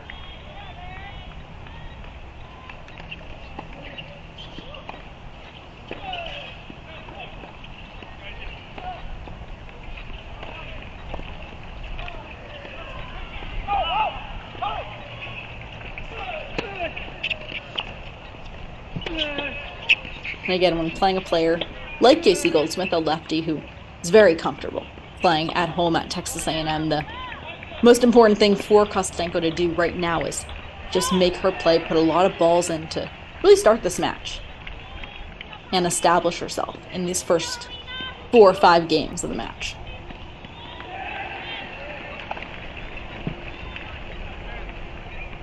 As we see 30 all now.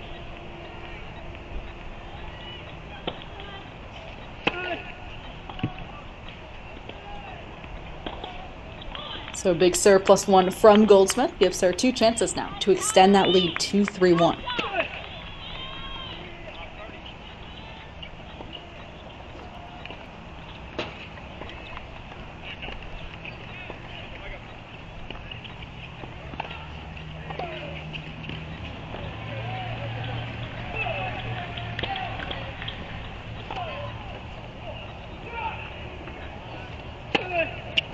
Second serve now for JC Goldsmith.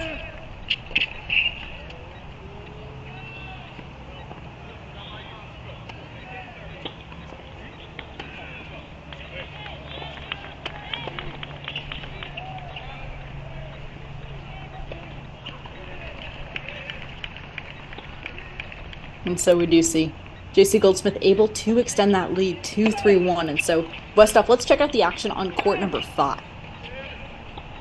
Court number 5 here at Texas A&M.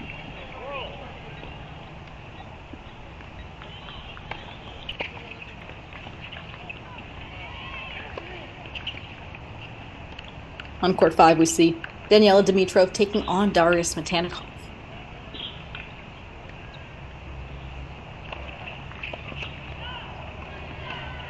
Daniela Dimitrov, just a freshman out of Louisville, Kentucky, trained at the Barcelona Tennis Academy before committing to Texas A&M.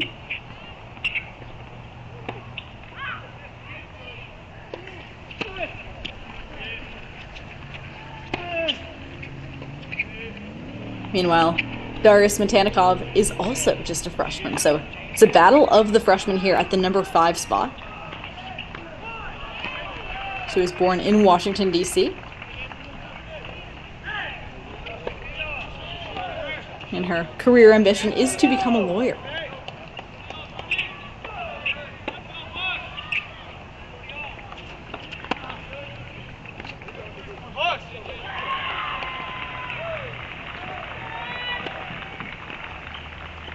So we see Smetanikov here also trying to extend that lead to 3-1 early on in this match.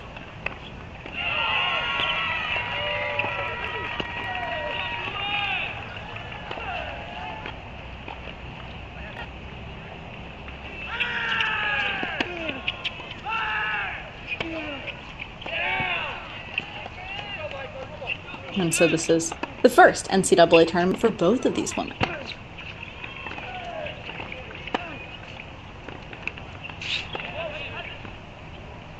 And that is a time for these women who are playing lower on in the lineup at this 5 spot that seems like a very comfortable spot for both coaches to put them in. Again, lower on in the lineup, even if they do have the ability and the talent to play higher in the lineup. As a freshman, it is smart to put these players against one another at court number 5. Smetanikov has 2 chances to break.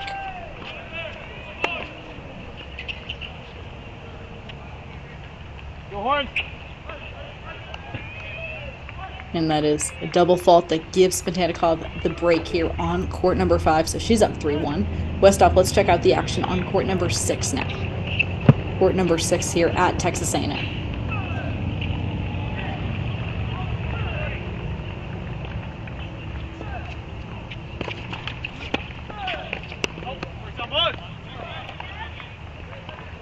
So here on court number 6, we have Paula Barano taking on Jeanette Morales.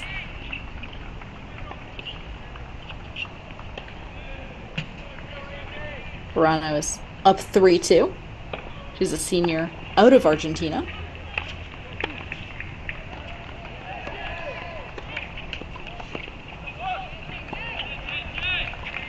As a 4th-year junior, Barano spent the spring going 16-6, mostly on court 6, so she has a lot of matches under her belt at this 6 spot. She finished with a 12-5 record last spring.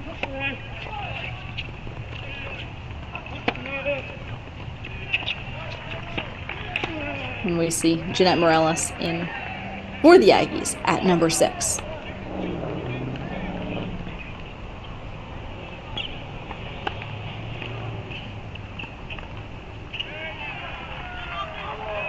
As a freshman, Morales was 18-9 overall.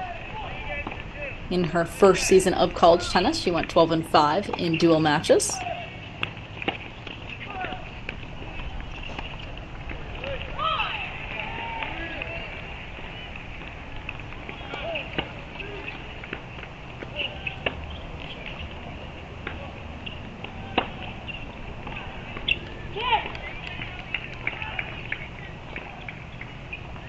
And Morales also lists professional tennis as her goal upon graduation in 2025.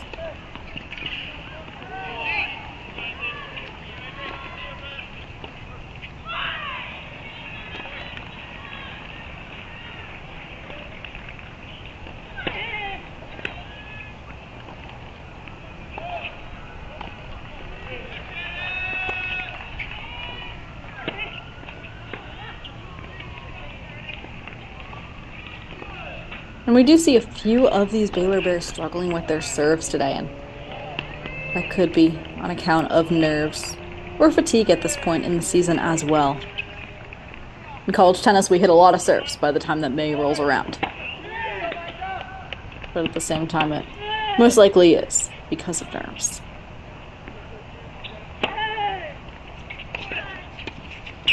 As we see that across the board, the Aggies have looked just more comfortable to start this match. A few less of those loose errors to start off these singles matches. And so the Aggies are ahead on all courts except for on court number 6 here, where Burano still leads 3-2. In Westhoff, let's actually head back to court number 3. Court number 3 here.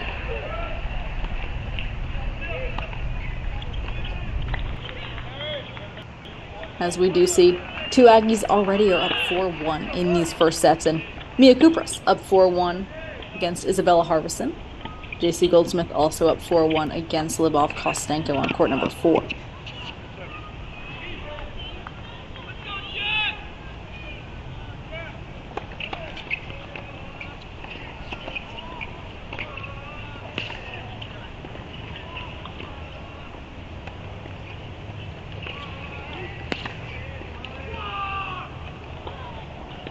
As we see these players returning to play here on court number 3, Mia Kupras takes the opening point.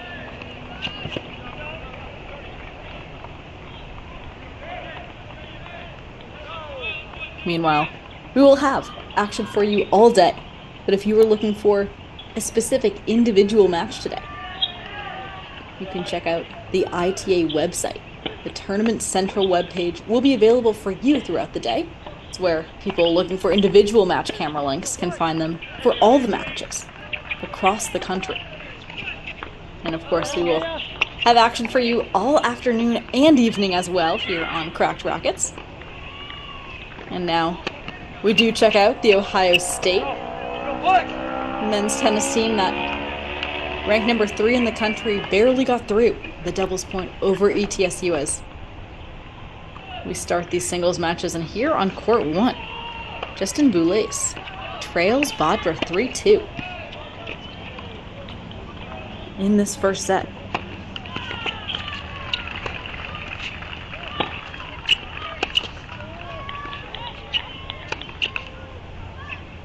So Boulais struggling a bit early,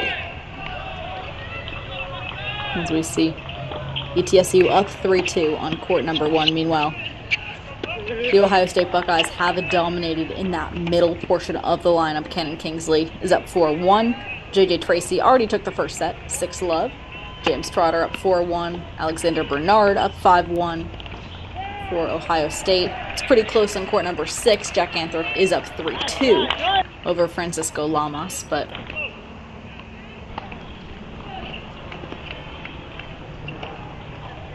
meanwhile, it is 40-30 for Boulais, and now it is a deuce point deciding point between Dimitri Badra and Justin Boulais, as Boulais looks to even up this first set.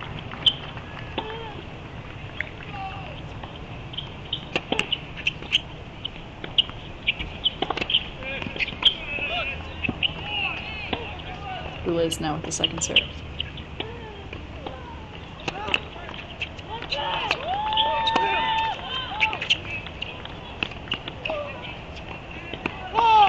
So Boulais gets that deuce point, but that was tight.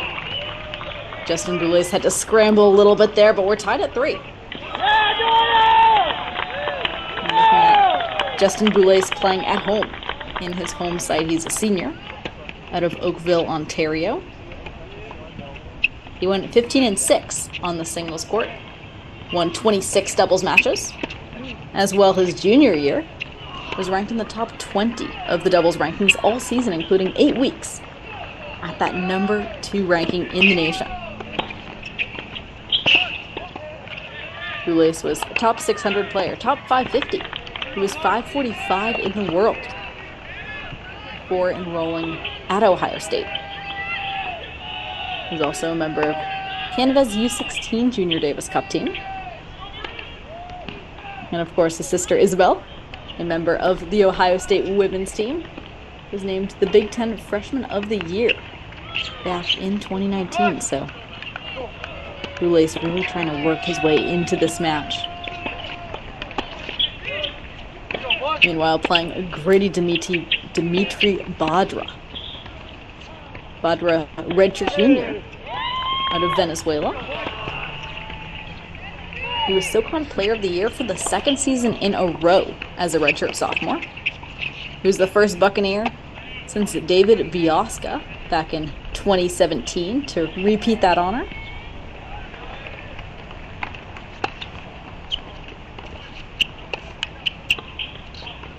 And he is majoring in interdisciplinary studies at ETSU. Go, boys!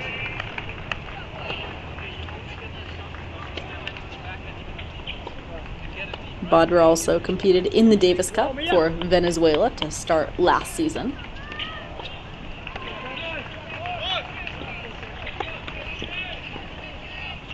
As we see here, all tied up at 3. Boulais does have 30 love lead.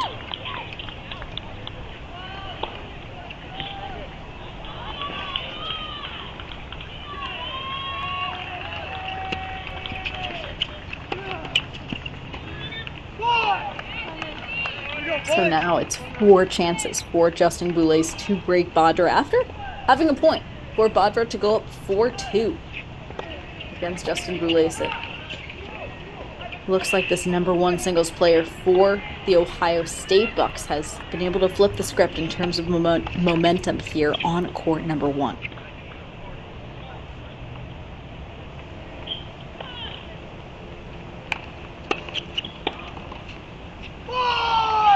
And that is a 4-3 lead here for Justin Boulais from Ohio State. So OSU goes in front here at this #1 singles position.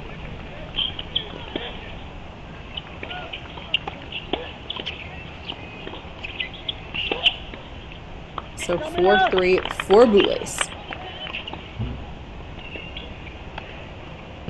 Meanwhile, we do have first sets going to Ohio State on 3 of the other courts, and James Trotter does have a set point on court #4, so looks like first sets for 4 Ohio State University Bucks.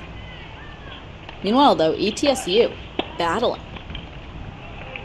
Justin Boulais up 4-3 now here on court #1, and Jack Anthrop has been able to extend the lead to 4-2 on court #6.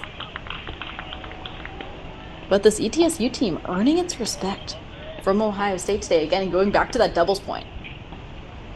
At #2 doubles, ETSU takes the match 6-3 and forcing a deciding doubles match, which was won by the #3 team at Ohio State, 7-5 in that match. So that doubles point definitely could have gone either way, but the host site, Ohio State, #3 in the nation, is able to pull through, and now it is 4-3 here.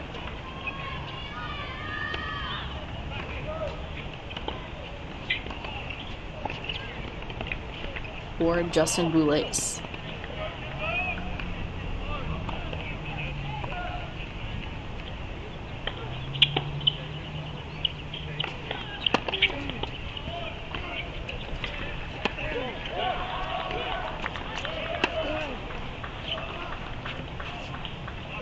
Meanwhile, we will check out court #2 here as Thiago Pernas takes on Cannon Kingsley. Kingsley just took the first set, 6-1. And as the balls are rolled out for set #2 here on court #2, we see Cannon Kingsley, a senior out of Northport, New York. He was a 2-time All-American for the Buckeyes, singles All-American in 2020 and 2022. He was also the National Rookie of the Year back in 2020, as well as the Midwest Region Rookie of the Year. That was when he went 19-3 on the singles court, 10-1 in doubles. His first season, he was ranked in the top 25 of the singles rankings all season and had season high ranking of 12 for 3 weeks as a freshman in. Die-hard tennis fans will definitely know the name Cannon Kingsley from junior tennis.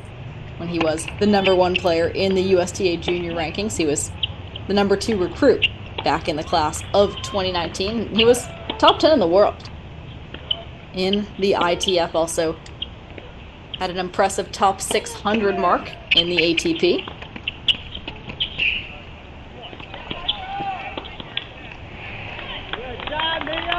One of his coaches was his father, Harry, in juniors.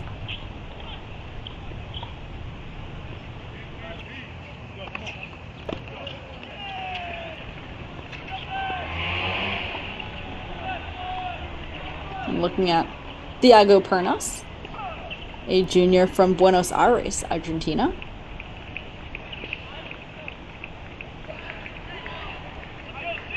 He's majoring in psychology.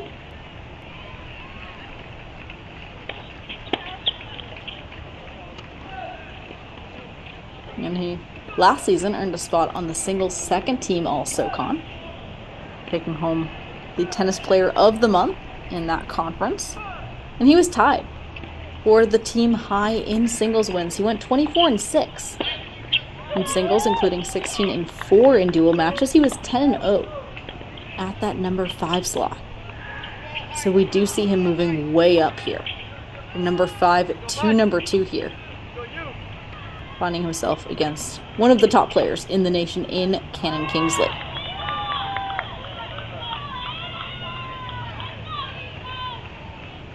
So he is serving to start off the second set.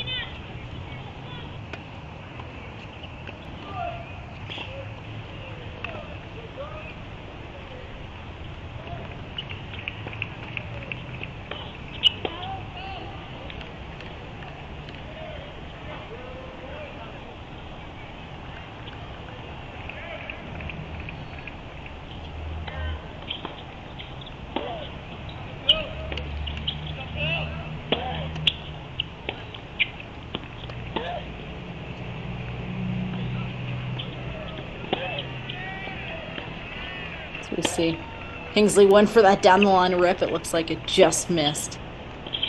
But Westhoff, let's jump on over to court number 3 now. Court number 3 here at Ohio State.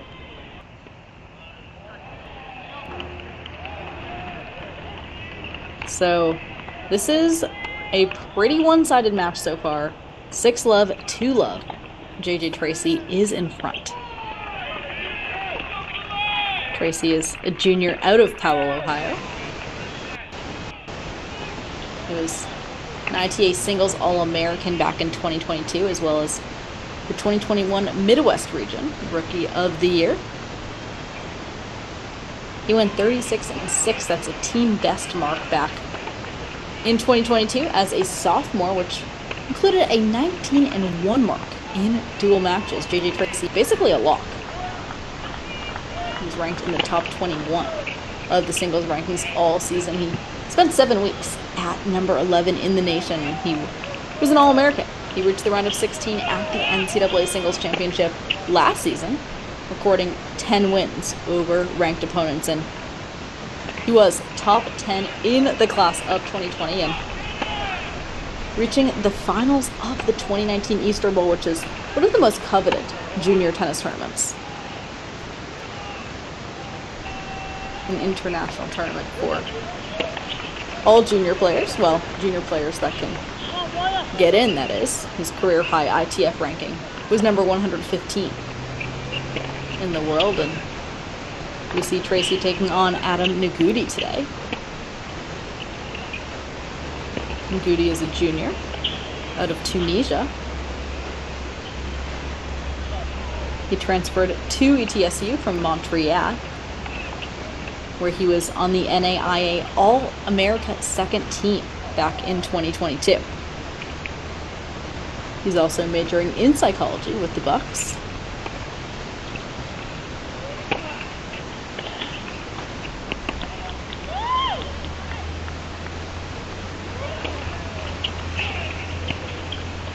As we see Tracy is just really able to overpower Nagudi right now from the baseline. And that just comes down to ball quality and also just the depth of Tracy's rally ball is just a lot deeper than that created by the racket of Nagudi. So Tracy now has 2 chances to go up 3-love in the second set.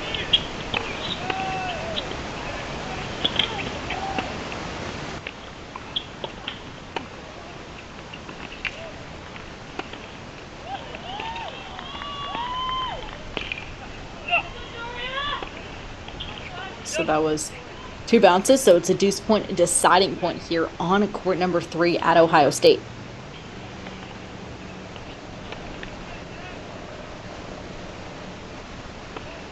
So JJ Tracy, 19-1 as a record, not only in the Big Ten, but nationally.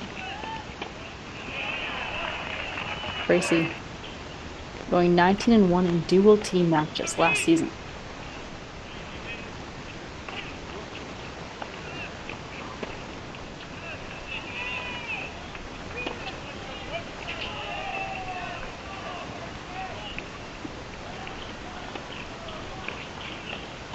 Deuce point, deciding point.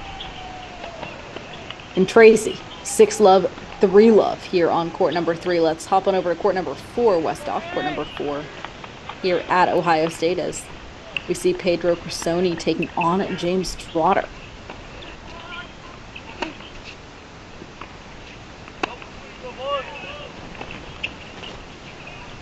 Looking at James Trotter, a redshirt senior from Hyogo, Japan.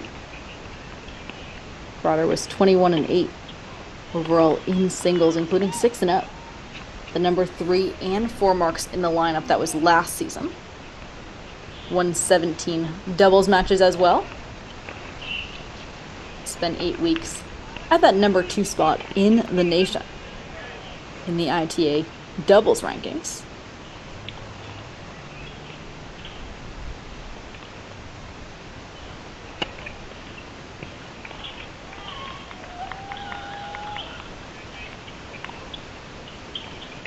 James Trotter was featured on a TV show with world-renowned coach Bob Brett, which stemmed from participating in the Shuzo Challenge with Japanese tennis star Shuzo Matsuda.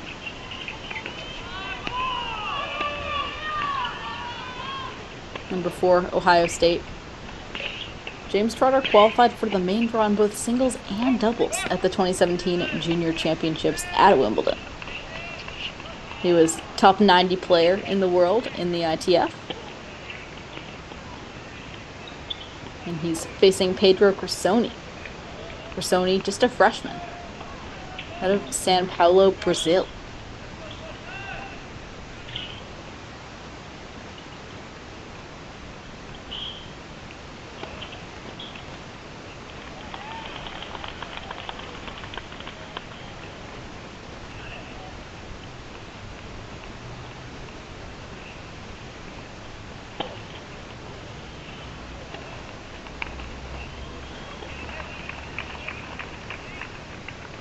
So we do see Crisoni taking the opening game of the second set.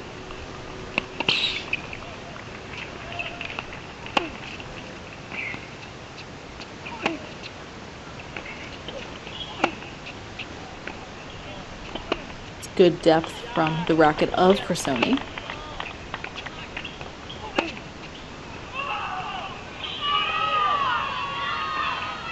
And we do see Crisoni now with a few chances to break James Trotter early on in the second set. Let's see if Trotter can hang in here at court number 4 and avoid an early break.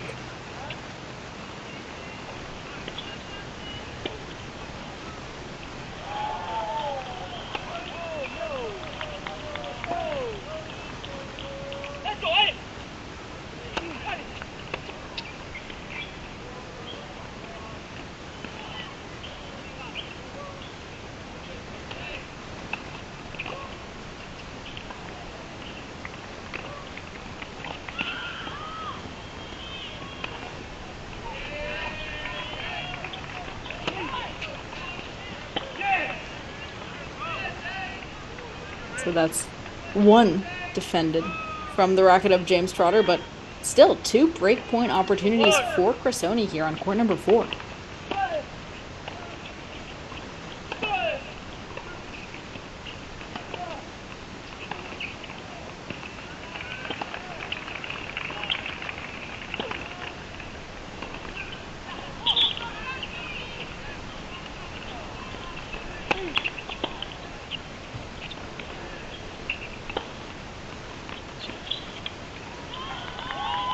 Second serve now for Trotter.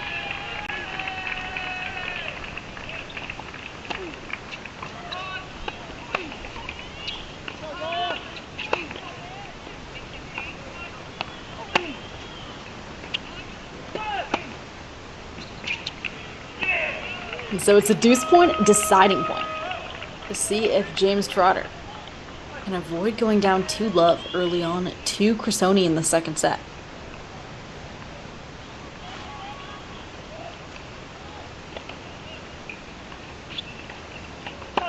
Meanwhile, at court number 3 at Texas A&M, it is a battle. 4-all, 30-all between those two women. We will, of course, keep you updated with all of the college tennis action this afternoon here on Cracked Rackets.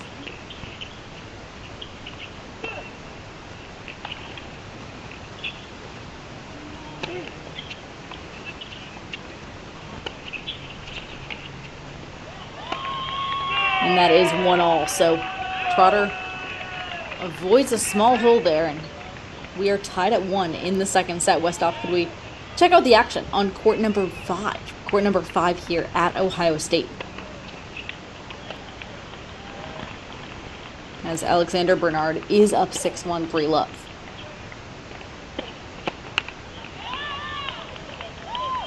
Alexander Bernard is taking on James Sim. Sim has 2 chances to get on the board here in this second set.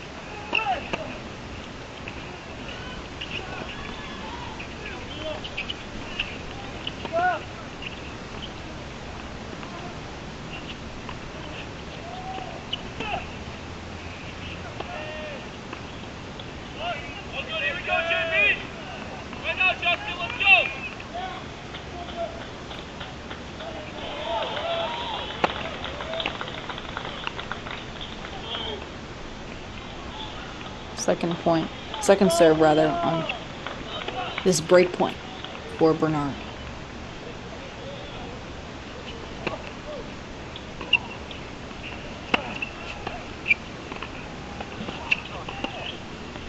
And that just sails wide. So Sim is on the board.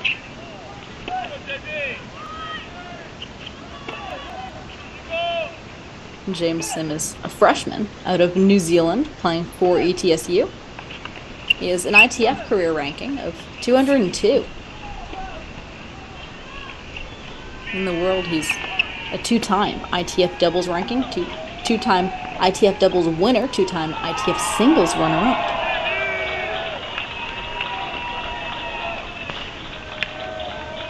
Meanwhile, Alexander Bernard here at this number 5 spot for Ohio State is also a freshman from Bonita Springs, Florida. He was the number 3 recruit in the 2020 class. He was a 3-time ITF singles champ, career high top 10. He was number 9 in the world in those ITF junior ranks. And he also won the boys 16 unders at Kalamazoo. Got to the semis of the 18s.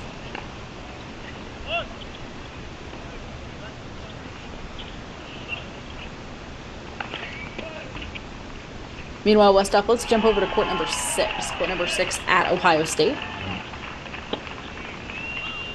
As we see, Jack Anthorp is up 6-3, down 1-love to Francisco Lamas.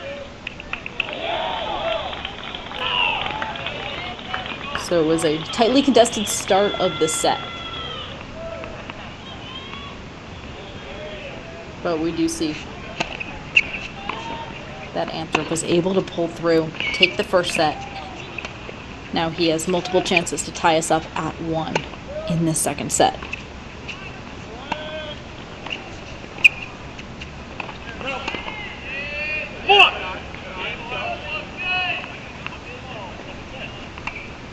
So it is 1-all here between Jack Anthrop and Lamas.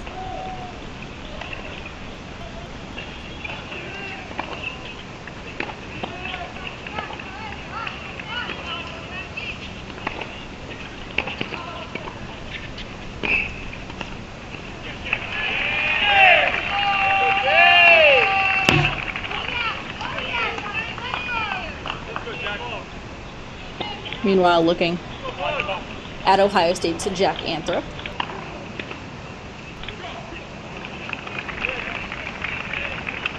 Anthrop is a redshirt freshman, originally from Orlando, Florida.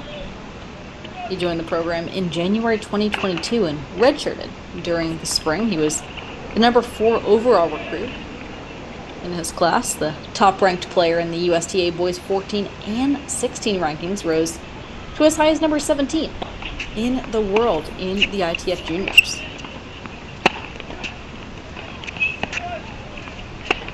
Meanwhile, Francisco Lamas for ETSU. He's a redshirt sophomore out of Venezuela. He redshirted as a true freshman and had a standout redshirt freshman campaign for the Bucks. He earned a spot on the SoCon All-Freshman team, winning 14 matches for the Bucks, including 8 matches in dual play. He was perfectly 4-0 in SoCon League action this spring. Also won 19 doubles matches for the Bucks last season. But we do see a match point here for McDonald from Texas.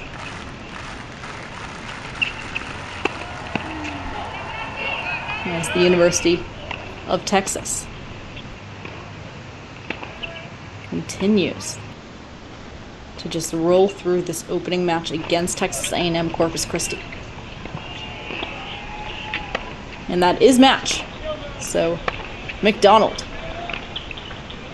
is able to come away with a 6-1, 6-1 victory. Evan McDonald gives Texas a 2-love lead over Texas A&M Corpus Christi.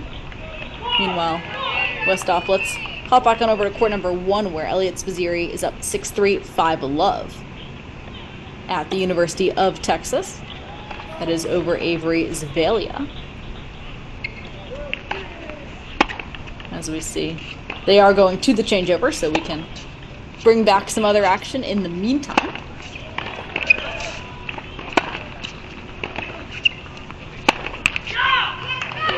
As we see here at Texas, Elliot Spizzirri looking at Spizzirri as a whole for the University of Texas. He's only a junior, originally from Greenwich, Connecticut. Spizzirri is the number 1 seed for the 2023 NCAA championships. He's also the number 3 seed in doubles with Cleve Harper. Was a Big 12 Player of the Year this year, as well as selected to the first team All Big 12. And Spizzirri, as a sophomore, missed last fall because of injury. Playing only 3 matches in doubles, but the past year and a half has been incredible for Spizzirri, as he has occupied that number 1 spot in the nation and was also a player in the 2021 U.S. Open, defeating ATP number 163 Alejandro Tabilo. That was back in 2021. He was also selected for a wild card for the doubles main draw at the U.S. Open. That was with Tyler Zink.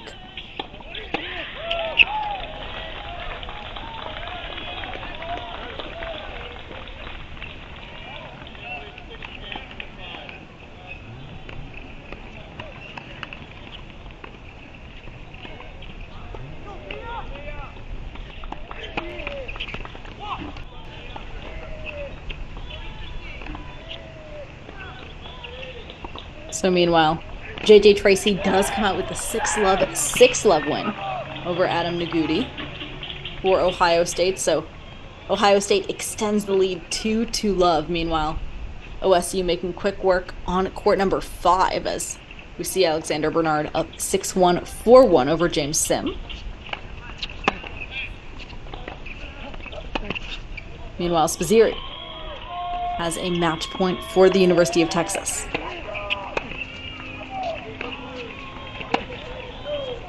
And he misses that short ball. Not the easiest that Spizzirri chose to go for a forehand there. But that sets up match point number 2. Rather, match point number 3 here on court 1.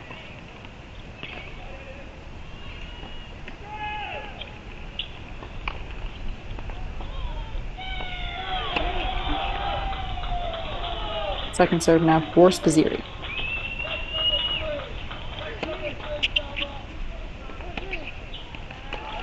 And that's match. 6-3, 6-love for the number 1 seed in the 2023 NCAA tournament. Elliot Spazzeri gets it done at the number 1 spot, setting up just one more match for the University of Texas to win and get through to the next round of NCAAs here in Texas. And Westhoff, why don't we next at Texas head to court number 2, where Micah Braswell is up 6-2, 4-1 over Pascal L'Oreal. And we can just hang with that match for a little bit as we see Micah Braswell is 2 games away from clinching for the Texas Longhorns. Micah Braswell is a junior out of Sarasota, Florida.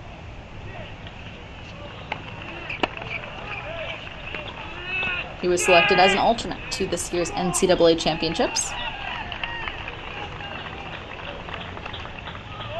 Unfortunately, as a sophomore, was forced to withdraw from the NCAA singles tournament because of injury. But throughout the last season, he registered 16-6 singles record that included an 11-4 mark at that number 1 spot. He went 5-2 at number 2. And as a freshman, he was top 30 in the nation in the final ITA singles rankings with a high of number 16. That came back on March 30th of 2021. And Braswell was the number 1 recruit in the nation. By tennis recruiting, he's number 101 in the world in juniors. That was before joining the Texas Longhorns.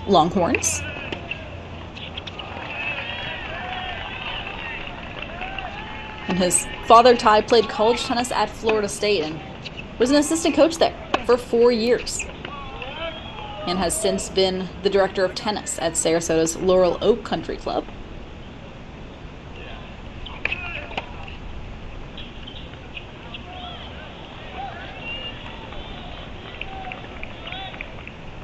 As we see Braswell here, looking to serve out this game.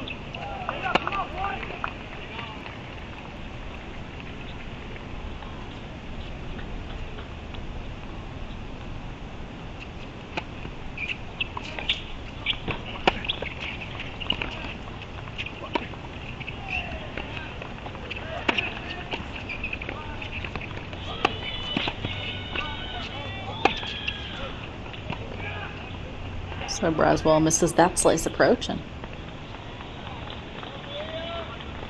we do see today Micah Braswell is taking on Pascal L'Oreal. Pascal L'Oreal is a senior out of France, playing for Texas A&M Corpus Christi. He was a perfect 3-0 at number 1 singles in the conference to improve his career singles record to 8-0 in the conference that was this past season. So he's never lost a conference match.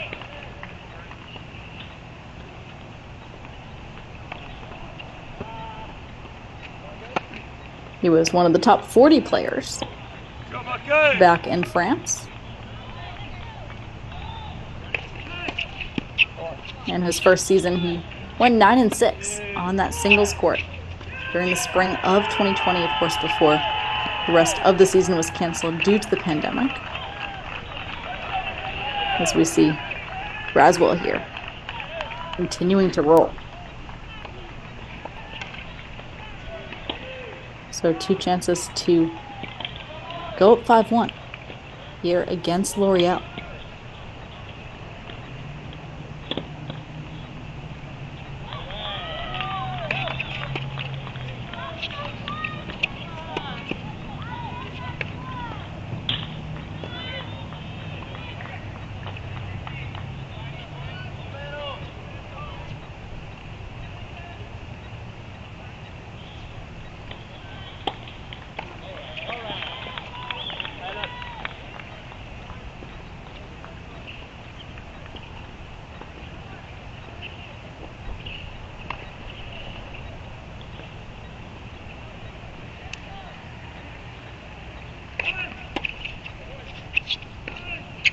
So deuce point deciding point there.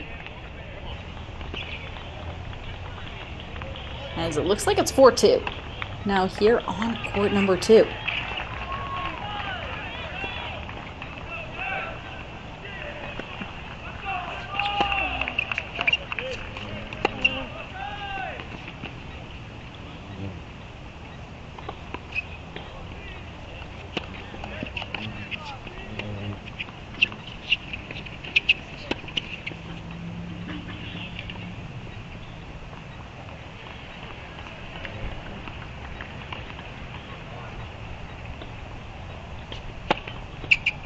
So we do see Braswell now. Looking to break to take a 5-2 lead here in this set against L'Oreal.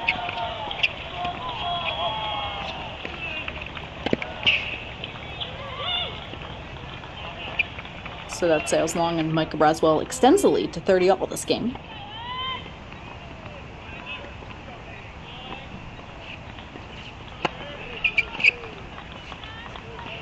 Meanwhile, for Ohio State in the upper left-hand corner of your screen, playing at home against ETSU after a tough, gritty doubles point, Ohio State does see Alexander Bernard here, only one game away on court number 5 from giving the Bucks a 3-love lead. Meanwhile, James Trotter is up 6-1, 3-1 on court number 4.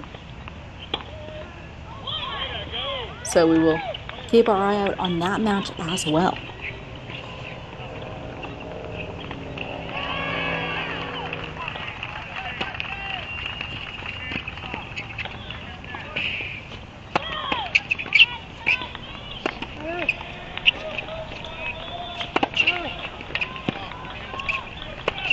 Great point here on court number 2 as Texas A&M Corpus Christi continues to fight. And Corpus Christi has been ranked in the top 100 of the ITA team rankings. As we see this Texas team with an in-state battle today here against the University of Texas. The University of Texas, of course, reaching the finals of the ITA Indoor Nationals this spring, falling only to number 1 TCU. And that is a double fault to hand Micah Braswell 2 break-point opportunities here on court number 2.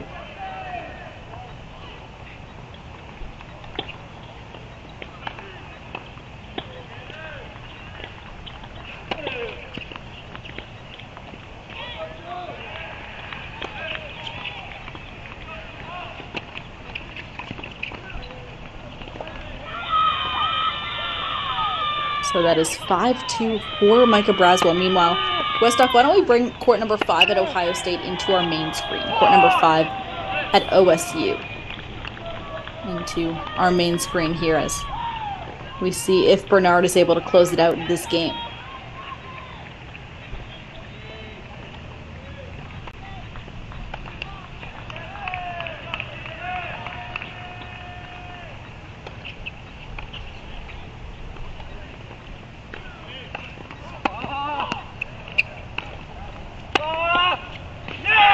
And that's a rip from Alexander Bernard.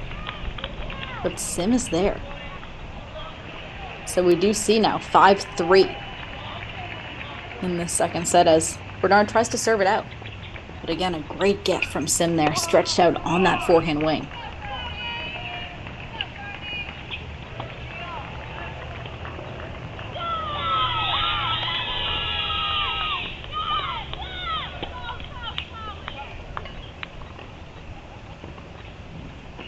So 15 all now, just 3 points away for Alexander Bernard,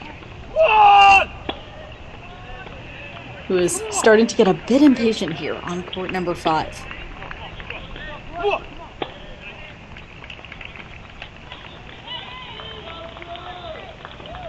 Meanwhile, on court number 6 for Ohio State, Jack Ganthrop is up 6-3, 4-2 over Francisco Lamas.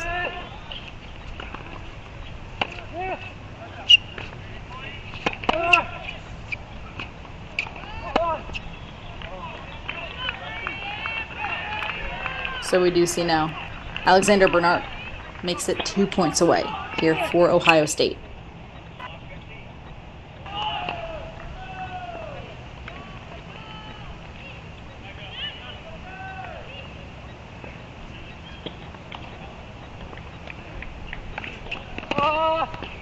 Meanwhile, the Texas A&M women take 3 first sets.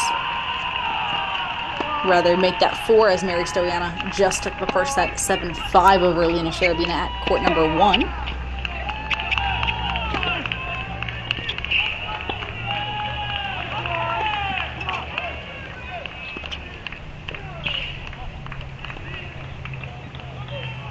So Westhoff, can we see that match point graphic here for Alexander Bernardis? 6-1, 5-3, 40-30 over Sim.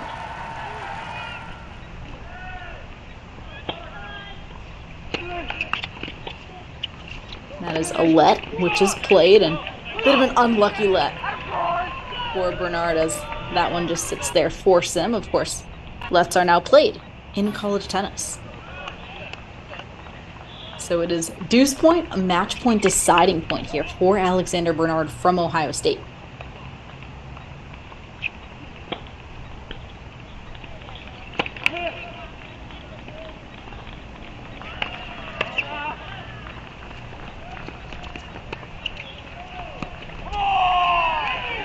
And does that catch? I guess it does. So 6-1, 6-3, Alexander Bernard takes down Sim here at court number 5.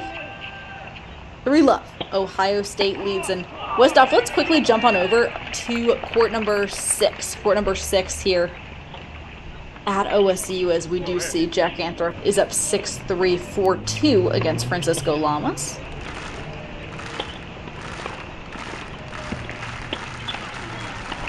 But we do have a match point in the meantime from Micah Braswell here on court number 2 to clinch this match for the University of Texas.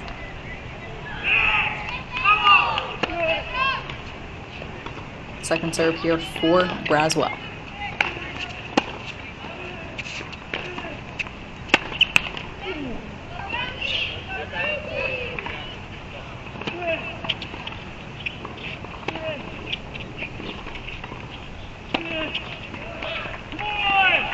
And that is a clinch from Micah Braswell. 6-2, 6-2, the University of Texas is on to the next round of the NCAA tournament. Micah Braswell wins at court number 2 for the University of Texas Longhorns. The men are through. Meanwhile, we do have some break points on the left side of our screen for Jack Anthorp. Meanwhile, on the right side of our screen, we have JC Goldsmith, only 1 game away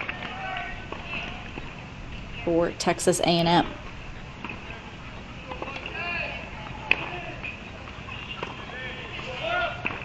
So the University of Texas gets through without that much drama over Texas A&M Corpus Christi in that in-state matchup.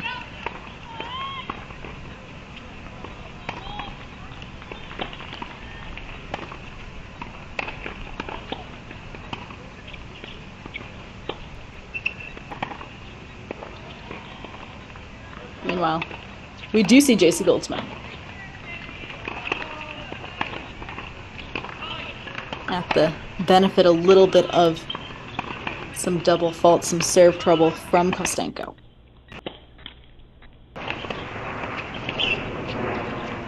Meanwhile, though, for Ohio State, as we gear up for this 5-2 game, Jack Anthorp has the chance to clinch for the Buckeyes at home. Meanwhile, we do see at the number 1 single spot, Justin Boulais, after getting through a tight first set against Dimitri Badra, is up 3-love in the second set. Let's go! Yeah, James!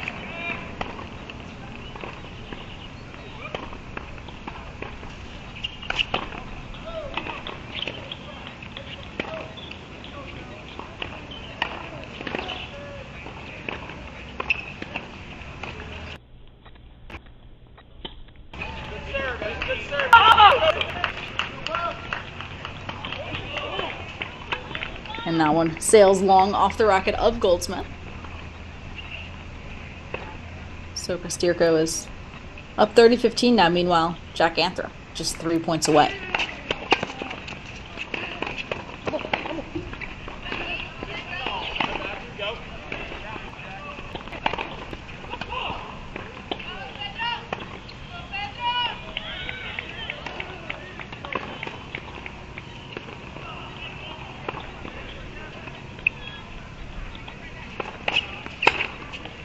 Jack Anthrop, just a redshirt freshman,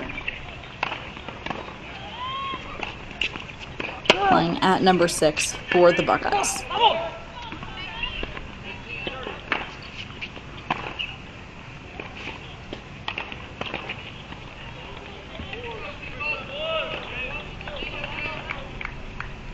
As we see, meanwhile, Goldsmith struggling a bit to close out this match as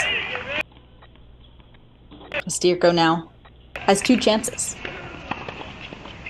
to stay in it and serve and make it 5-3.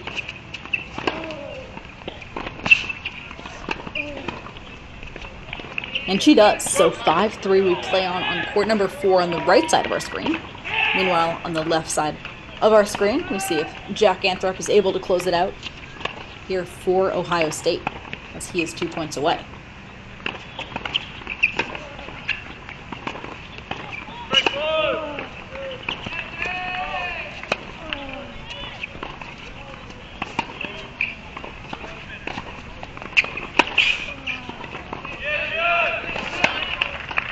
And it is match point now for Jack Anthrop. Westhoff, if you want to go full screen for Jack Anthrop and the Ohio State Bucks here at home. As it's match point for Anthrop.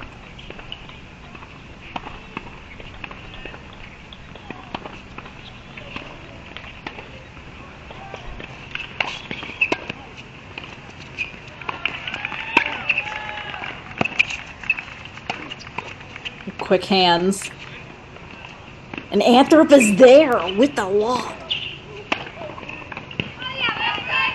But that is too good from Lama. So we have set ourselves up a deuce point, match point, deciding point.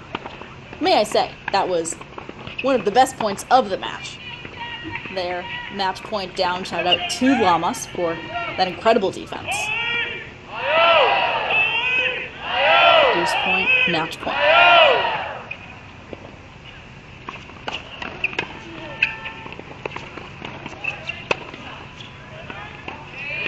Jack Anthrop gets it done. Hands are raised over his head. That's 6-3, 6-2 over Lamas here on court number 6. Ohio State is through with a 4-love win over ETSU. A win that was not as simple as it looked, as the ETSU Bucks nearly took the doubles point. Ohio State just escapes in the deciding doubles match with a 7-5 victory. Shout out to ETSU. Bucks versus Bucks today. The Ohio State ones get through, but ETSU, a great season and, of course, a great doubles point today against Ohio State.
Jonas Zibberts.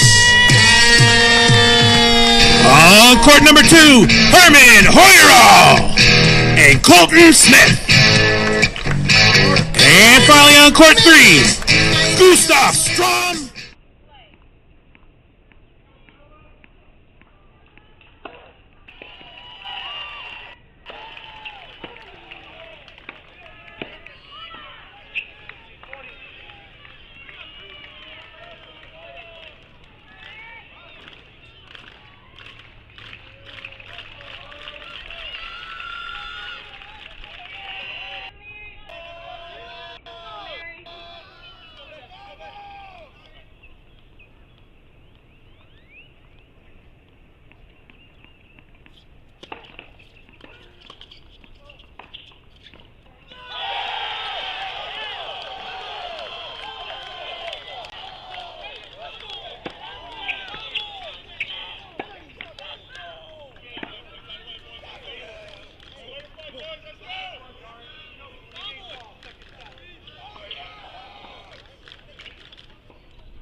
And we continue our coverage here on the cross-court cast of the 2023 NCAA Team Championship. We start here with host Arizona. Arizona takes on Oklahoma State University in the NCAA Team Championships. Arizona, of course, the host. And we start with introducing all the doubles matches in action today here at the University of Arizona.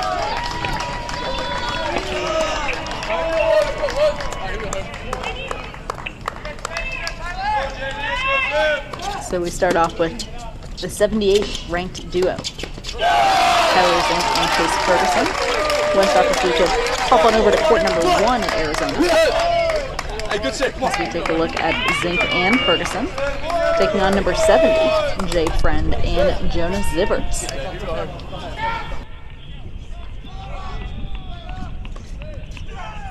For Oklahoma, Tyler Zink, the senior out of Sarasota, Florida, was raised at the IMG Academy.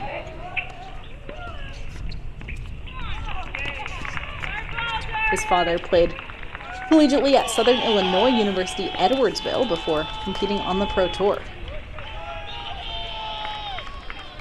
And Zink was also a member of the Georgia Bulldogs, where he was twice named an All-American, achieving career high rankings of number 26 in the nation in singles, number 7 in doubles.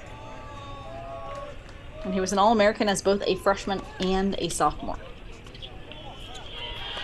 And then he joins this Cowboys program now, where last season he wins 10 singles matches for the Cowboys, went 9-5 on the doubles court. He was named Big 12 Co-Newcomer of the Year, as we see a Deuce Point here, but at the same time we have to go back here to Duke, where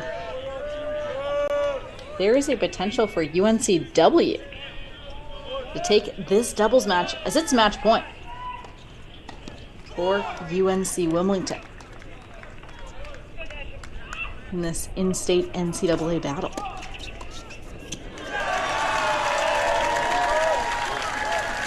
Second serve here for Duke.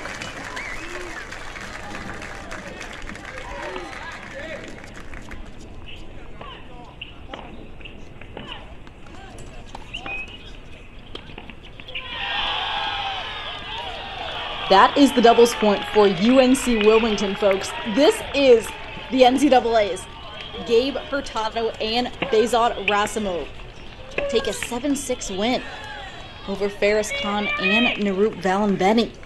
So it's 7-6.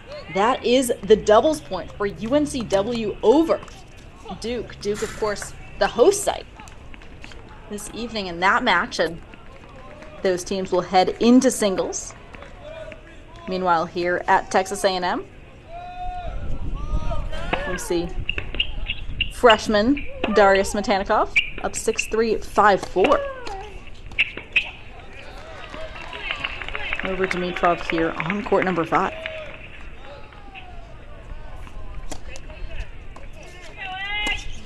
But what a doubles point for UNC Wilmington.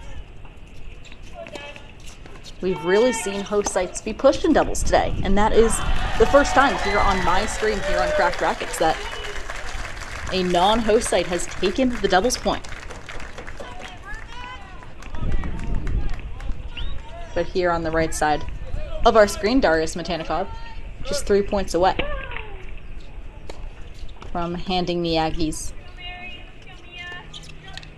their third point of the day. Meanwhile, at number 1 singles, we also have Mary Stoyana up 7-5, 5-2 against Alina Sharabina. So we will bring you all of that action and more here on Cracked Racquets. We've been here all day. This is your host, Peri Sheinin, joined by the best producer, Daniel Westoff, here for Cracked Racquets, as we have these streams available for you on the NCAA website or, of course, the Cracked Racquets YouTube channel. Thank you all for joining us, as we will be here tonight as well. So we have 2 matches kicking off at 5 p.m. at the top of the hour. Meanwhile, Spatanikov now 2 points away on the right side of our screen now. That sets up a match point for Daria Smetanikov. Westoff, if we could see that graphic, perfect for Smetanikov, and she's looking for the third point here for the Aggies at home.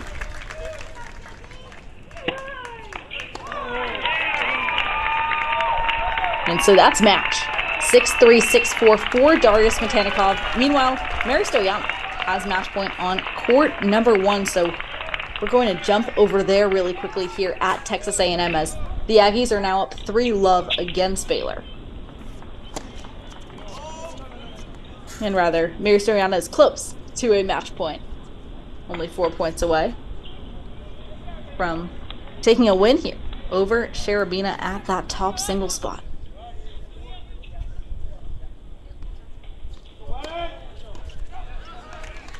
Stoyana did have a match point previously, was not able to convert, but she'll be looking to break Sharabina to clinch for the Aggies. Big serve down the tee, though, from Sharabina. Says not yet. Meanwhile, on the left side of our screen, we see Arizona OSU, court number 1, which, of course, we will go back to momentarily.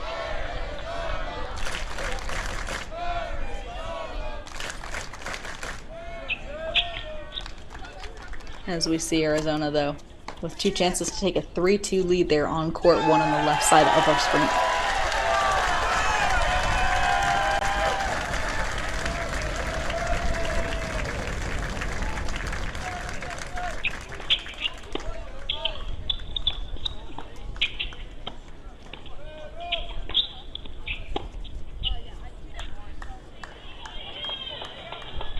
Mary Stoyana showing bit of frustration here on court number 1, as Sharabina has multiple chances to hold and continue this match. And of course, that is exactly what Baylor wants right now, because Baylor on court number 6 is in a 3rd set. Meanwhile, Baylor's Isabella Harbison takes the first set 7-6, is up 2-1 against Mia Coopers on court number 3. Salma Ewing took the first set 6-4 for Texas A&M on court number 2, but it's 3-all now in that 2nd set. So, meanwhile, Mary Stoyana really the key for A&M to get through this match and move on without too much drama here against an in-state rival in the Baylor Bears.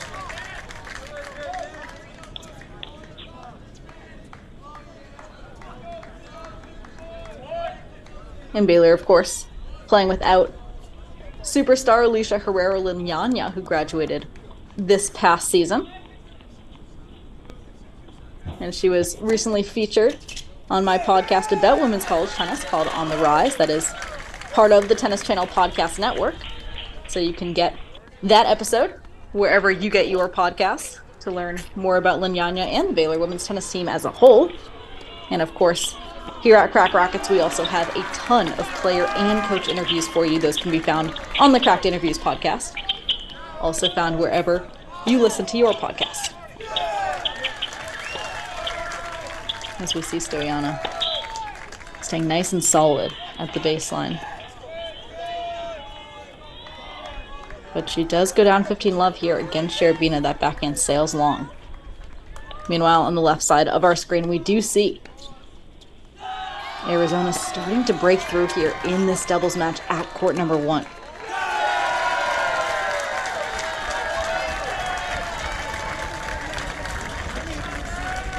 As Jay Friend and Jonas Zivers, ranked 8 spots above Zink and Ferguson, are looking to extend that lead to 4-2, and they do. So Arizona is up 4-2 on courts 1 and 2, and up 3-2 on court number 3.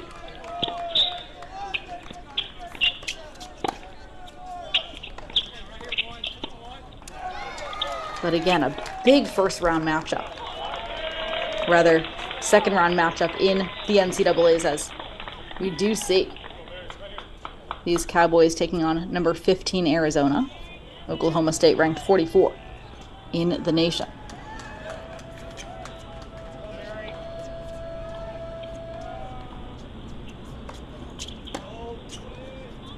So Stoyana now 3 points away here on court number 1 for Texas A&M.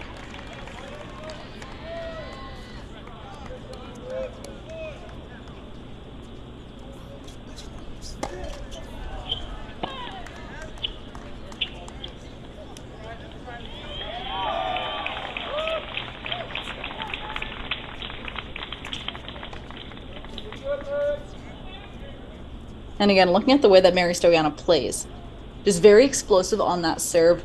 Always looking for the serve +1 combo with the forehand. But yeah, Stoyana, an all-court player. It's always down to slice a bit, drop shot, serve and volley even. She can do it all here on court number 1 as she's down 2 points away. Meanwhile, nice return from Cherubina, who establishes that quick offense off the serve return, so it's 30-all now.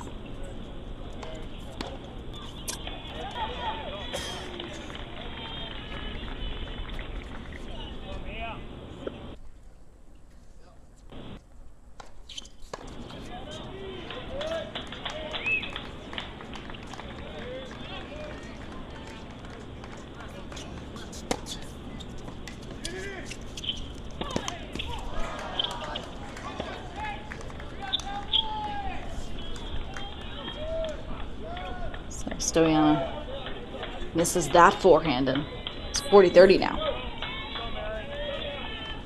For Cherubina, 2 chances to break Mary Stoyana. And Cherubina really doing everything right now. Those serve returns going nice and deep. Really trapping Mary Stoyana.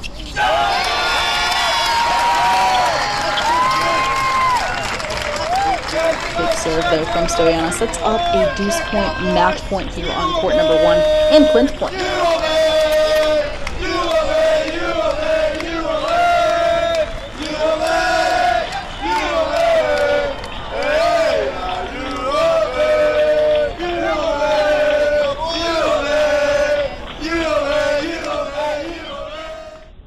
So match point for Mary Stoyana here. And the Texas A&M Aggies. And Stoyana gets through with. Stoyana talking to the chair. I guess that first serve was called out. Seems Stoyana is now setting up for a second serve. So that was too close for us to tell from the broadcast booth. So second serve for Storiano. And now she takes it. 7-5, 6-3. Texas A&M is through at home for love over Baylor. A very solid effort from the Baylor Bears, but again, Texas A&M just deeper and more experienced at those spots 1 through 6 in the singles lineup, and A&M is through at home. Meanwhile, we lock in here with Arizona OSU as we do see this Arizona team up 5-2.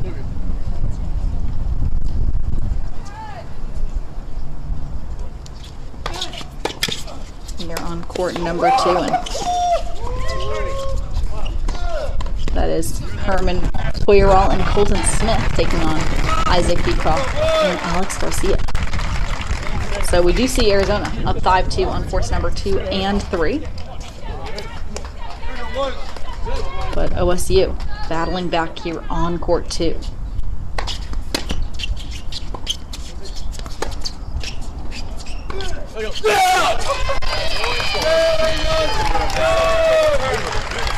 So it is battle of the white uniforms here at Arizona. It's a free snip on 2 wood. Yes, sir. You good up. No! Wood! Good!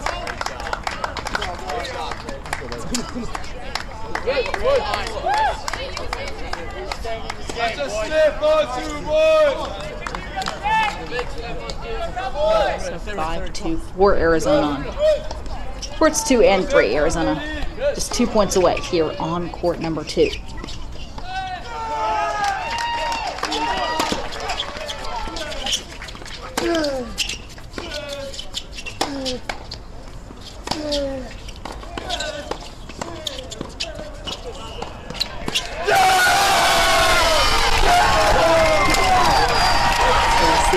All the fans stay packed in here at Arizona to watch their host site in action here. And that sets up a match point. Westhoff, can we see that match point graphic for Smith and Hoyerall here? Closest to us on our screen.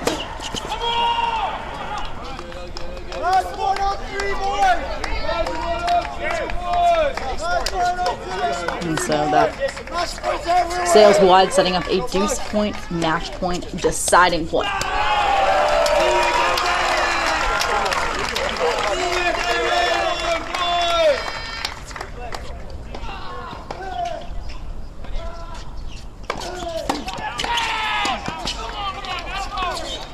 Quick reflexes here from Arizona. Cross-court battle. And that is won by Arizona. Little Brian Brothers bump there.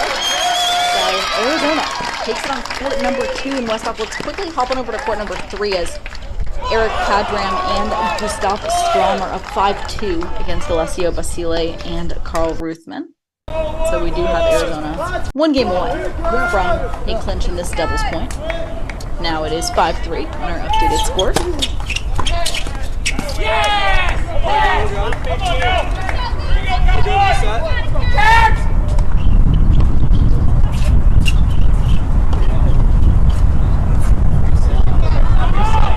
OSU takes the opening point. Meanwhile, Arizona closest to us on our screen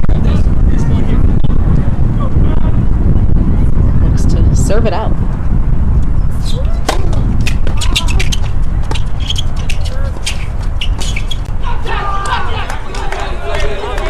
Big from Arizona. Nice serve and volley, closing at the net.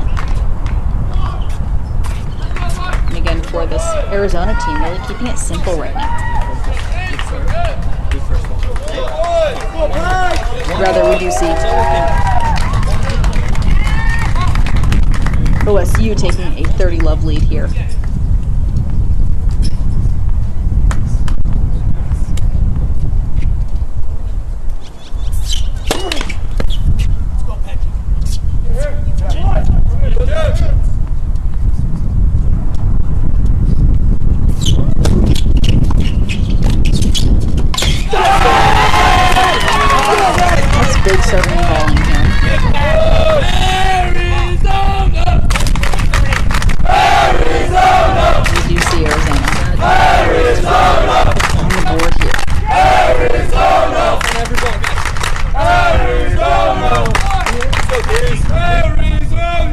5-3 game. Meanwhile, Jay Frank and Jonas Zaverts on court number 1 have now extended that lead to 5-3 as well.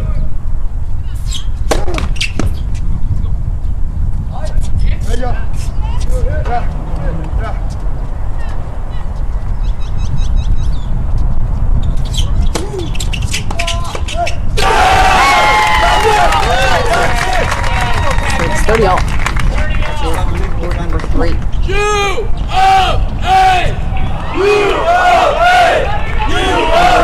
Arizona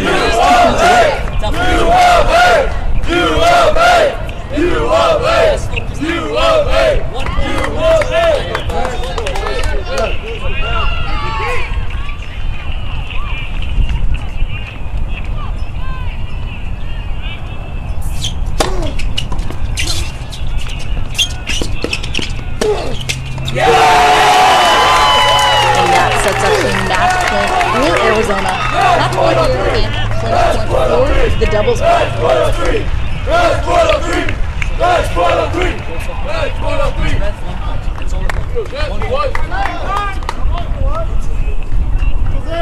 Match point here.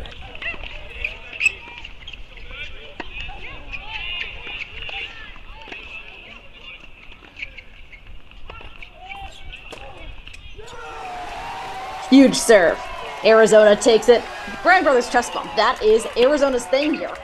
As Arizona takes the doubles point at home, they look plenty comfortable playing here at home in Arizona. So the doubles point goes to Arizona.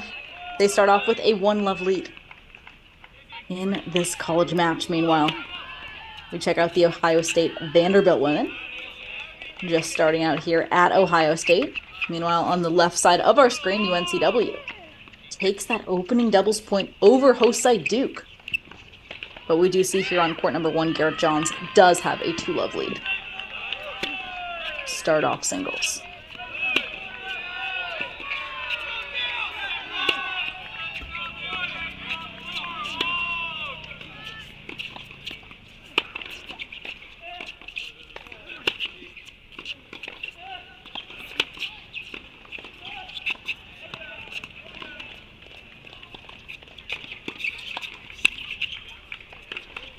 So here on the right side of our screen,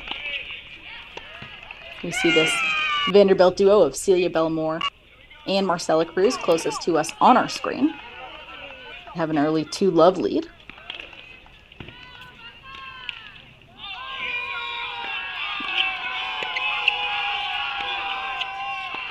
Meanwhile, we have a big deuce point deciding point here between the Ohio State women and Vanderbilt women.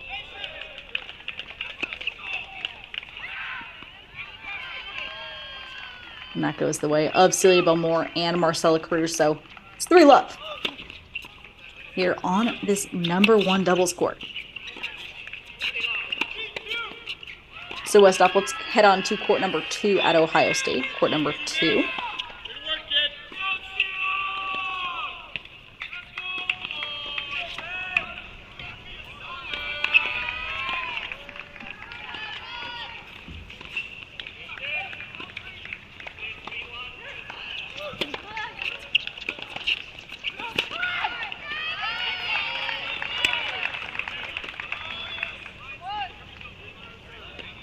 You see on the ad side here on court number 2, returning is Shelly Bresniak for Ohio State.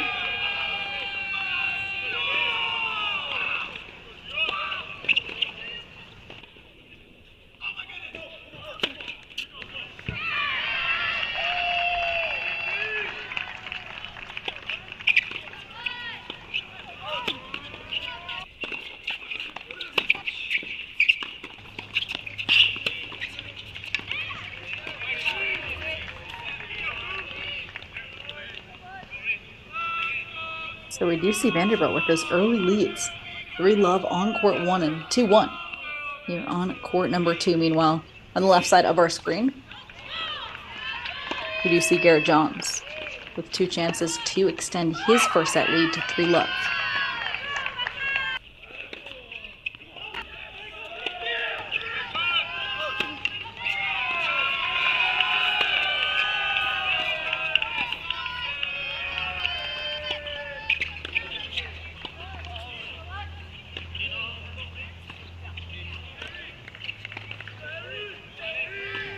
Ohio State looking to get on the board. Rather tie us up at 2 here. At court 2, but it's now 40-30. For Vanderbilt on the left side, it is a boost point deciding point here with Garrett Johns.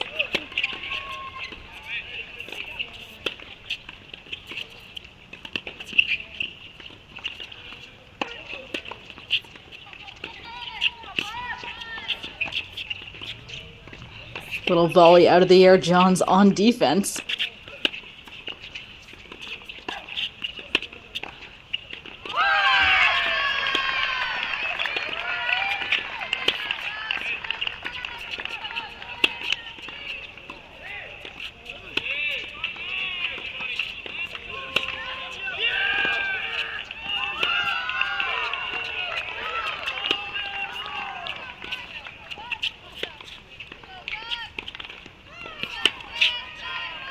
What a point here on court number 1.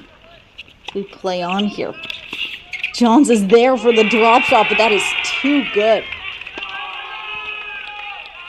for UNCW, as we see now. That's what it takes for UNCW to get on the board against Duke number 1 singles player Garrett Johns, and he does. So 2-1, Garrett Johns leads at court number 1. Westhoff, why don't we hop over to court number 2. Court number 2 is Harold Hewins is able to get on the board against Garrett Johns at that number 1 single spot. Meanwhile, Pedro Rodenas from Duke up 3-1 now against Reese Falk from UNCW.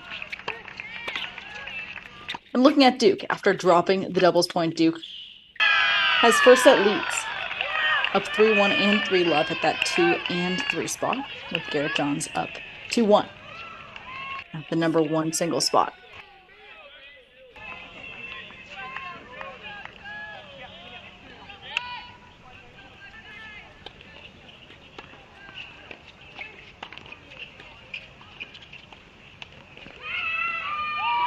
Meanwhile, for Ohio State, we see Shelly Bresniak back to serve here for OSU.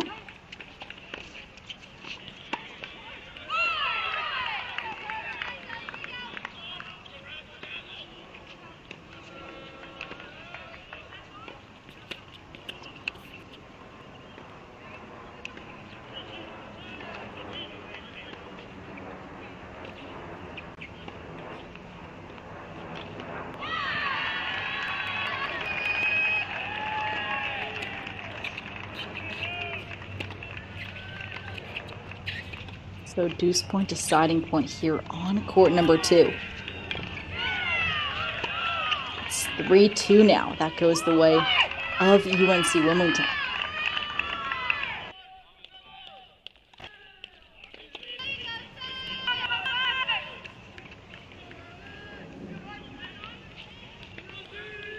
So 3-2 Westhoff. Why don't we hop on over to court number 3? Court number 3 here at Duke.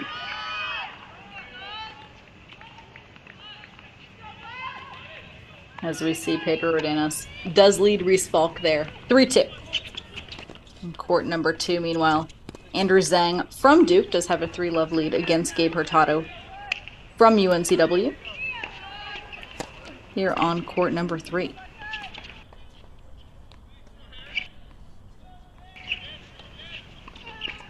Meanwhile, we are just starting the singles over at Arizona, so we'll have that for you as well in this big box action. And this is your host, Peri Sheinin, joined by super producer Daniel Westhoff. And we do have some questions about college tennis scoring format.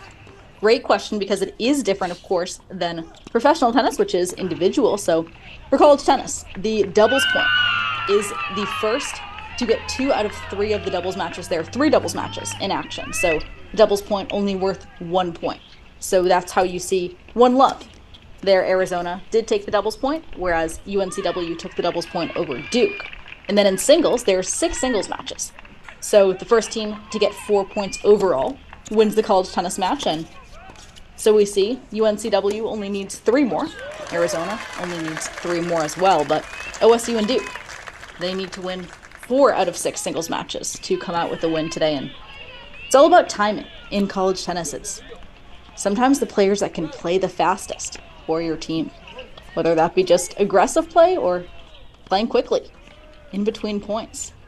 That can get it done. That can send matches to 3-all, because when a match is tied at 3-all, 3 points all, the next point does win. So that next match, that deciding match, could clinch a college tennis match, especially in the NCAAs. We have seen a few 4-3 decisions, including one this morning. Louisville coming out on top 4-3 over Texas Tech. The Louisville men absolutely clutch. Meanwhile, we see here on court number 1 at Arizona. We'll introduce all those matches in action for you today.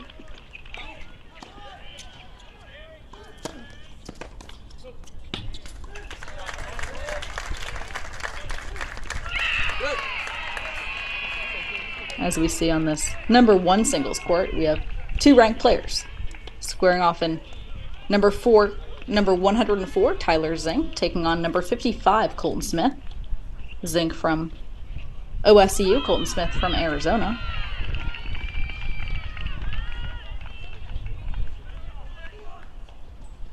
And we will come back to Arizona, but it looks like Ohio State doubles is going to wrap up in the next 5 to 10 minutes, so we're going to focus on that for now, and then, of course, go back to our other matches on the left side of our screen.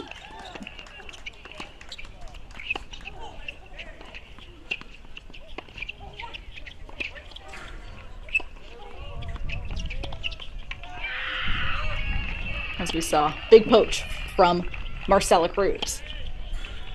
And that is what Marcella Cruz really relies on a lot in doubles, is her athleticism, her reflexes. Whereas Celia Belmore is able to drive the ball deep from the baseline. She's very consistent from the baseline, so they're a great duo for Vanderbilt, as Vandy has that lead.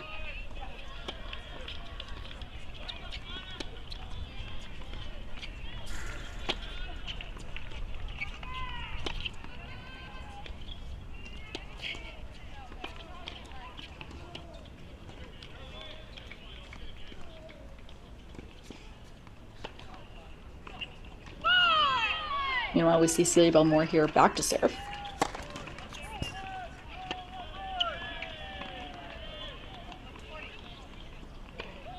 And here for Ohio State, at this number 1 double spot on the far side, we do see our hosts, Irina Cantos and Sydney Ratliff.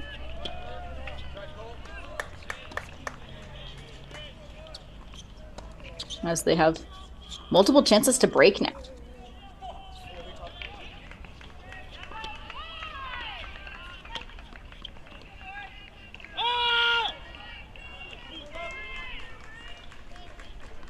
So Belmore and Cruz save one of them.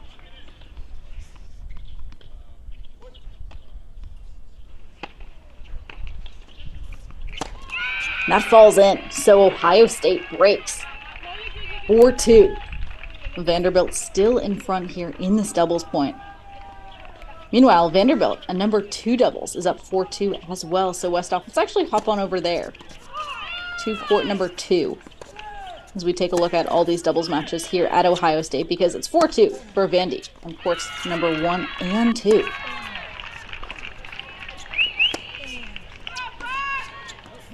The Vanderbilt women at this number 2 spot.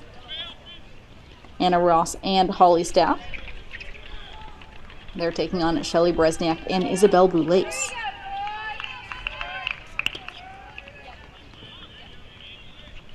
And we see here Vanderbilt just 2 points away from a 5-2 lead.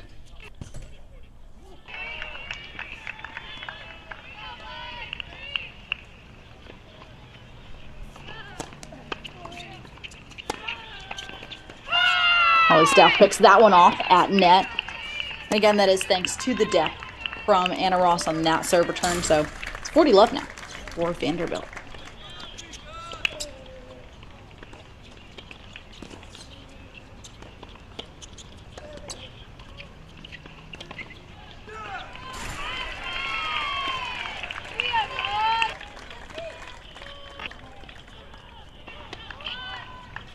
Meanwhile, on the left side corner of your screen, lower left-hand corner, we do see Andrew Zhang for Duke. Up 4 love, 40-30, so 2 chances to go up 5 love.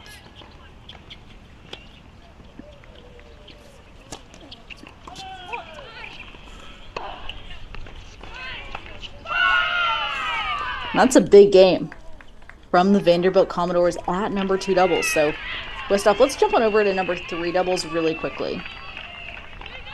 As we do see, this is the only lead that the Ohio State Buckeyes have. It's a 3-2 lead.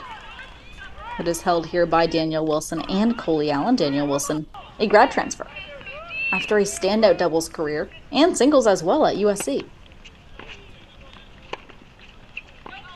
Meanwhile, at number 3 for Vanderbilt, we see Bridget Stammel and Nessa Lee.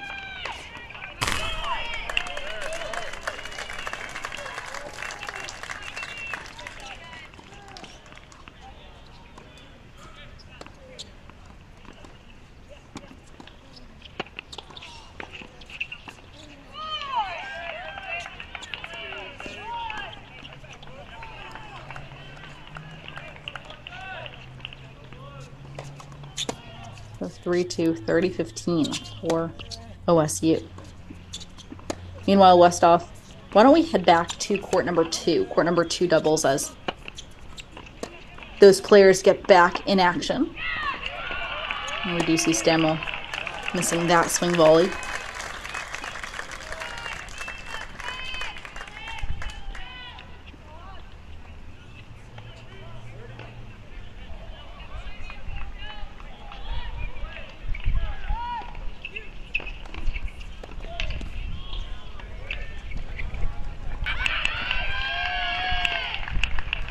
So meanwhile, looking at Vanderbilt as a whole,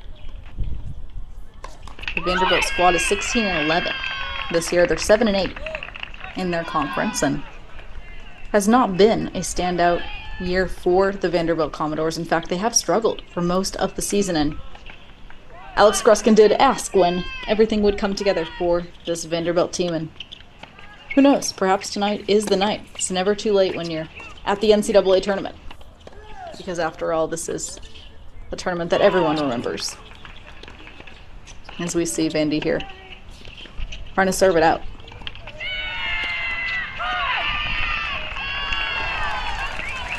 But Ohio State is now with multiple chances to stay in it. As we see, it's 5-2 now for Vanderbilt on court number 1 as well. Ohio State has a 4-2 lead on court number 3. So it's comeback time for Ohio State at home in this doubles point if they want a shot at clinching this doubles point over the Commodores. So it's 5-3 now. Commodores will now look to break.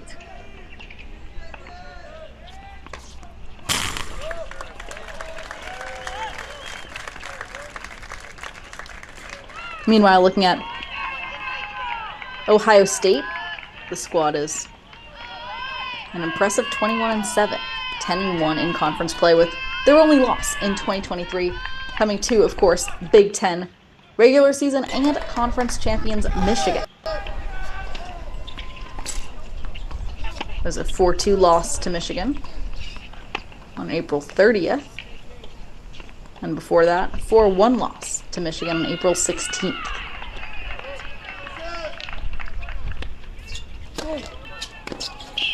And OSU also fell to Michigan 4-1 back in the ITA Indoor Nationals. That was a consolation match on the final day out in Seattle, where Alex Gruskin and I had the privilege of being there in person to cover these teams and watch as the University of North Carolina dominated the Indoor Nationals,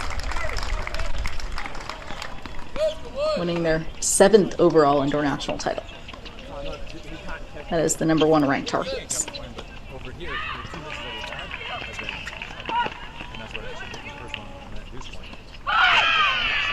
Great defense from Shelly Berezniak right here, as it's 15-all now. Ohio State really having to work for every point.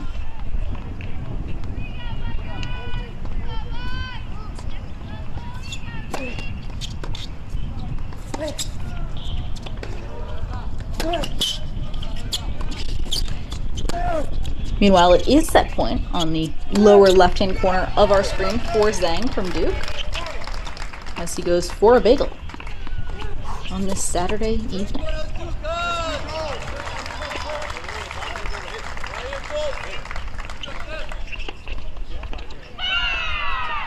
That's smart from that Vanderbilt duo. Holly Staff finishes at the net.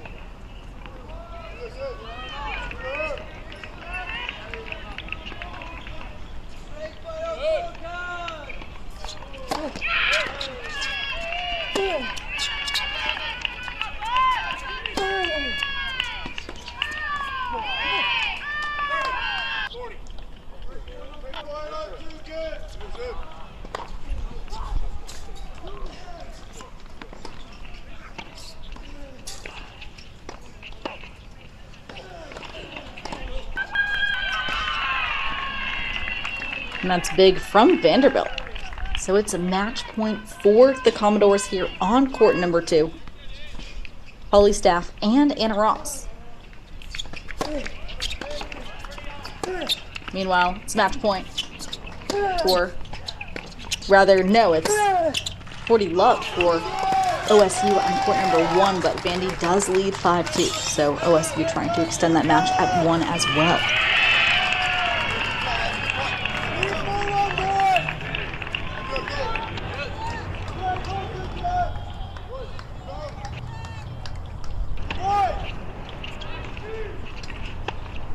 Anna Ross into net, and it's a great shot from Berezniak, really dipping it nice and low, and that's what you want to do when your opponent is coming into net.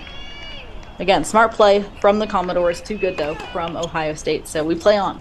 Match point number 3.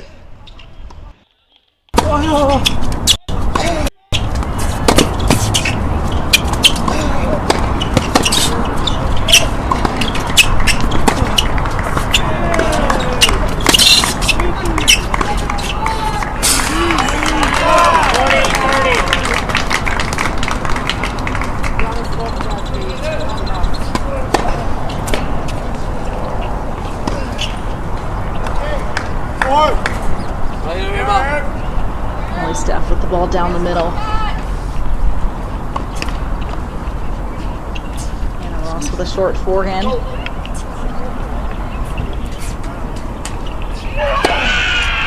And what a defensive rally from the Ohio State Buckeyes. What a point. Anna Ross probably would have won that point against most of his teams in the country, especially on a match point, but OSU, they are great. Kelly Berezniak are able to defend. So it is deciding point, match point.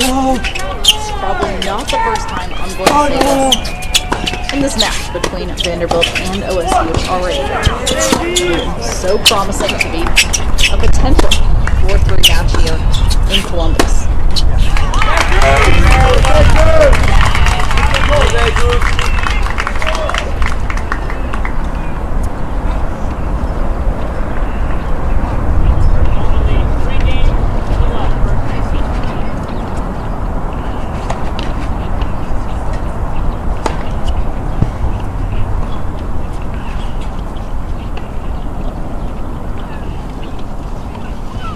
It's a backhand battle here. The Commodores are not happy with that call. The call stands and we play on here on court number 2. So some incredible match points played by NCAA finally top 8 seed, of course, which determines their hosting site. And Westop, let's hop on over to court number 2. Court number 1, court number 1 very quickly. You see that Vandy is up 5-3-30 for this team. It's Vanderbilt duo of Celia Belmont and Marcella Pierce.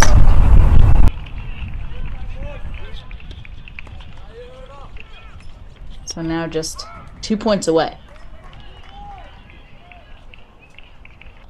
Belmore and Cruz on the far side of our screen.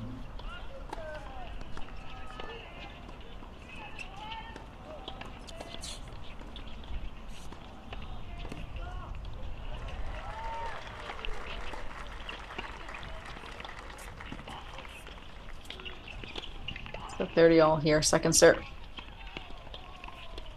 for this OSU duo.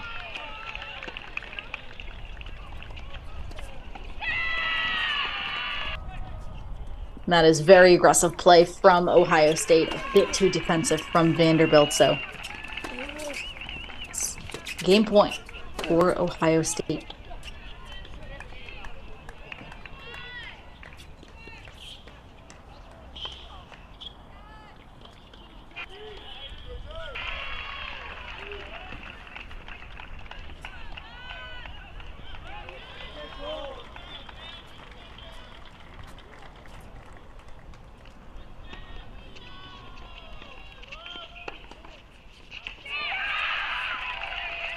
That's big from Ohio State. They hang in at court number 1. And Westhoff, let's hop back on over to court number 2.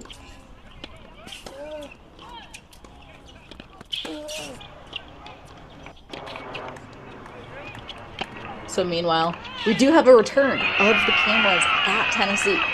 So we will be swapping them in where the Duke space is. And of course, we will bring Duke back when it gets close to the end.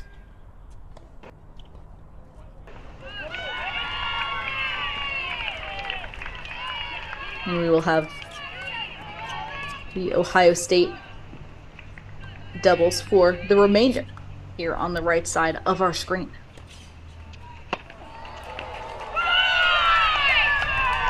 That's a big serve from Anna Ross.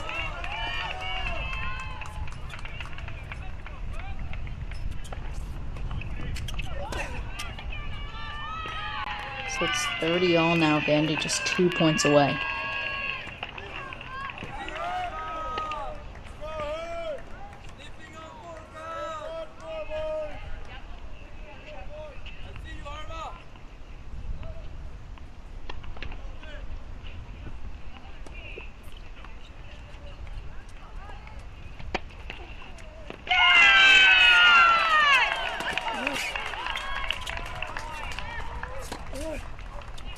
So Anna Ross and Holy Staff, very experienced in the college tennis space, but also on this doubles court, and we do see a match point now for Vanderbilt.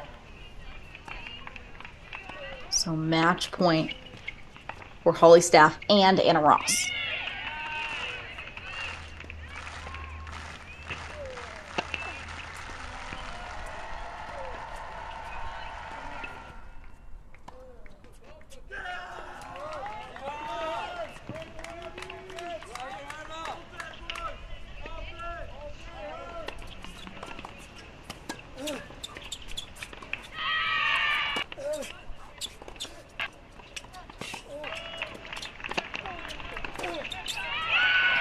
Nice serve from Holly Staff, and she's just pushing back OSU with that heavy forehand. But we play on. So that one does sail long, and so it's a deuce point, match point, deciding point for Staff and Ross.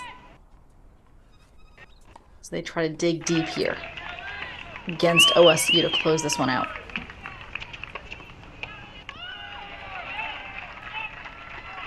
Meanwhile, in court number 1, we do have Vanderbilt up 5-4 as well. In court number 3, OSU is up 5-4. So huge point for these Commodores if they want to secure a chance at the doubles point.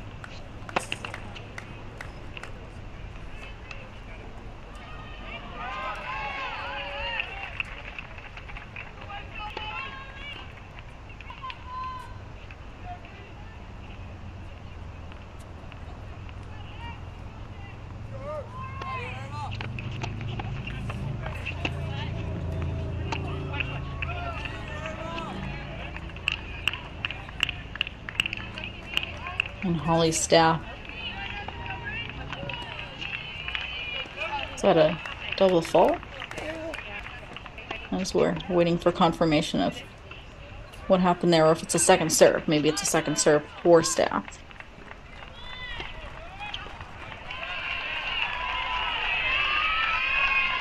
It looks like it's a second serve for Staff, and head coach Aliki Subanos out there coaching her team. So I want to say second serve now.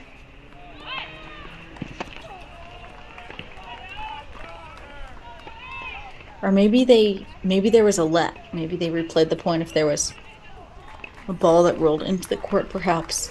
Hard for us to tell from the broadcast booth, but this is the deuce point. Match point right here. And that is match.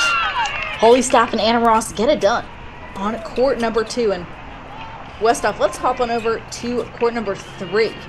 Court number 3 as OSU is trying to make this a deciding doubles match. Ohio State leads 5-4. Danielle Wilson and Coley Allen taking on Bridget Stammel and Anessa Lee here at the number 3 double spot.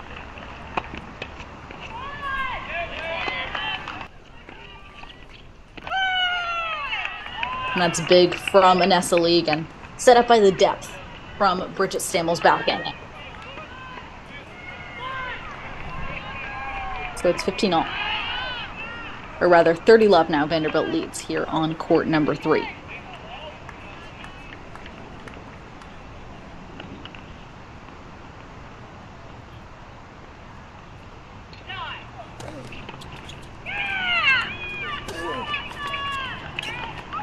It's a big serve from Stammel.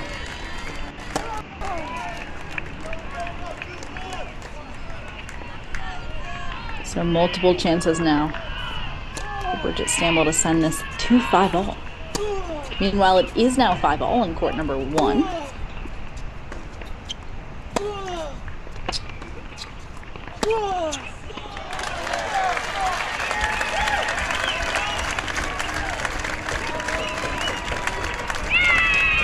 That's a big return, though, off the racket of Coley Allen.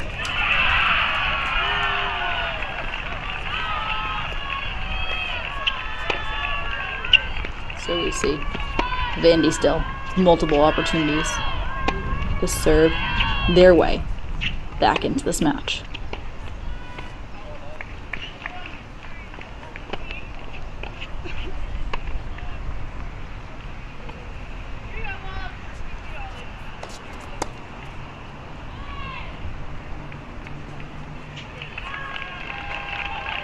That is a double fault off the racket of Stammel.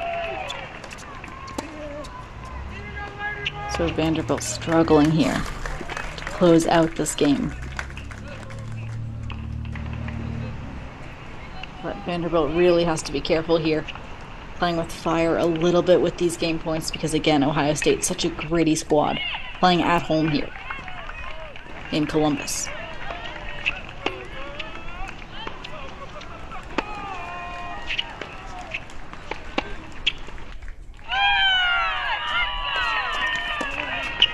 So it's 5-all. We play on. Here on court number 3.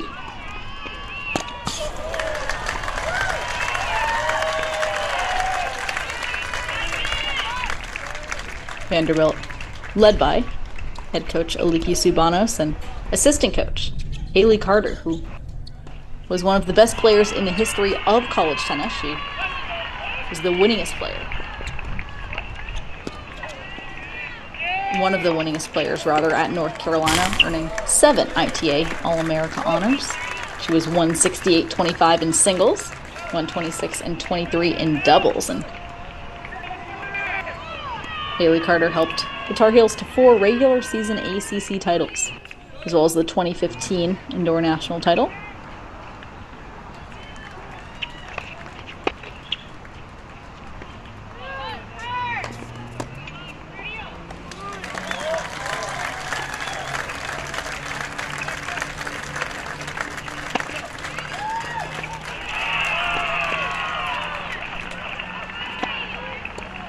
As we see here, Bridget Stammel just keeping the ball nice and deep. As Danielle Wilson does miss that volley at net, so it's 30-love now for Vanderbilt.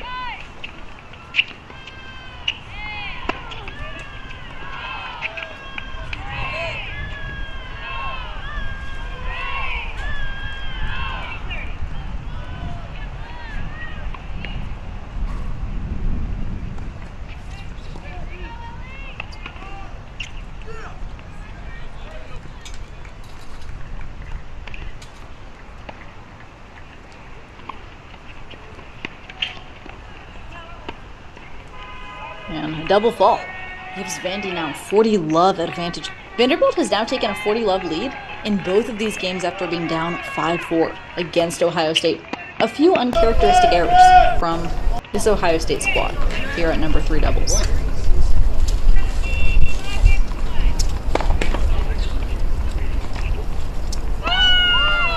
And that's Sales long, so Vandy up 6-5, one game away from clinching the doubles point. Westhoff, let's hop on over to court number 3. Rather, court number 1, where Ohio State is up 6-5. Now at court number 1.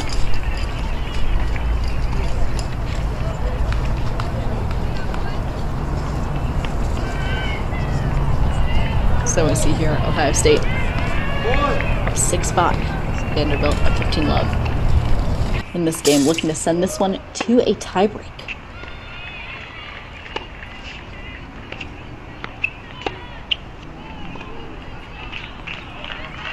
Celia Belmore misses that one long, so it's 15 all now.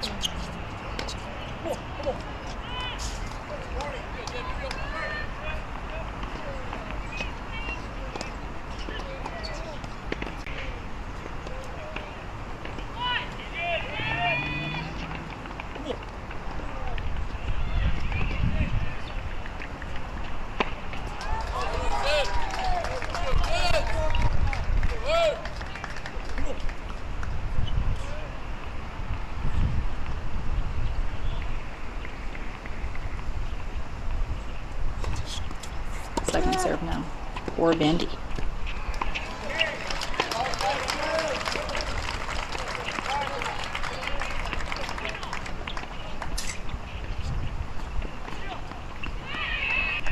It's a great overhead.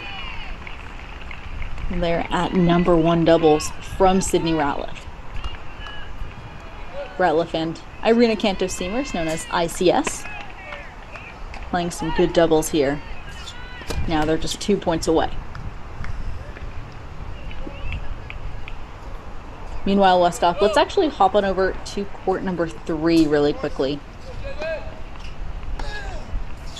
Court number 3 here at OSU, as we do want to just quickly check in to see if those players are back in action. And we see that game is just starting, so we'll stay here for a minute.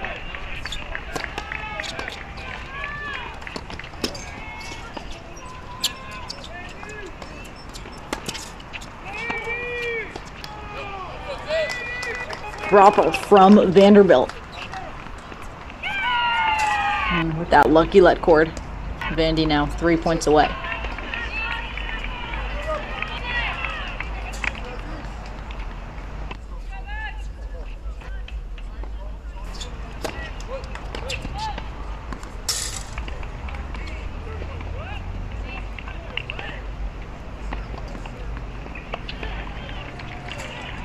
Meanwhile, it is match point for OSU on court number 1. So Westhoff, let's quickly do a very quick check-in with that match point to see Sydney Ratliff and Irina Cantos-Seamers are able to make this number 3 doubles match the deciding match.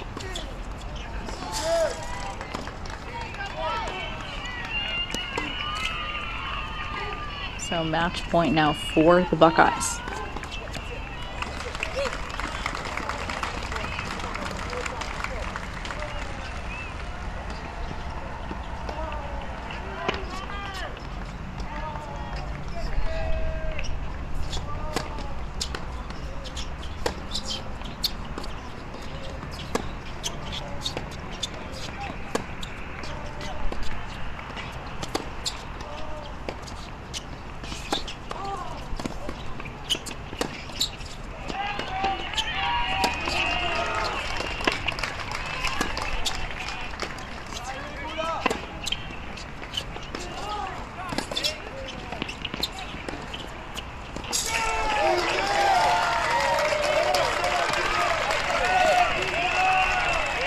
And that's Sales long, so it's deuce point, match point, deciding point. for Ohio State. Vanderbilt playing so tough. Again, as we like to say here at Crack Rackets, match points mean nothing, especially on the doubles point. As we see here, we have the third match point here for the Buckeyes.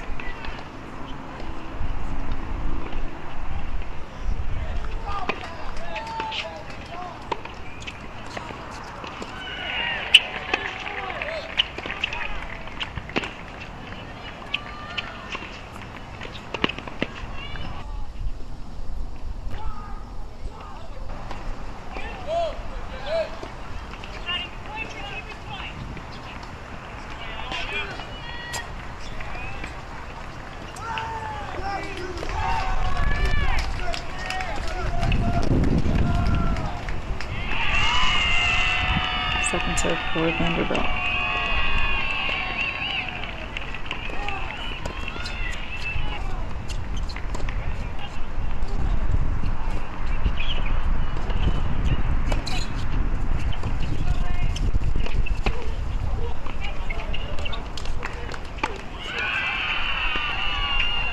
Wow. Sydney Ratliff misses that volley. So we play on. It's a tiebreak, but wow, that's gotta hurt for Ohio State fans. That volley was right on her racket.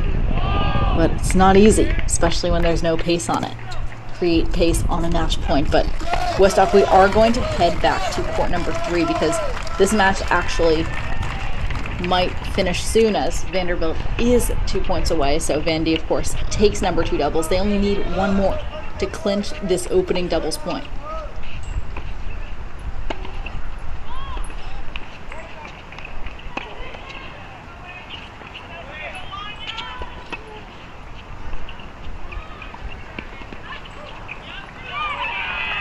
As we see, it is match point now for Vanderbilt.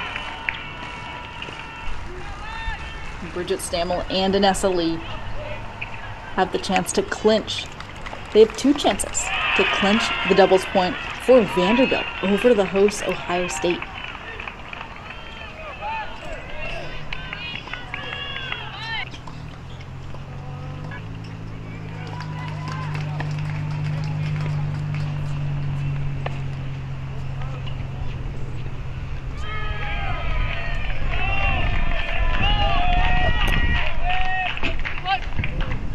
Second serve here for Vanderbilt.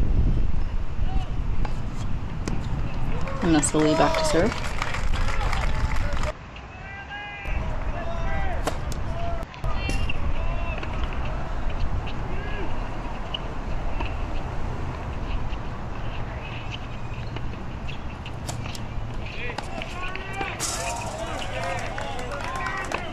Nervous point, both women struggling with depth here in this down the line rally.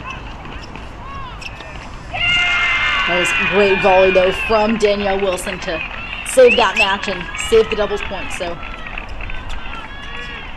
Vanderbilt, though, still has another match point opportunity.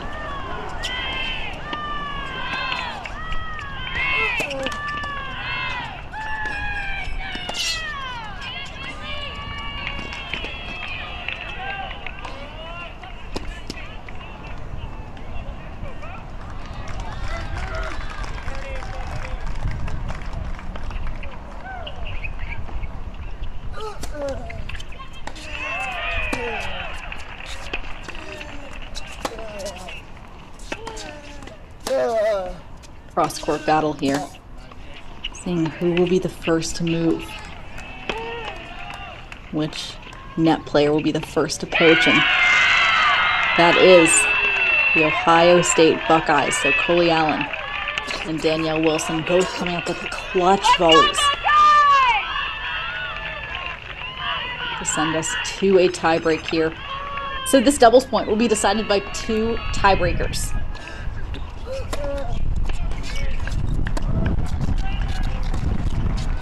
This is nearly an hour and a half into this doubles point. This is extremely long doubles point by any stretch of the imagination, and we do see Ohio State up 2-1 here on court number 1. So Ohio State now needs to win 2 tiebreaks to win the doubles point. Vanderbilt only needs 1 of these tiebreakers at 6-all on both 1 and 3. OSU up 3-1, Sydney Ratliff back to serve.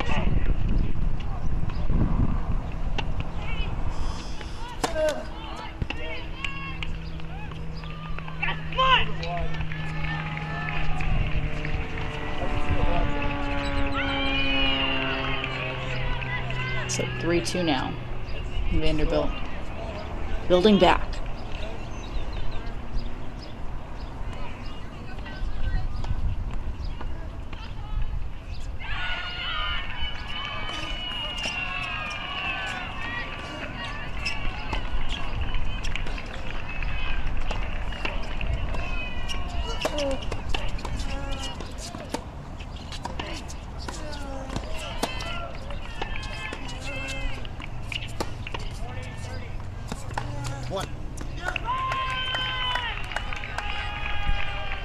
So OSU now. 3-2.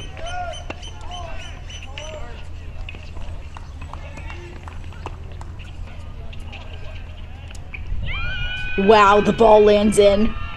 That is the clutch Marcella Cruz forehand lob that we've all come to know. From junior tennis now to the college tennis circuit. She has a very Western grip on that forehand, and that will fall in. Marcella Cruz put a lot of racket head speed on that forehand, and it falls in. Meanwhile, Westhoff on this changeover want to check out the tiebreak on court number 3 here, as Vanderbilt does have a 2-1 lead in this tiebreak.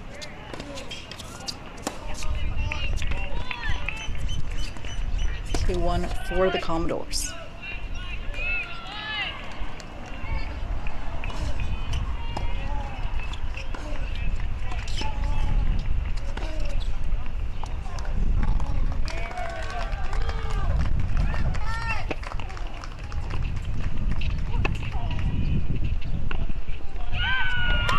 Big backhand down the line from Bridget Stamelin.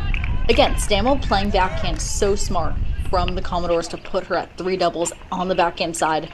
That's basically a lock for a lot of big points, because Stamel's backhand, one of the best in women's college tennis. Really just very simple, loose arms, straight to the ball, and we saw that with that backhand down the line. So 3-1, and Vanderbilt leads.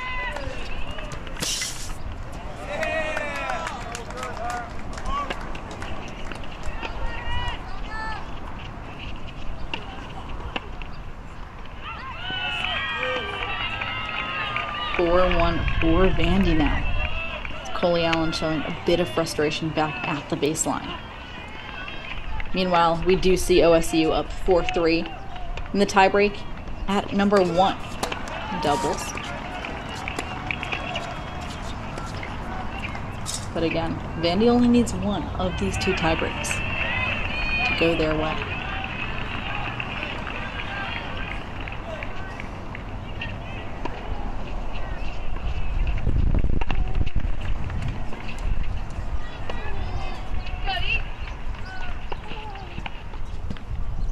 Big move from Vanderbilt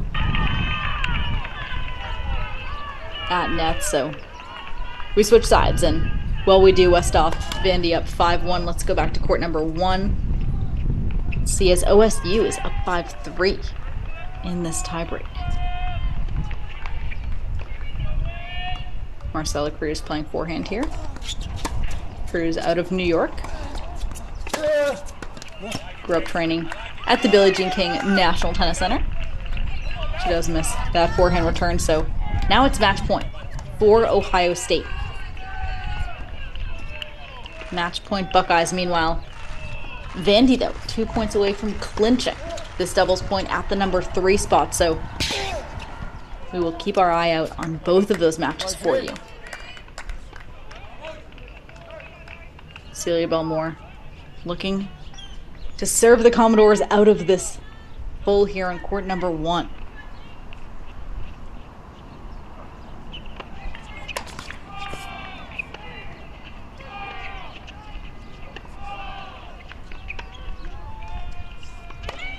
Nice volley from Marcella Cruz.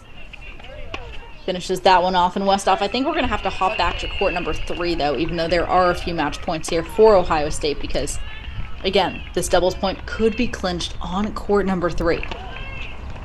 As Vanderbilt has that 5-1 advantage, which is now 5-2.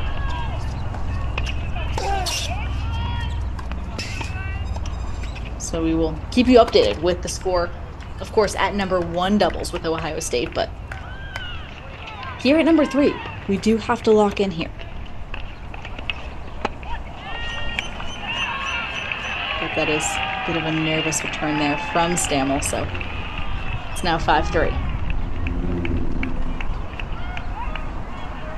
Meanwhile, it does seem that this has become the deciding doubles match.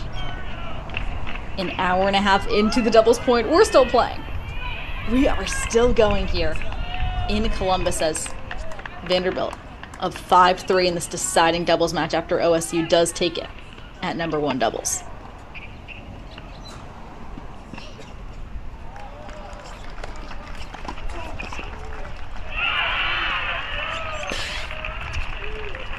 Height double fault, a gift for Anessa Lee and Bridget Stammel, who are gifted a match point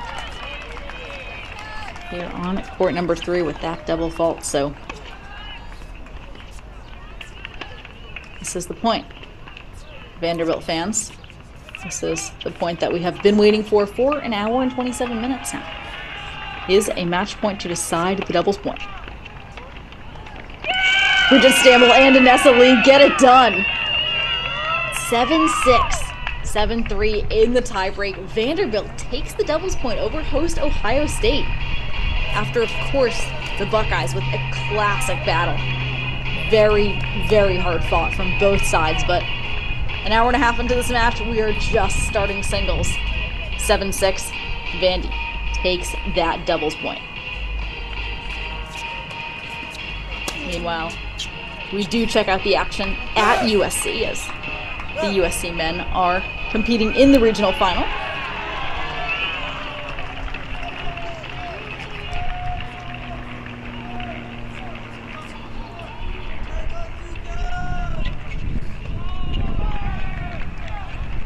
Meanwhile, at Arizona, we do see Arizona taking first sets on the top 3, or rather the top 2 singles courts, and Gustav Strom, number 114 in the nation, does have a 5-2 lead on court number 3.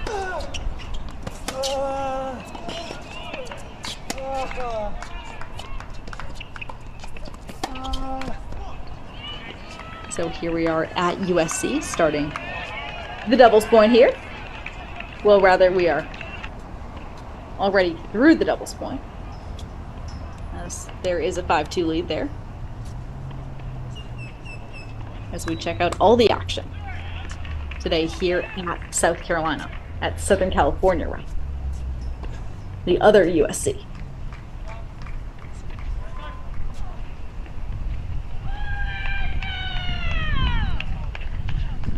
Meanwhile, on the left side of our screen, the bottom left, as you see the women's regional final at Tennessee. But here we are, where Fry and Tien are up 5-1 here for USC on court number 2.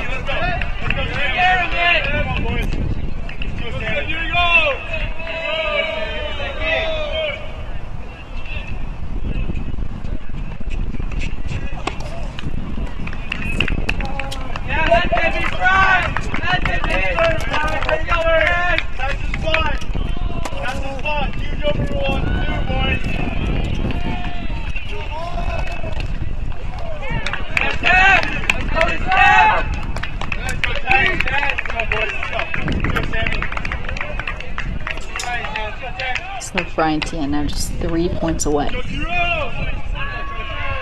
San Diego closest to us on our screen.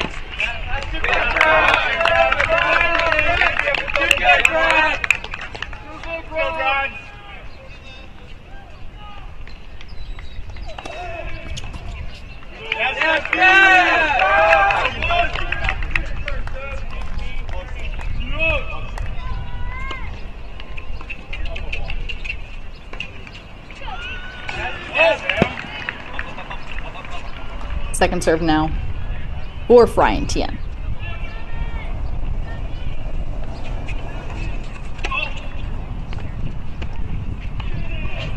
And that is a double fault off the racket of the Trojans.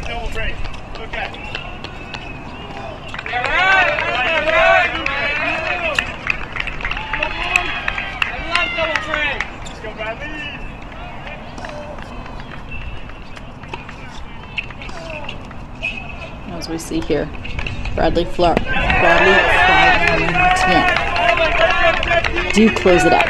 6-1. The final score over Stegen Klassenet, Oliver Tarve. So that is a 6-1 win for USC at number 1. Meanwhile, Westhoff, let's hop on over to court number 3 at USC, where Ryan Colby and Stefan Dostochnich have a 5-2 lead over Lambert Ruland and Marvin Shaver.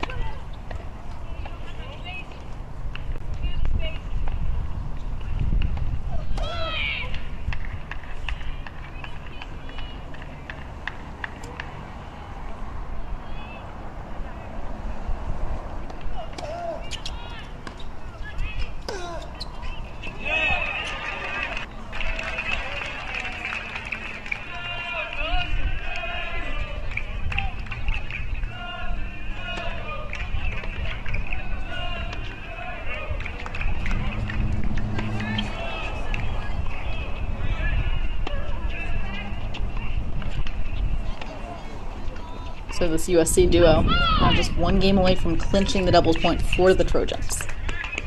And that is the first point going to USC, Colby and Dostochnich.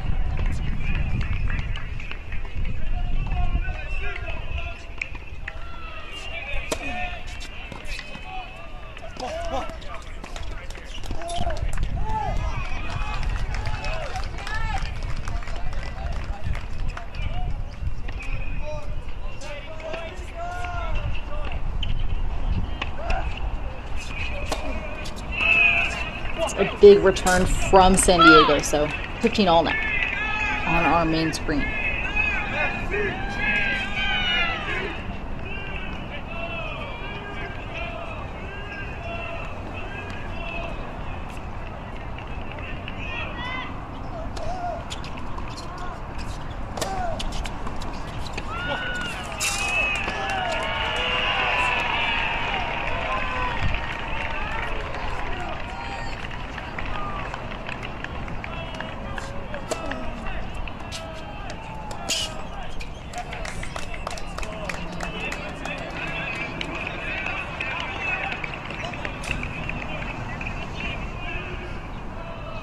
So 30-15 now for San Diego, looking for a break to stay in this doubles point, to stay alive. Here to start off this match.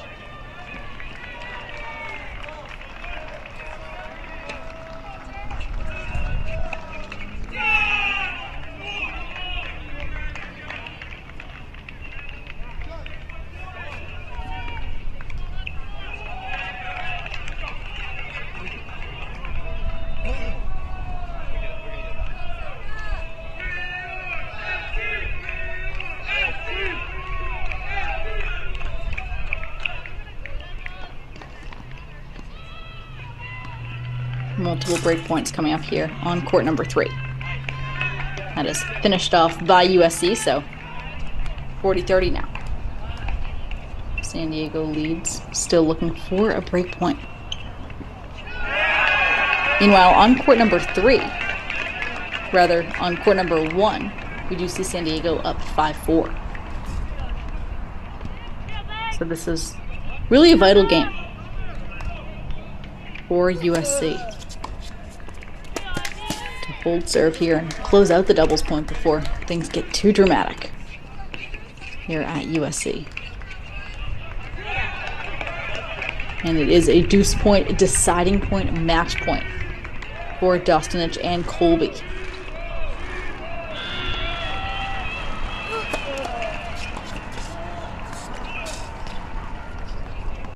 Match point for USC.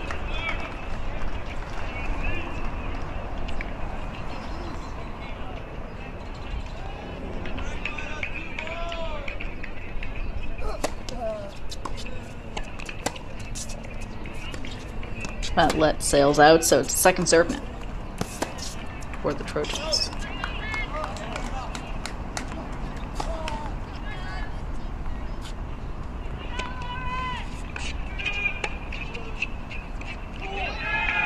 And that is a clinch for USC. So South Carolina takes the doubles point. Ryan Colby and Stefan Dostanic. 6-2. Win at number 3 doubles. So we head into singles with USC, taking the 1-love advantage over San Diego. San Diego, of course, pulling out the 4-1 win over number 38 UCSB on Friday in the first round of the Big Dance.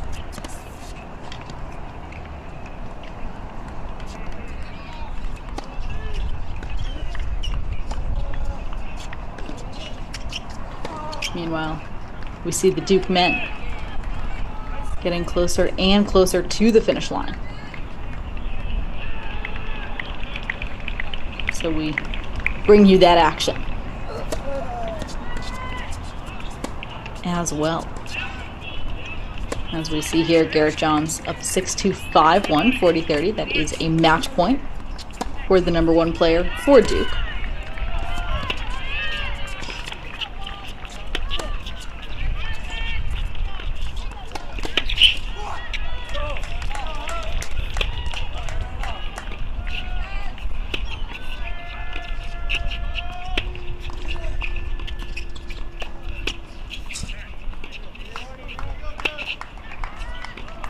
Garrett Johns just ripping some nice deep rally balls there. And the volley comes back. Johns is back in it.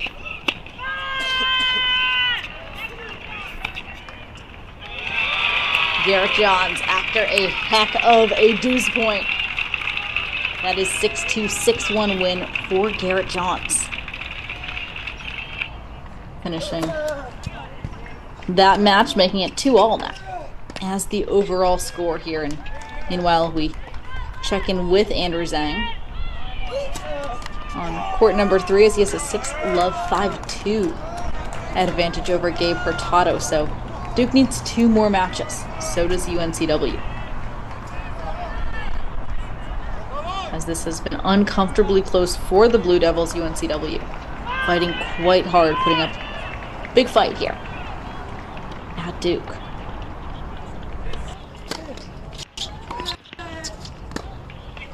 And that is 1 for Zhang. So Zhang now just 3 points away.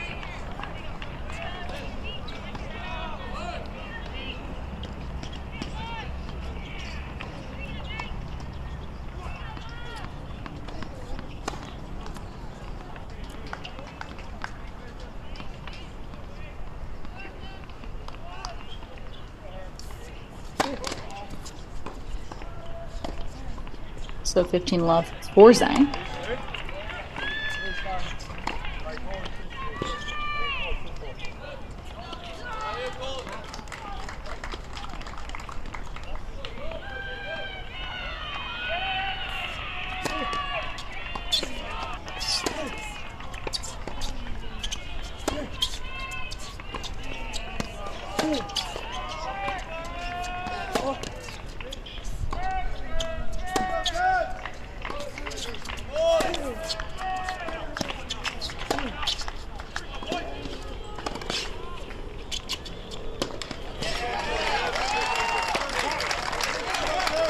And again, Andrew Zhang really able to use that lefty serve to pull Hurtado off the court. And that's been successful for him really all throughout his tennis career, but also especially here in this match, specifically as we have seen Hurtado a bit uncomfortable stretching out on that backhand side.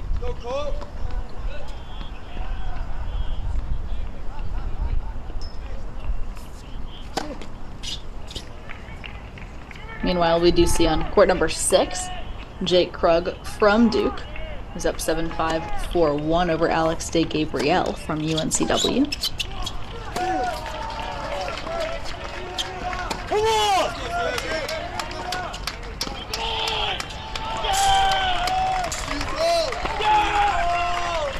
So after a hard-fought match here. Zhang comes out with the win. 6-love, 6-2 over Hurtado. Westhoff, let's head over to court number 6, where Jake Krug is taking on Alex De Gabriel from UNCW. He's 2 games away from a clinch for Duke. Meanwhile, Duke does drop the match at number 4 as Gerard Rasamatov does take a 6-1, 6-2 win over Connor Krug. Meanwhile, UNCW is up 2-love in the second set after Andrew Dale did take the first set for Duke on court number 5. So, again, talk about clutch moments. This is a clutch moment for the Duke Blue Devils.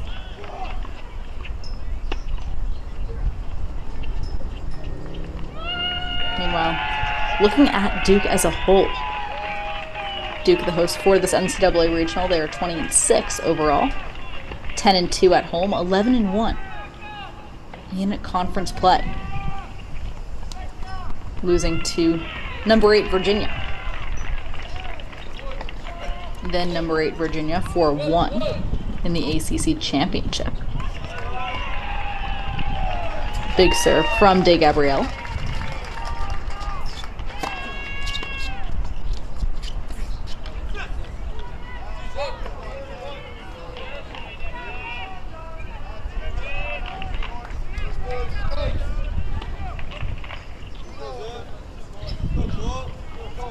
As we see De Gabriel with solid hold there.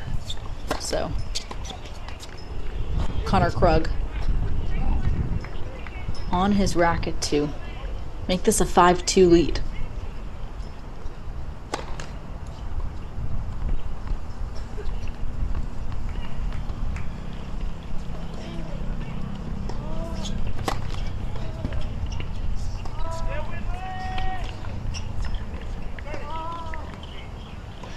Rather, Jake Krug. Looking at Jake Krug, a sophomore out of Lakewood Ranch, Florida. He and Connor, his brother, both sophomores. They were homeschooled in juniors.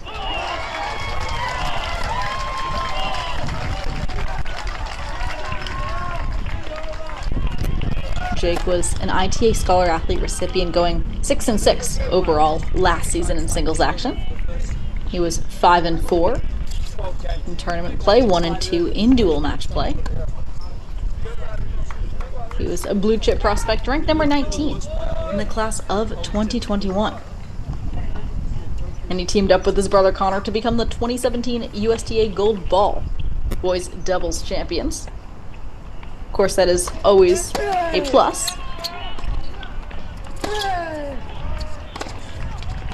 And Jake Krug's maternal grandfather, Dick Vitale, of course, the longtime legend at ESPN, a role model of mine.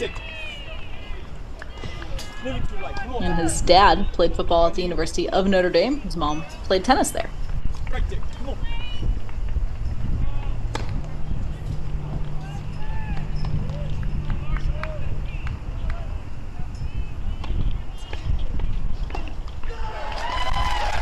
It's a big serve there from Krug.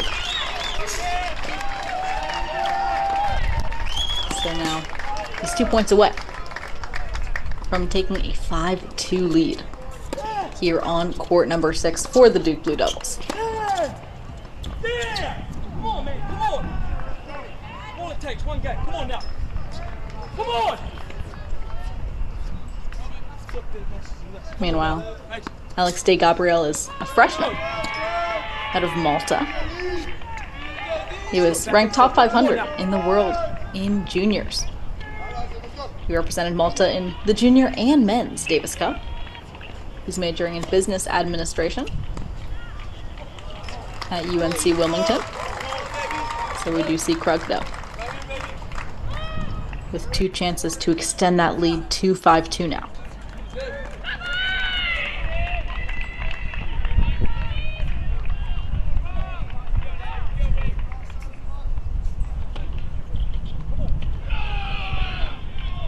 And that's huge from Krug, and it's 5-2 now. 7-5, 5-2. Meanwhile, Westhoff, let's hop on over to check out UNCW at court number 5 because David Innocente does have a 2-1 lead over Andrew Dale at court number 5 at Duke.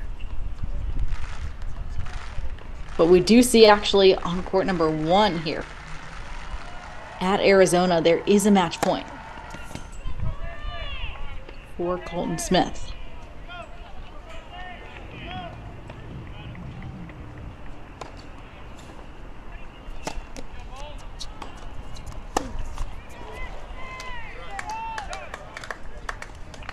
And so it's 5-3.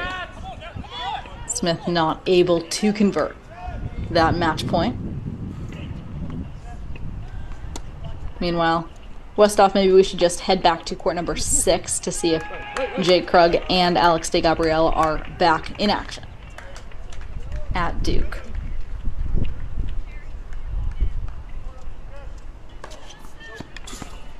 As we see if Jake Krug, who's just 1 game away from handing Duke a not-so-simple 4-2 victory over UNCW, but he's going to have to break DeGabriel, who's been putting in a high percentage of first serves here on court 6.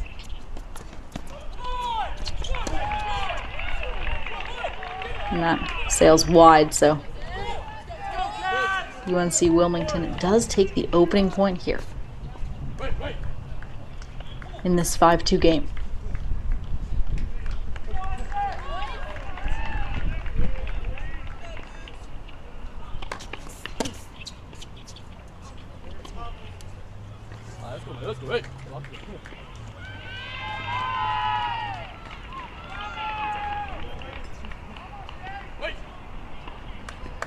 Let's go 15-all now.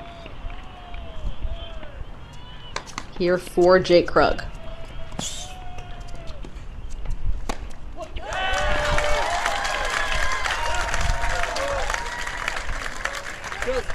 Second serve, Krug has the chance to step in here.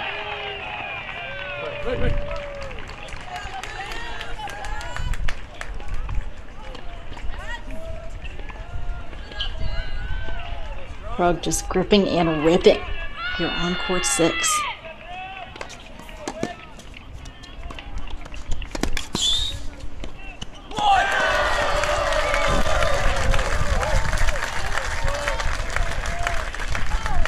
So that is tough grinding from DeGabriel. Meanwhile, Tennessee does come out with the win on court number 2 at Rocky Top.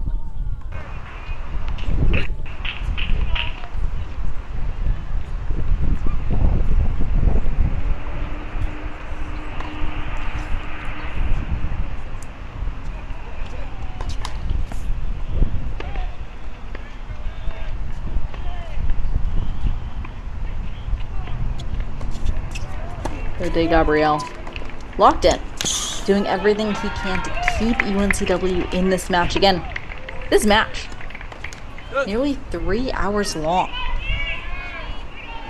Rather, nearly 4 hours long. It is 5:49 p.m. Eastern. Nearly 4 hours long here at Duke. As again, UNC Wilmington takes the doubles point. And a bit of a shocker. So we see Duke here serving up at 5-3 as Jake Krug tries to serve out a win for the Duke Blue Devils. Krug really doing a nice job of staying aggressive with that serve +1. Forehand inside out.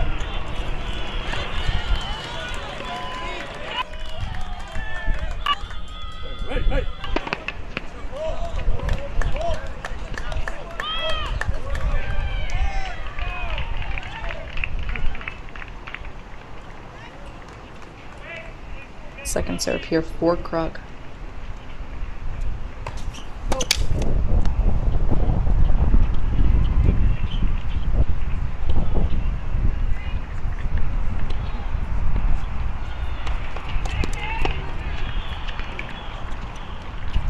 So 2 points away. for sophomore Jake Krug.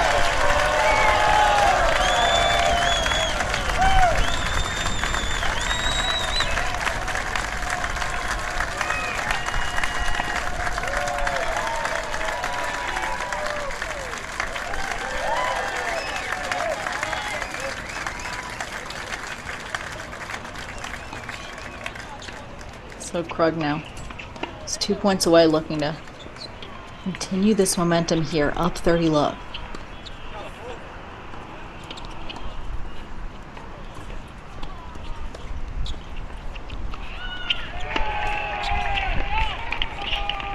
Krug flattening out that forehand down the line and turns on it, but not able to convert that point. Meanwhile, Arizona is able to pull out the win on court number 1, so Arizona now up 2 love overall over Oklahoma State rather.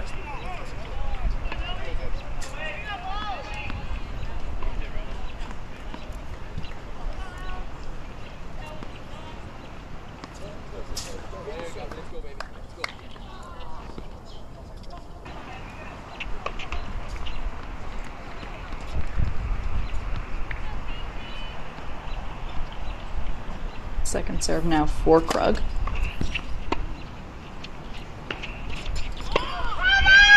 And that is caught late from De Gabriel, so college tennis fans, if you are still with us, we have a match point for Duke. Nearly 4 hours in, 5:52 p.m. Eastern time. This is a match point for Jake Krug at number 6 singles.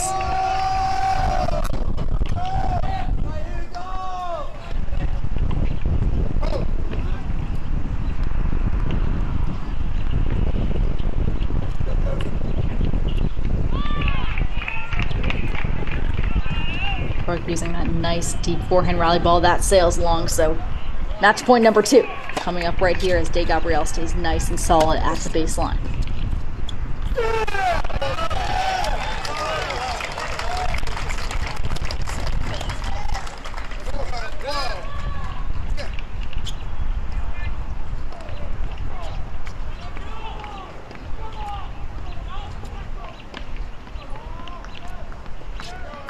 So now Krug really just looking to control this point with that lefty forehand.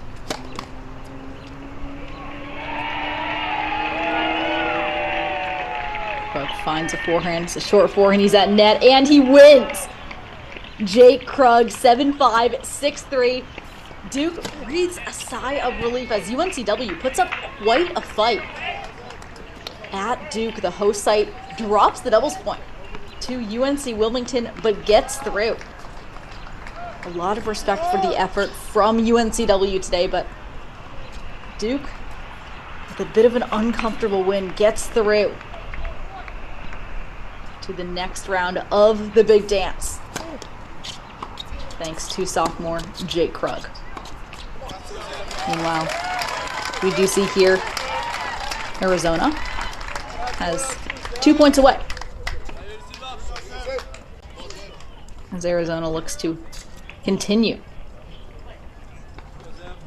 a gritty performance here against OSU.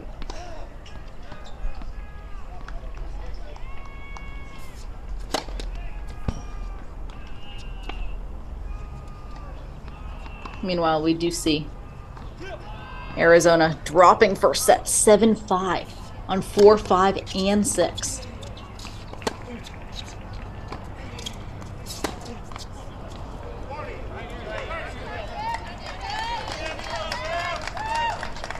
So we play on here at court number 2. As Jonas Zivert's ranked 40 in the nation takes on number 94 Isaac Beecroft.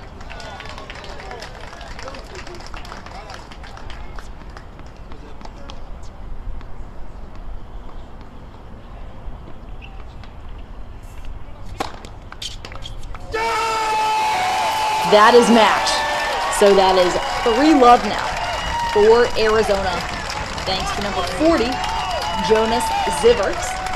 So Arizona has 3 on the board, but Arizona fans, the question is, where will that 4th point come from? As we see here, Chase Ferguson from OSU taking the first set, but Herman Hoyerall is up 4-1 in the second set. So Westhoff, let's actually head over there. Let's head to court number 4 at Arizona. Meanwhile, we do bring the USC singles for you at the bottom left-hand corner of your screen as the USC men play in their regional final, taking on San Diego. So, of course, San Diego got past UCSB on Friday with a 4-1 win. So it's a deuce point deciding point here on court number 4. As again, the only other first set goes to number 114, Gustav Strom. 7-5 decision over Alex Garcia at number 3 singles, but they are just starting the second set, so again, this is vital if Arizona wants to put some more scoreboard pressure on OSU besides the 3-love lead. This is the place to do it.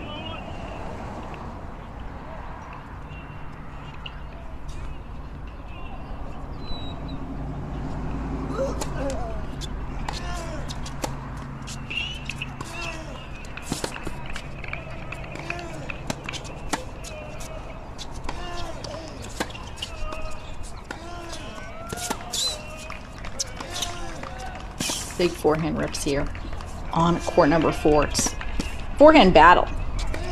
See who can get the upper hand. And it's a let cord after what a great point, but does end in a let cord. So we do see that we play on here in this second set on court number 4. Hoyerall is now up 5-1, one game away from sending this match to a third set.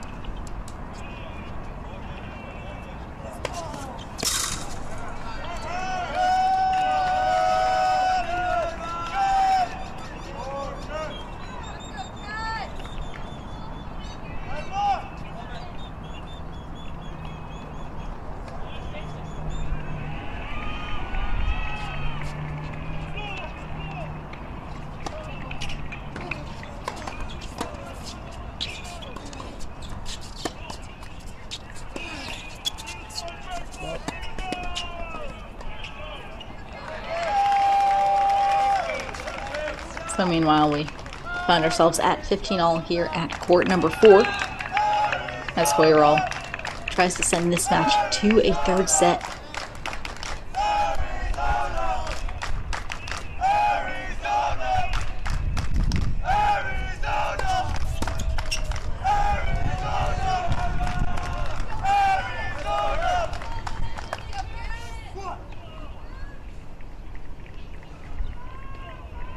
So 30-15, now Hoyerall is 2 points away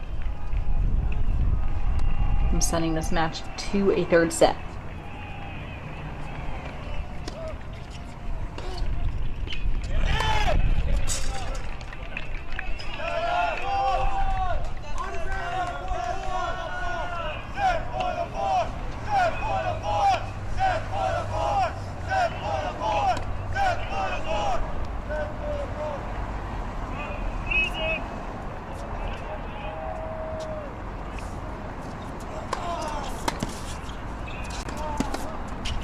Set point. And that's a bit wild from Hoyerall also. It's now 40-30. Westhoff, could we see that set point graphic for Hoyerall here on court number 4?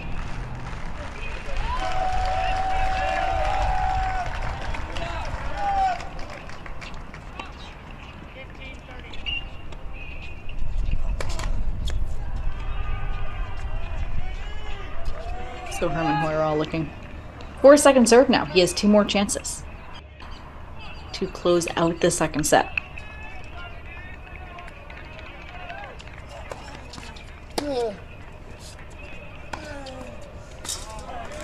That's a huge forehand down the line rip, so we are headed to a third set in Arizona at number 4 singles.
boys! Go Cats! Go Cats! Go boys! Go Cats! Go boys!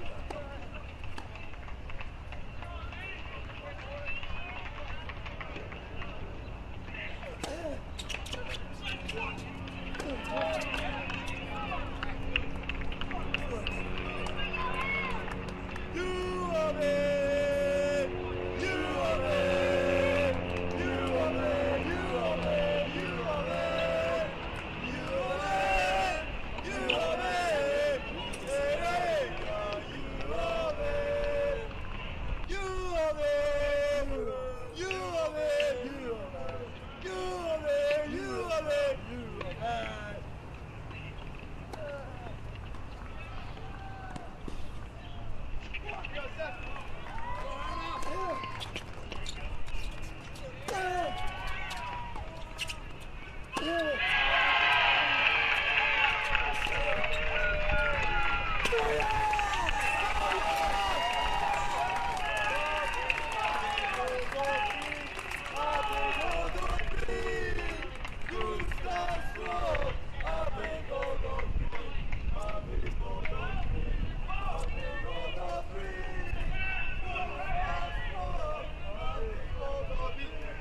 So we continue our coverage on Cracked Rackets here, the cross-court cast of the NCAA Team Championships. This is your host, Peri Sheinin, joined by super producer Daniel Westoff here at the team at Cracked Rackets, whether you're tuning in on the Cracked Rackets YouTube channel or the NCAA.com website. We thank you for joining us as we continue our wall-to-wall coverage here at the NCAA tournaments.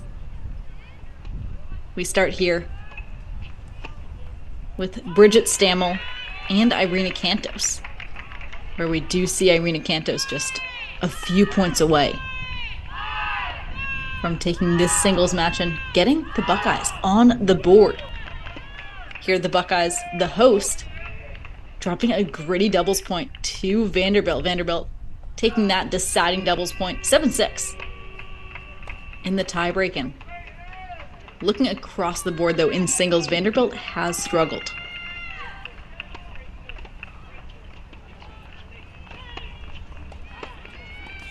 We do see a bit of a letdown as Ohio State dominates in singles. Meanwhile, Ohio State really showing their talent, though, on the singles roster as well.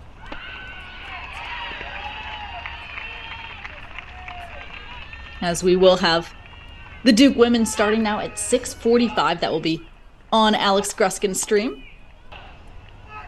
And those Duke women will be looking to advance to the final site in Orlando. Meanwhile, looking at this Vanderbilt team in singles, Vanderbilt, after taking the doubles point, has dropped first sets on every single court except for court 5, where Holly Staff and Shelly Bresniak are tied up at 5.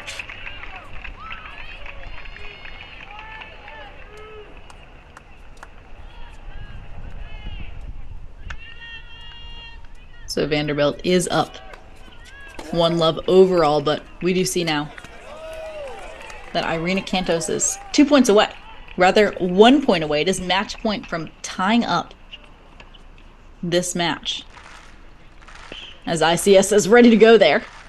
But Bridget Stammel needs a moment before setting up there to return.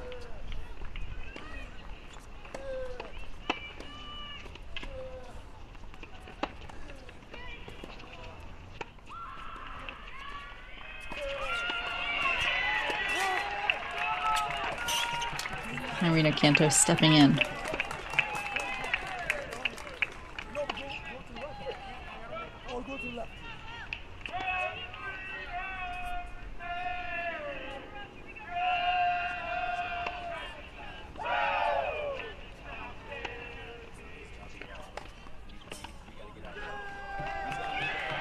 And that is match 6-1, 6-love for Irina Cantos Seamers here on court number 2. We are all tied up at 1, thanks to ICS for Ohio State. Meanwhile, Westoff, let's jump on over to court number 5. Court number 5 at Ohio State, as we do see if Vanderbilt can get one first set on the board. We see Holly Staff battling Shelly Bresniak. The only match still in the first set. Staff has 2 chances now to go up 6-5 in this first set. Meanwhile, we do have our eye on Tennessee, as well as the Tennessee women are up 3-1 over Wake Forest. In Westoff, we actually do have a match point. If we can bring Wake Forest to our main screen, Wake Forest, Tennessee, at Tennessee court number 3, we see Daria Kutzer with a match point.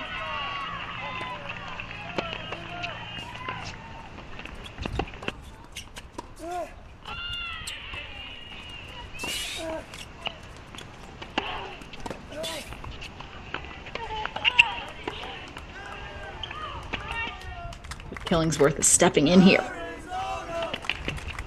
And that is too good from the racket of Brooke Killingsworth, so we play on. Here on court number 3.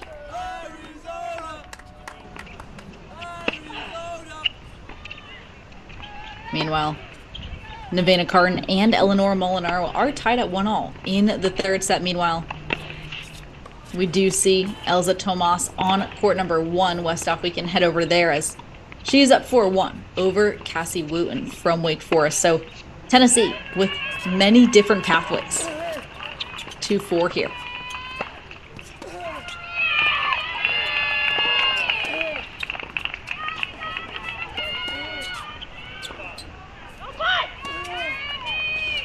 And it's a deuce point deciding point here at 4-1.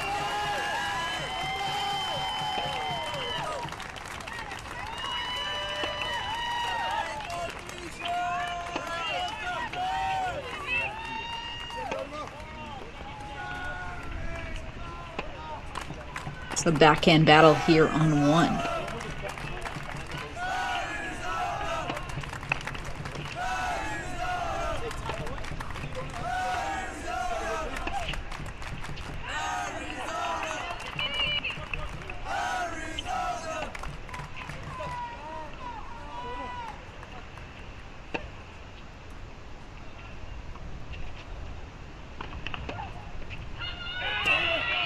And that one sails wide from the racket of Elza Tomas. So we play on court number 1 as well, as these Demon Deacons have a no-die attitude here.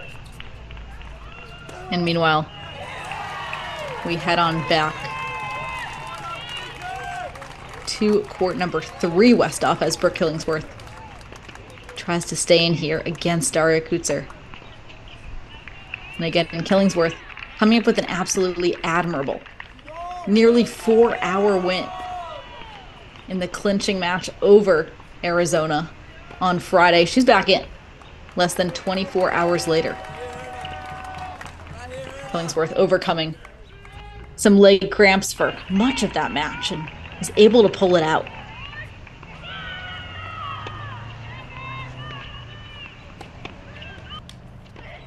And we do see where Killingsworth actually dropped the first set today, 7-6 to Daria Kutzer. It was 10-8 in the tiebreak, and that is the thing about tennis, about this sport, is you can have such a high on one day, and less than 24 hours later, where Killingsworth now trying to be the Demon Deacon that Tennessee does not clinch against. And we do see, though, Kutzer is only 3 points away, but either way, admirable effort from Killingsworth this weekend.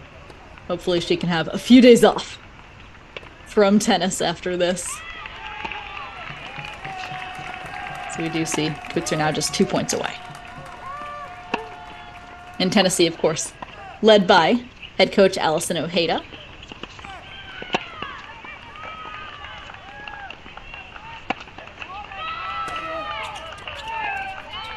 Ojeda at the helm of this Tennessee women's tennis program in her 7th year. And it is match point for Daria Kutzer and the Tennessee Volunteers.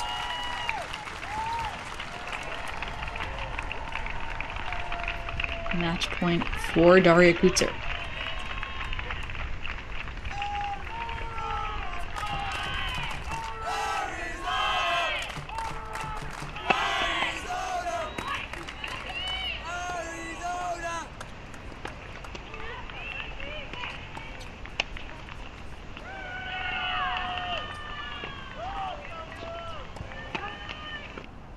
Kutzer is there.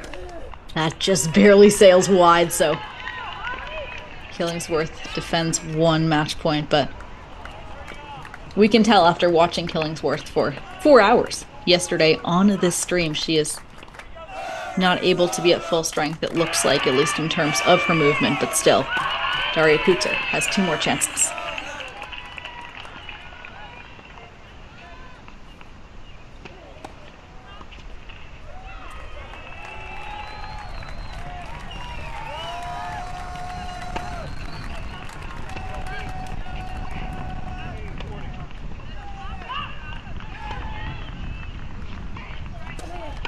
Kutzer stepping in with that forehand. And that's it. Daria Kutzer, 7-6, 6-2 over Brooke Killingsworth. Tennessee is heading to Orlando. Led by head coach Allison Ojeda, this Tennessee squad is going to Orlando. They have won the regional final at home as they are celebrating. They are ready to go. Meanwhile, one great run for Wake Forest, who of course overcomes Arizona 4-3 on Friday, eventually falling to Tennessee 4-1, but a great run from the Demon Deacons, and Tennessee is heading to Orlando.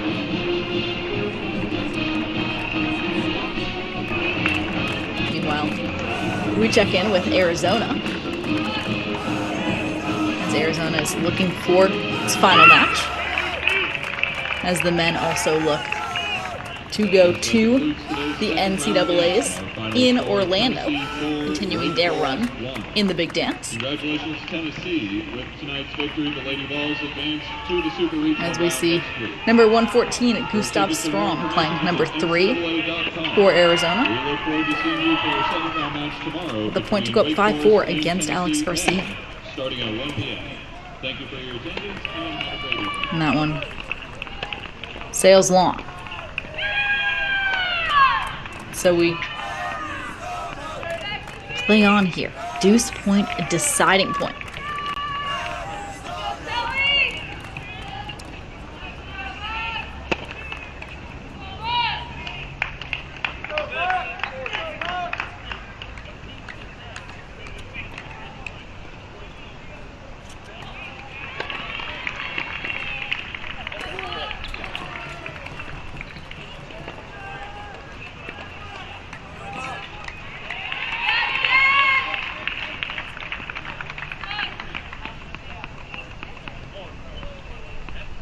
So we see deuce point, deciding point here. Second serve for Strong.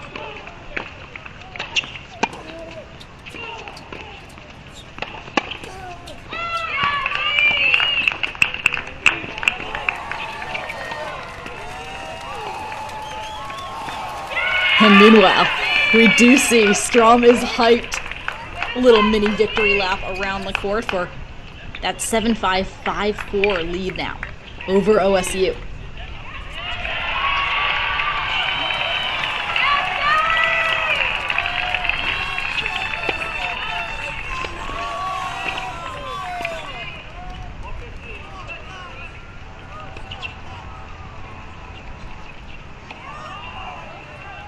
So 5-4 Strom is in front here at Arizona. And meanwhile, Westhoff, let's check in with court number 4 because Herman Hoyerall might finish first. He's up 5-3 against Chase Ferguson in this third set. So absolute battles from Arizona at the bottom of this lineup. Check it out. Arizona drops the first 3 sets. The first set on each of the 3 courts on the bottom of the lineup, 4, 5, and 6. 7-5 to OSU. Next 3 sets, Arizona takes, and they're in the lead in the third set on all 3 courts now on the bottom end of the lineup. So some incredible battling from the University of Arizona.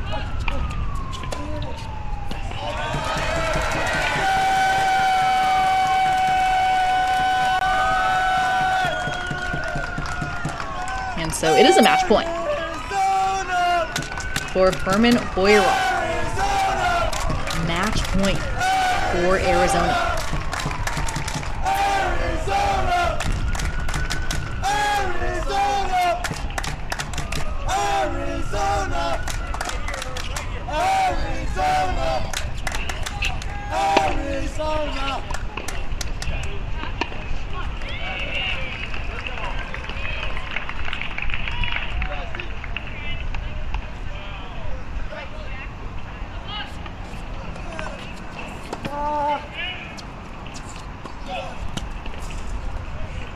But we play on.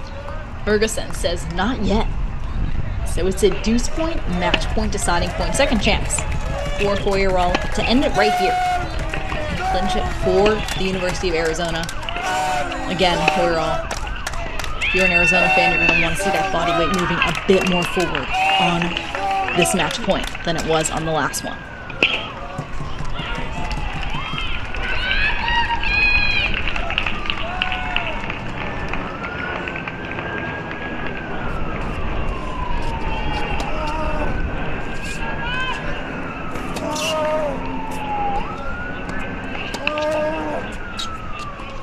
depth here from both players on this match point. Hoyerall just looking for the upper hand, threading the needle, and just barely misses. So we play on here at Arizona, 5-4. Hoyerall is in front. Meanwhile, Westhoff, let's hop back on over to court number 5. Or rather, let's go to court number 3. Court number 3, rather.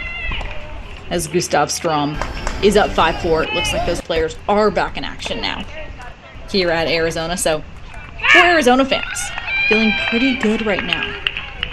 For OSU, a team that has put up quite a battle, yet has not been able to put one on the board yet. Gustav Strom now just 2 points away.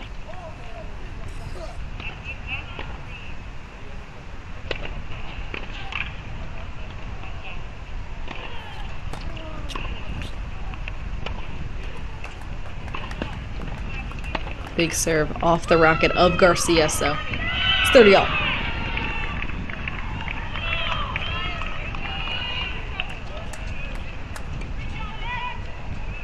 In Arizona, the host with a bit of a flex. Their top 3 players in the lineup are all ranked.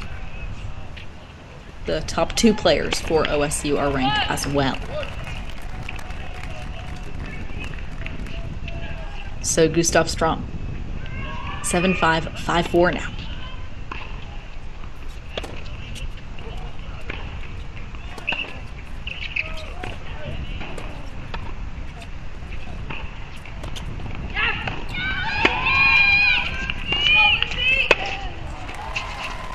And there we go. That sets up a match point, folks. Match point for Arizona. Match point for Gustav Strom.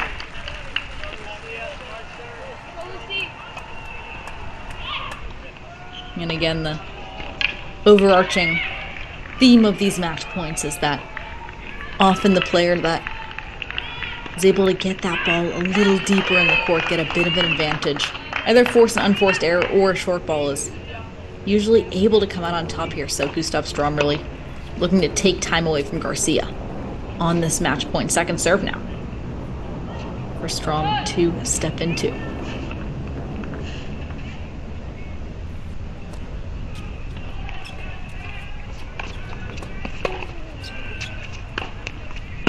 Strom struggling with depth here, trying to keep on swinging through.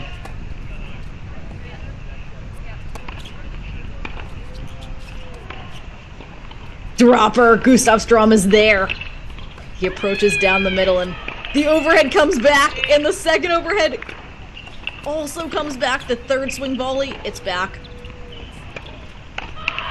Gustav Strom cannot finish the point. He misses in the net. It's 5-all. We play on. Gustav Strom had 2 overheads to clinch this match. Shout out to Garcia for being so gritty. All right, Westhoff, let's hop on over to court number 4 now. Court number 4 as Herman Hoyerall is up 5-4 in the third set. Wow, OSU playing very gritty, but it is match point number 3 now for Hoyerall. For the University of Arizona.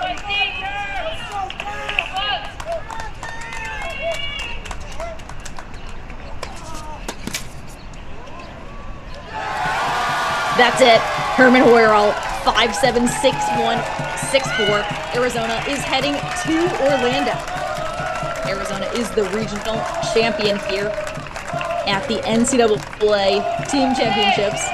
They are the host. They are going dancing, and we can tell they are already dancing out there on court number 4 as Herman Hoyerall gets it done for Arizona. And 3 sets, Arizona is thrilled. A gritty win over OSU. 4-love is the final score. Meanwhile, we are down to our final 2 matches here at Cracked Racquets. We thank you for joining us all day here as it's 6-2, 5-2, a match point here for Danielle Wilson, the transfer from USC.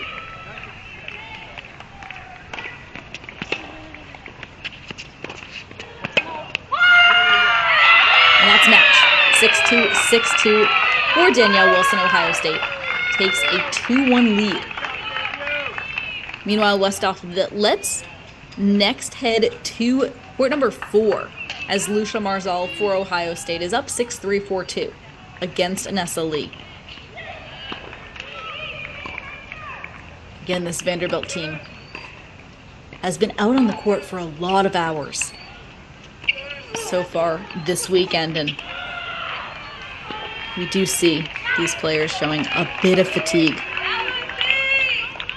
But at the same time, Ohio State on the singles court, one of the best lineups in the nation.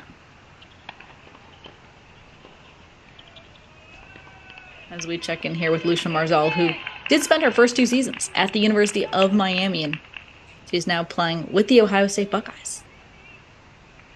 Marzal has been in and out of the lineup this spring, but is now playing at that number 4 spot.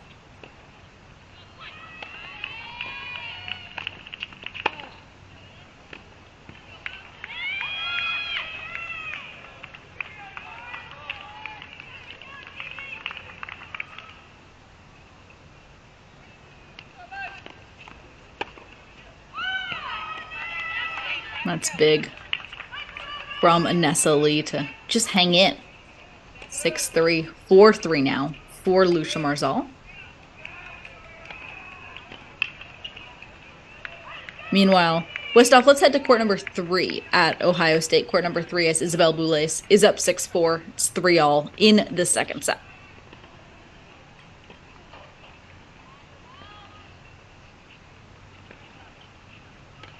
So it is a battle.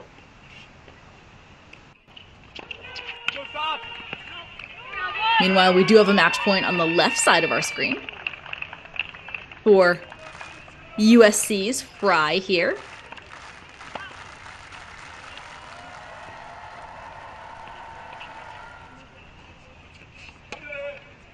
As Bradley Fry is up 6-1, 5-2. But Stian Klassen does save the first match point, so we find ourselves at 40-30. USC is up 1-love overall over San Diego. Again, San Diego comes out with a gritty 4-1 win over UCSB yesterday to advance to the regional final.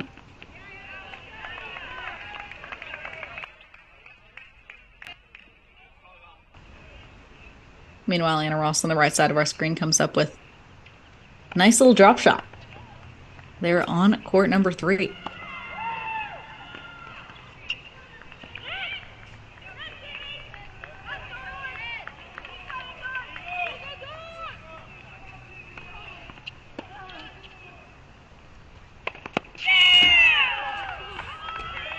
Nice aggressive play from Ross for Vanderbilt. Meanwhile, match point number 2.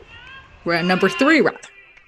Is won by Klassen, so Bradley Fry forced to play a deuce point, match point, deciding point to see if he can take home this match for USC, put the Trojans up 2-love at home.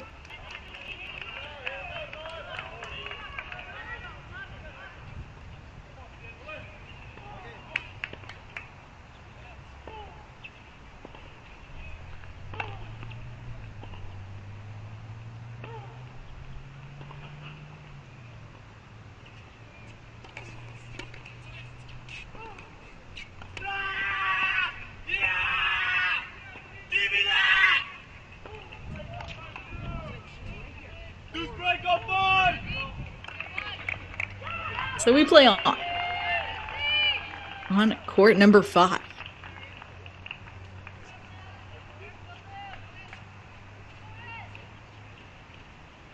As it's 5-3. 4 match points defended.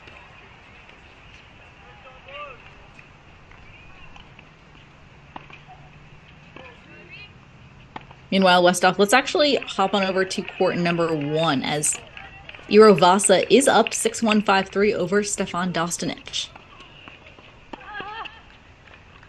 Meanwhile, Isabel Boulez does have 2 chances right here to go up 4-3, showing a bit of frustration here, as it's a deuce point, deciding point on the right side of our screen, Isabel Boulais and Anna Ross battling it out here in the second set.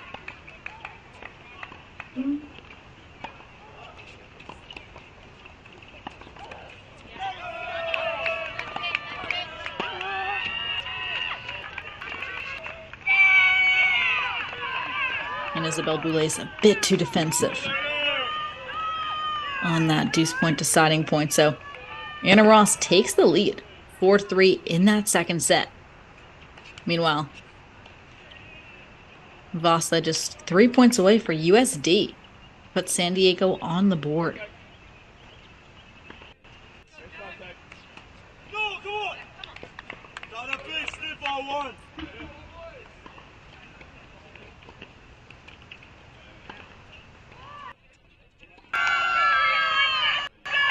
So 30-15 now, Vasa leads. Meanwhile, Lucia Marzal continues to grind here on court number 4. Marzal, a player, of course, who comes from 2 seasons at Miami, down in the brutal heat at times, and really able to show off that fitness here on court number 4. She's an aggressive baseliner who is able to grind when she needs to. Meanwhile, Anessa Lee, an experienced junior out of California. But that is too good from the racket of Lucia Marzal, so sets up a break point here on court number 4. Or rather, a deuce point, a deciding point on court number 4. So this is definitely a moment where the momentum could shift if Marzal is not careful, as Anessa Lee, again, very experienced, very smart out there. Anessa Lee, as I've talked about before on this stream, she plays within herself a lot, and we see that. Meanwhile, on the left side of our screen, we do see Vasa with yet another match point. It's a deuce point, deciding point. So Lucia Marzal does go up 5-3 here on court number 4.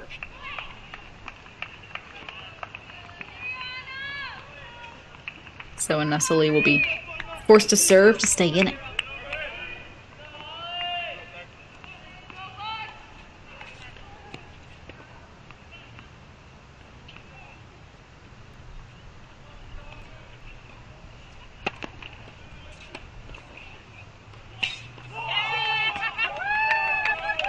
And that is match. So finally San Diego able to get on the board against USC. That is a win at number 1 for Iro Vasa. 6-1, 6-3 over Stefan Dostanic. We are tied up at 1 here at USC.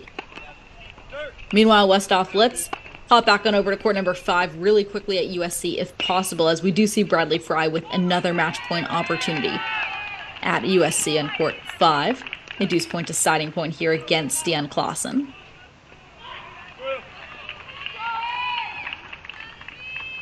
So deuce point deciding point for Bradley Fry.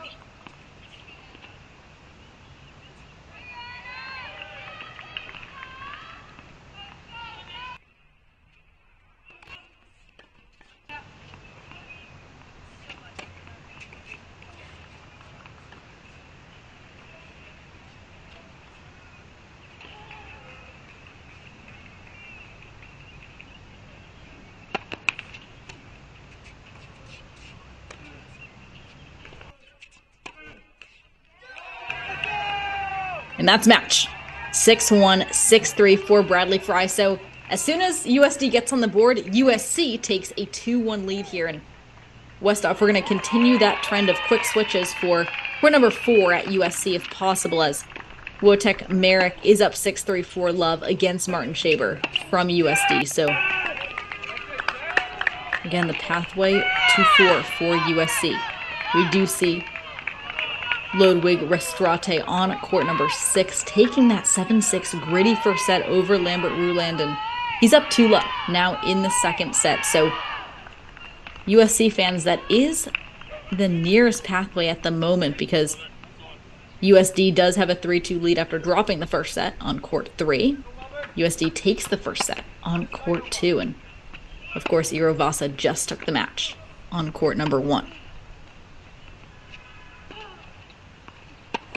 Meanwhile, Lucia Marzal continuing to drive that ball deep against Inessa Elias. Marzal has some open court.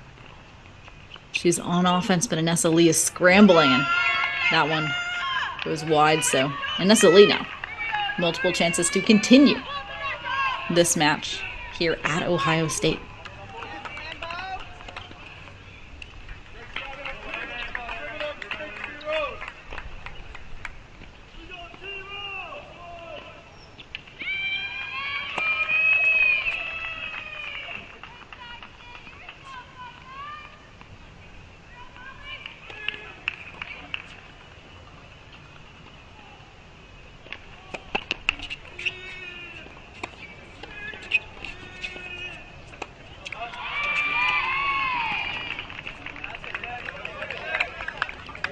Second serve now for Lee.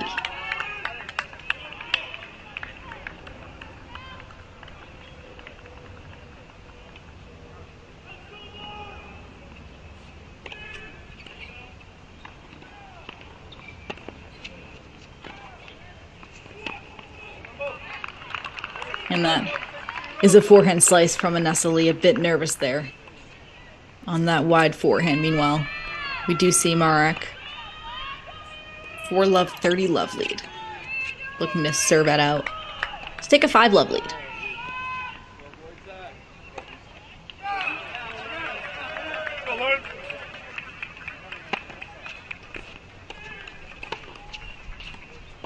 That's Wotek.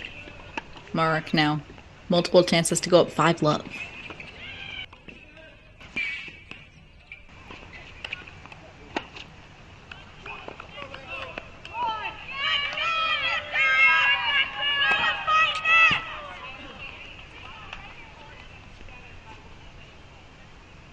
So Inessa Lee hangs in there.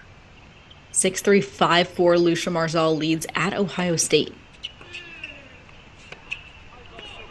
And meanwhile, let's hop on over to court number 3, as Isabel Boulais has tied us up back at 4 in the second set. So Boulais up 6-4, now 4-all against Anna Ross. As even when this Vanderbilt team is a bit fatigued from yesterday's 4-3 match, taking down Arizona. The Arizona State Sun Devils, we do see Anna Ross still battling here at court number 3.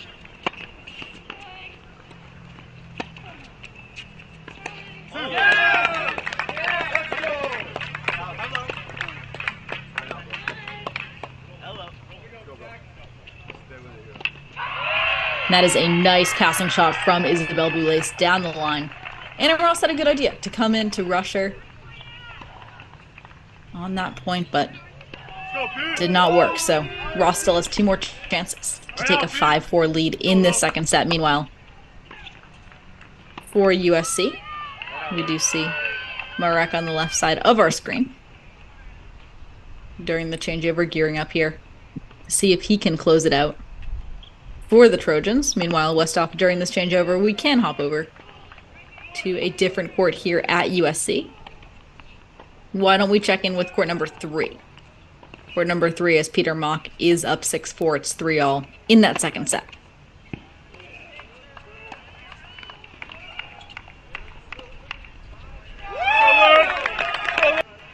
So Peter Mock taking on Sachit Sharma. 6-4 for Mock in the first, 3-all in the second.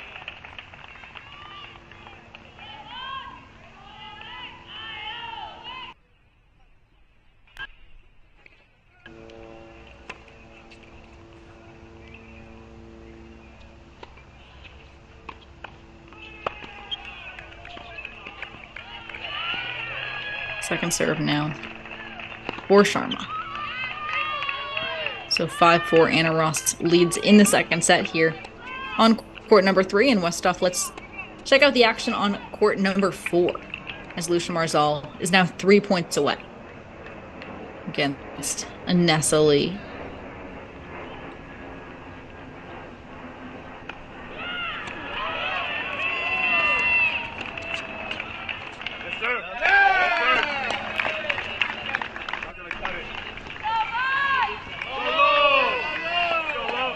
So 30 love.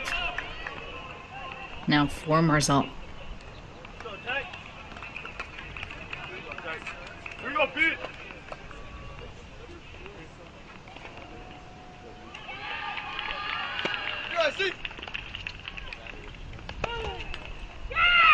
So Lucia Marzal opens up the court to set up a match point against Anessa Lee. Hard fought, may I say, to get to this point again, and against a player that isn't going to give you anything for free in Anessa Lee, but Lucia Marzal now, with multiple match point opportunities.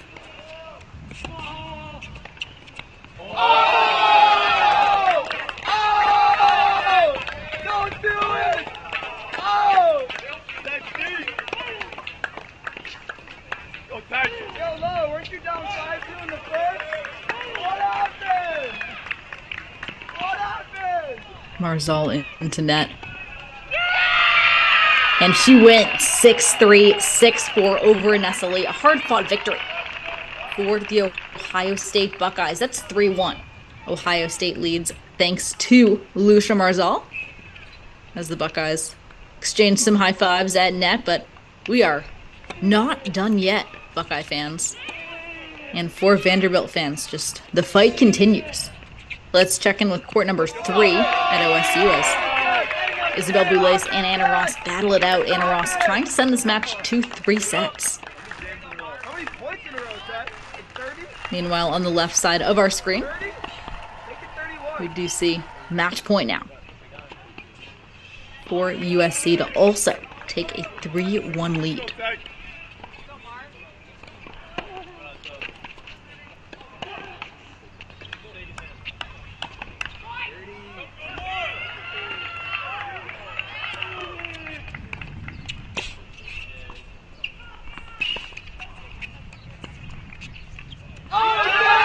USC does it. 3-1 is our score now. Thanks to Wotek Merrick with a 6-3, 6-love win over Marvin Shaver at number 4 singles. And Westhoff, let's check in with court number 3 now. Court number 3 here at USC. We do see a deuce point, deciding point to decide who will go up 4-3 here, between Peter Mack and Sachit Sharma. Meanwhile, the right side of our screen, Isabel Boulais now down 2 set points to Anna Ross.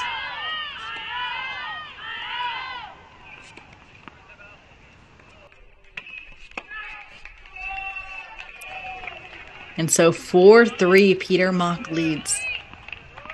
Some nice depth there to the Sharma forehand.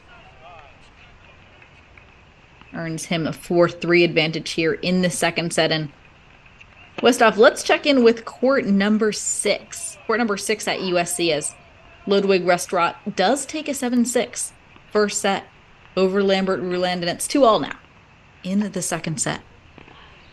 Meanwhile, set point for Isabel Boulais on the right side of our screen. Rather for Anna Ross, Isabel Boulais looking to defend. And a double fault sends us to a third set as Boulais showing some negative body language there for the Buckeyes on court number 3. Anna Ross battles her way to 3 sets, and Westhoff, let's check in with court number 5 now. Court number 5 at Ohio State as Shelly Bresniak is up 7-5, 2-1 against Holly Staff. Meanwhile, in court number 1, Celia Belmore has battled back. She dropped the first set 6-3 as Sydney Ratliff, took the next one, and now is up 2-1 in the third set. So this could very easily, I know I say this all the time, but it's true, could be a 4-3 match. So we will keep our eyes out on that as well.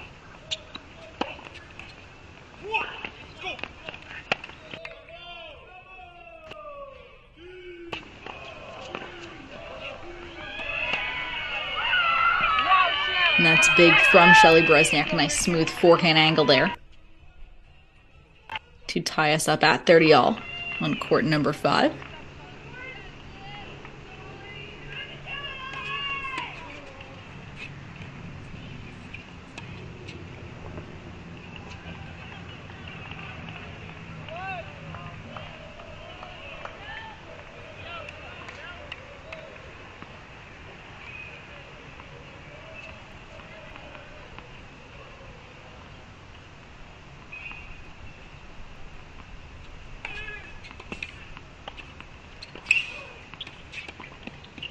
A bit of an ankle breaker there from Vestrate.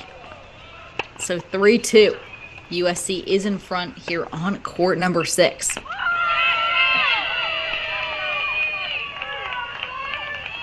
So Westhoff, let's check in with Lerner Tien, because on court number 2 at USC, Lerner Tien drops the first set, 6-4, and is up now 4-1 in the second set against Oliver Tarvey. And we have seen Tien struggle a bit this weekend, whether it be from nerves or just fatigue. Tien has played a lot of matches this year, a lot on the pro circuit as well, and he was a mid-season addition for USC, but did not become eligible until the month of April. Tien, of course, won the boys' doubles title at the 2023 Australian Open Juniors alongside Cooper Williams, and he was also a finalist in singles. He was also the champion of the boys 18 National Singles Championship at Kalamazoo at only age 16. So Lerner Tien comes to USA with a lot of eyes on him. He is definitely the story of this Trojans men's program.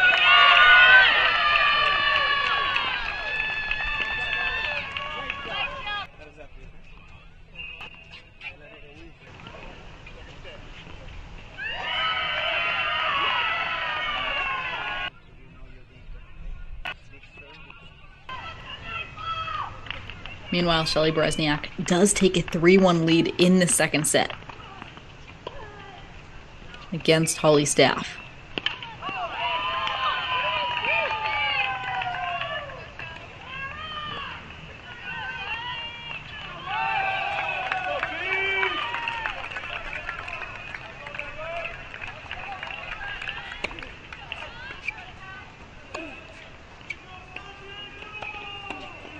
Love lead, though, for San Diego here on court number 2, as Tarvey continues to step in against Lerner Tien.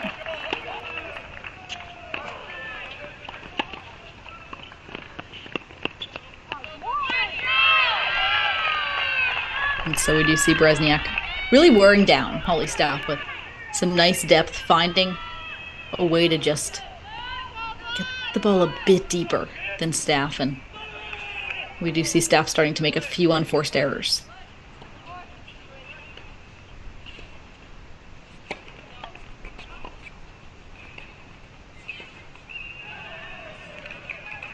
So we do see Anna Ross and Isabel Boulais on court number 3, just starting that second set. Meanwhile, Sydney Ratliff and Celia Belmore continuing to battle on court number 1.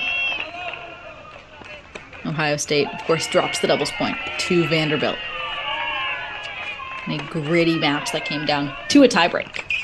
Rather, 2 doubles tiebreaks. Meanwhile, Oliver Tarvey is up 40 love here. Lerner Tien able to save one of those game points.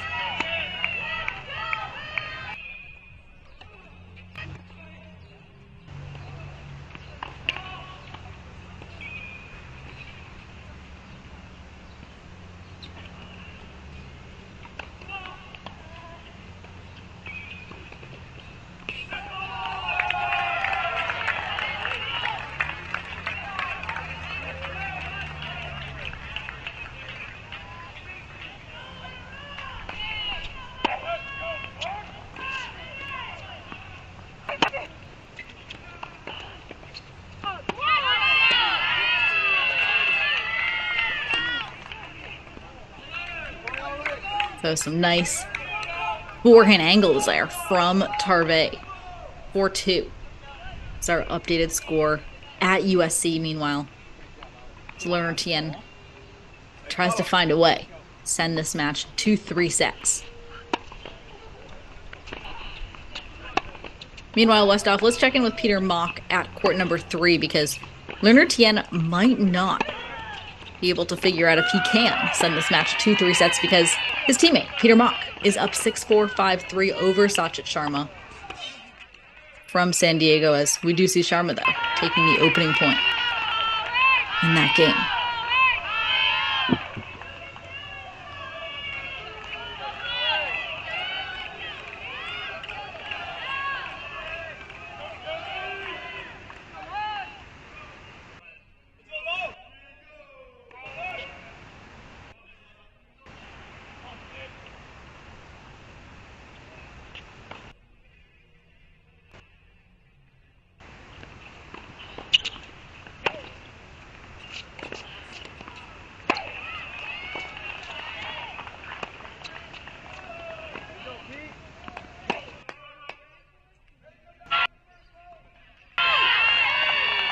So 5-3 for Peter Mock. Meanwhile, we do see Berezniak, originally from Israel, looking to close out this match against Holly Staff, take a 4-1 lead. She has 2 break points here on court number 5.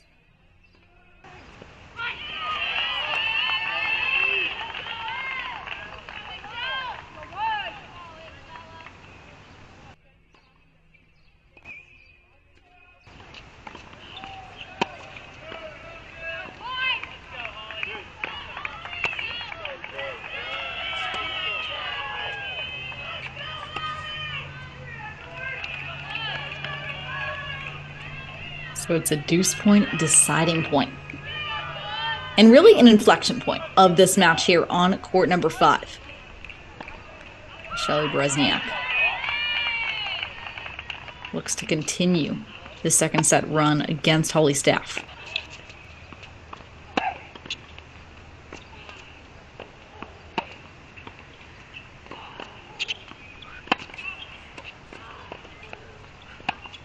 Slice from Holly Staff as she's mixing up the pace. Only forehand slices, 3 in a row from Staff, 4 in a row. Holly Staff is just going to forehand slice this point as that's 5 in a row, 6 in a row, and that sails wide. Those were defensive forehand slices. There are 2 forehand slices that one can hit. There's one when your body weight is moving backwards, which was the one that Holly Staff did go to. Of course, when your body weight's moving forward and you're coming into net, that can be a very effective shot. Meanwhile, we do see 6-4, 5-4 here for Peter Mock on court number 3. So during these changeovers, Westhoff at USC, let's check in with court number 6 as we see Ludwig Restrate now up 7-6, 4-2 against Lambert Ruland. Court number 6 at USC. Meanwhile, let's take a look at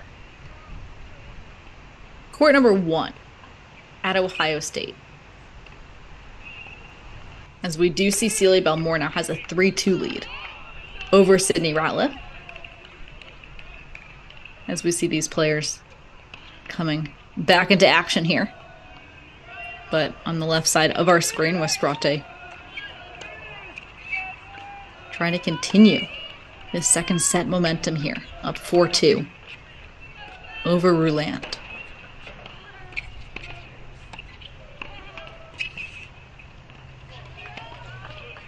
And not the best approach shot, but Westrate gets away with it. So 2 chances to go up 5-2 now here on court number 6.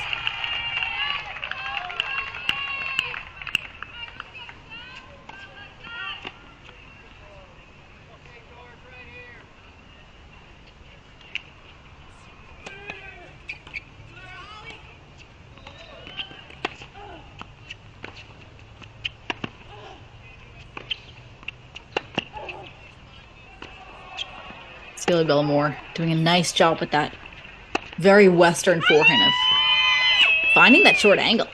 As I was just about to say it, she did it. So 7-6, 5-2. Meanwhile, on the left side of our screen with Restrate for USC. So Westhoff, let's change the court at USC while those players are changing ends.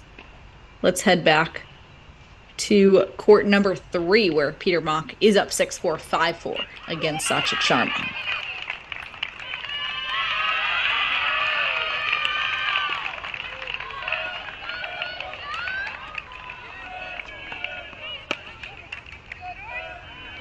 And that is miss hit from Belmont. Brings us 2-15 all on court number 1. And Westhoff, we should probably head back to court number 5 as Shelly Bresniak for Ohio State is only 2 games away from clinching the match for the Buckeyes on court number 5 at Ohio State.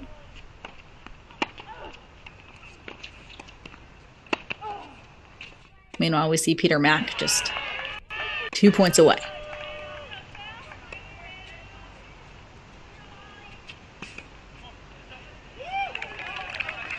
And it is match point for Peter Mock and the USC Trojans. Match point for Peter Mock.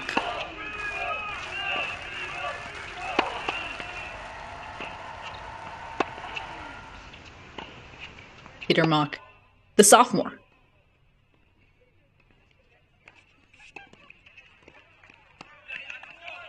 And that's sails long, so we play on. 40-15, Mock is in front.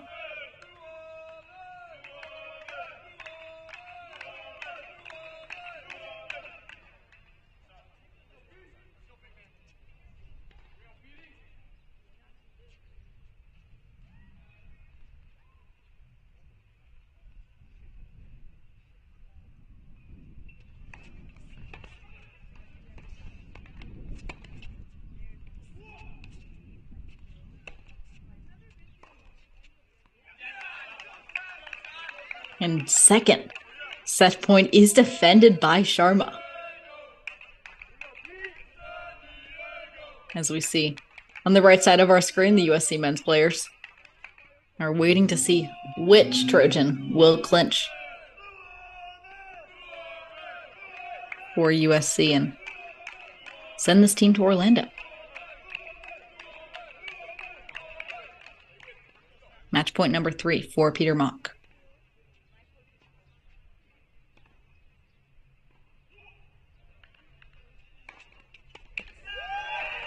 That's match.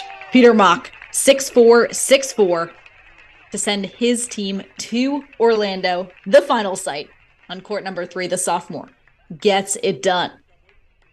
It's Peter Mock, the journalism major from Hungary, sends this team to the final site in Orlando, Florida. USC is through 4-1 over San Diego. Meanwhile, Shelly Bresniak is just 2 points away from taking a 5-1 lead as we bring you our last 3 matches at Ohio State as the Buckeyes look for one more against Vanderbilt.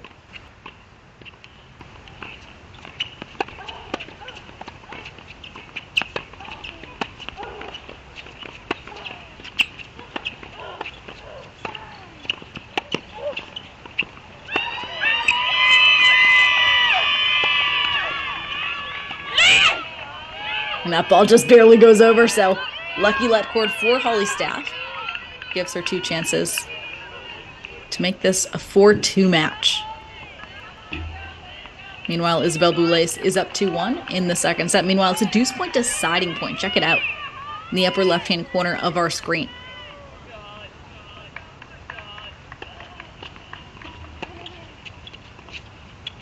And that does go the way of Celia Belmont.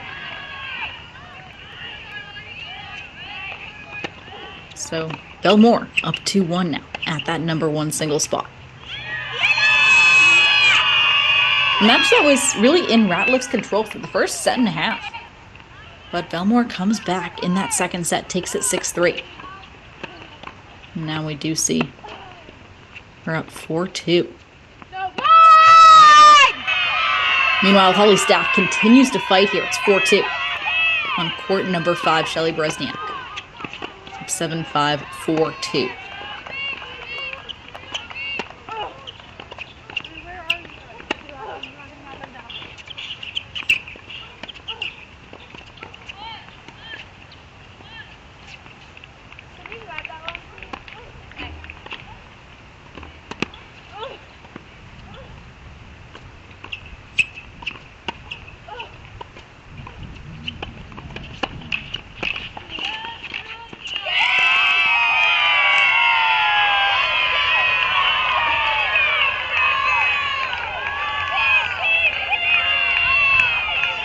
So 7-5-4-2 for Shelly Bresniak.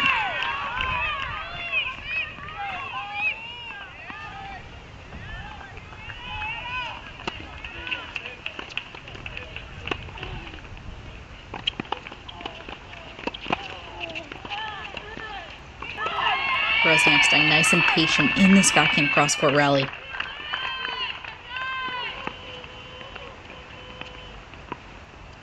So that stays in.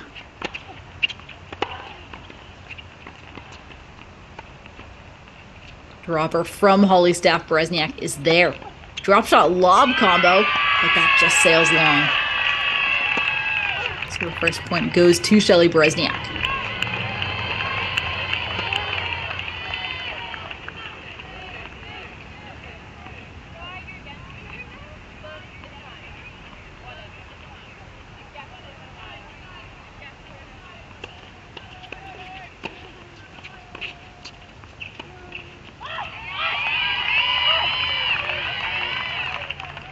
So Bresniak now just 3 points away, taking a 5-2 lead over Holly Staff in the second set.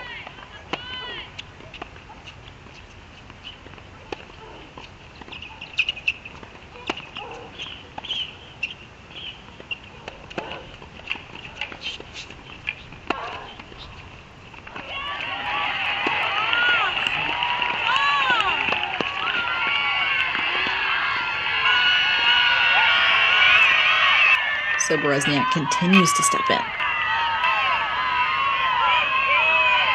She's a sophomore originally from Bat-Yam, Israel. This past fall, she won 3 singles matches and 2 doubles matches. For freshman season, she was 13-6 overall, with 7-3 in dual matches, 2-0 in Big Ten matches. Bresniak was the 2019 Israeli national champion, played for the Israeli Fed Cup team in 2020, now known as the Billie Jean King Cup. She also had WTA singles and doubles rankings.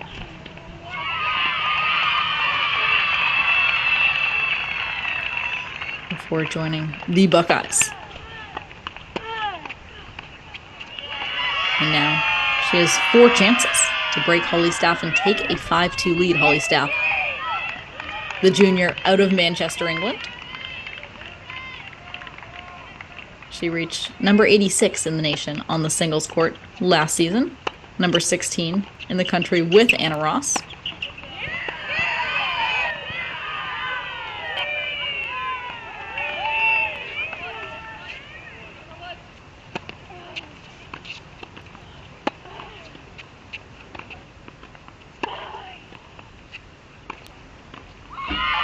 And that's big off the racket of Shelly Bresniak. So 7-5, 5-2.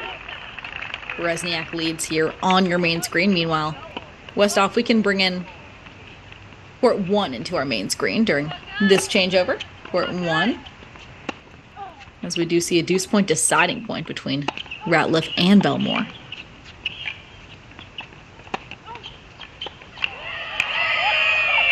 As Sydney Ratliff showing some frustration. Cecilia Belmore now. It's just 1 game away from making this a 3-2 match.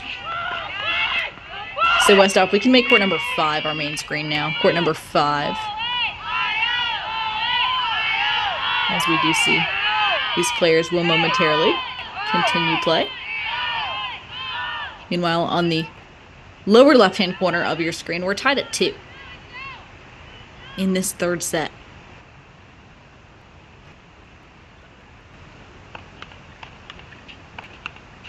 Between Anna Ross and Isabel Boulez. As we see both of these players on court number 5 getting some advice before continuing play. In Westhoff, we can make court number 3. Or actually, never mind. Here we go. The players are returning to the court here on 5.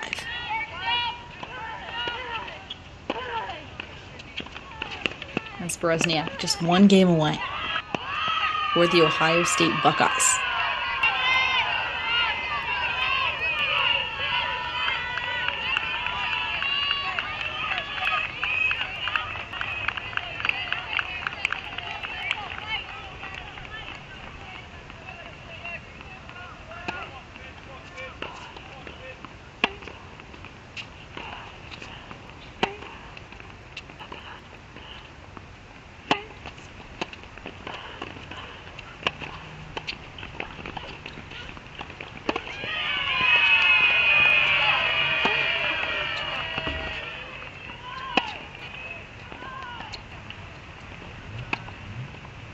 Berezniak really using that forehand angle well this match. She's up there.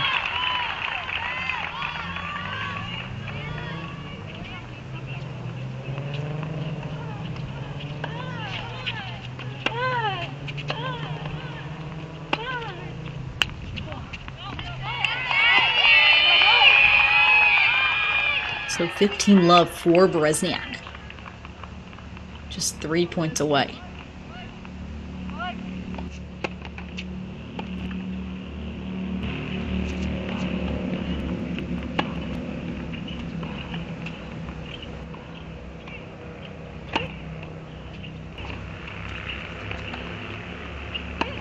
Meanwhile, for Holly Staff, depth is so important to not let Berezniak step in here.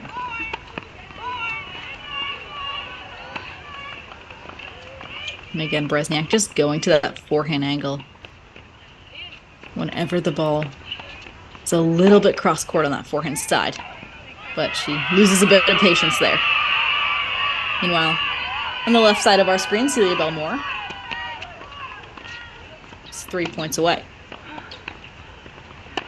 against Sydney Ratliff.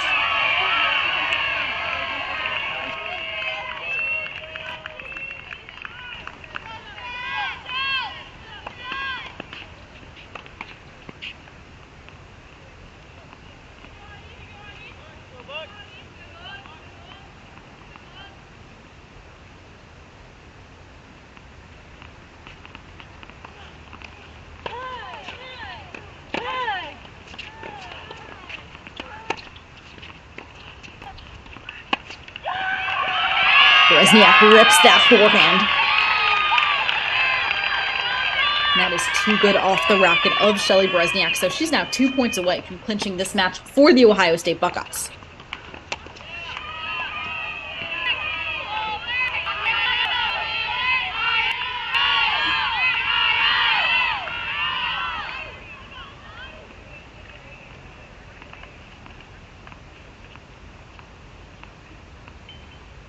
So 30-15 for Berezniak.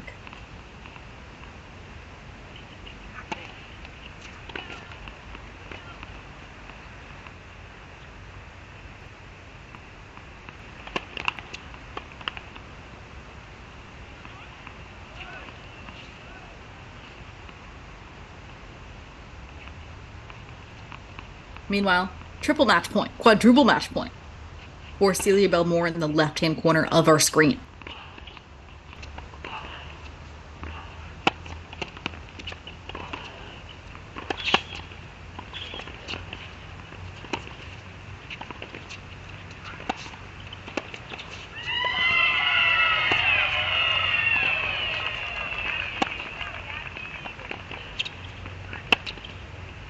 Berezniak staying very patient here. Stepping in, using that forehand cross-court. And it's triple match point for Shelly Berezniak. For Berezniak and the Ohio State Buckeyes.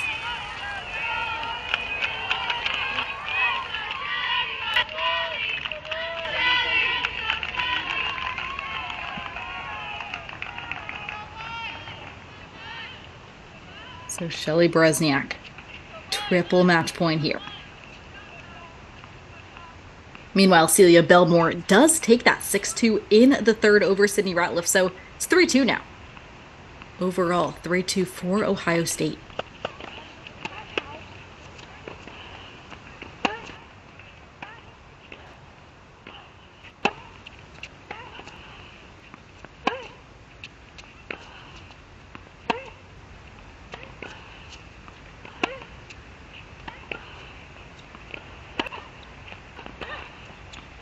So Berezniak staying nice and patient, using that forehand angle. And meanwhile, Westhoff, let's go full screen for the second match point. As Holly Staff defends the first one. Let's go full screen to court number 5. Here at Ohio State.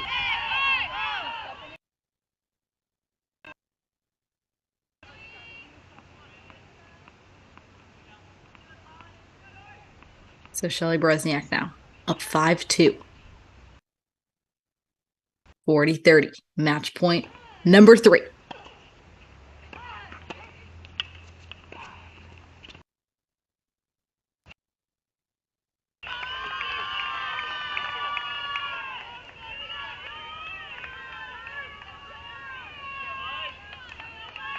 And so we have a deuce point, deciding point, match point for Shelly Berezniak and the Ohio State Buckeyes, as we have seen Berezniak take a bit of a step back, a bit too tentative on these last 2 points, which, of course, easy for us to say in the broadcast booth, a lot tougher when you're out there to step in. She has another chance right here.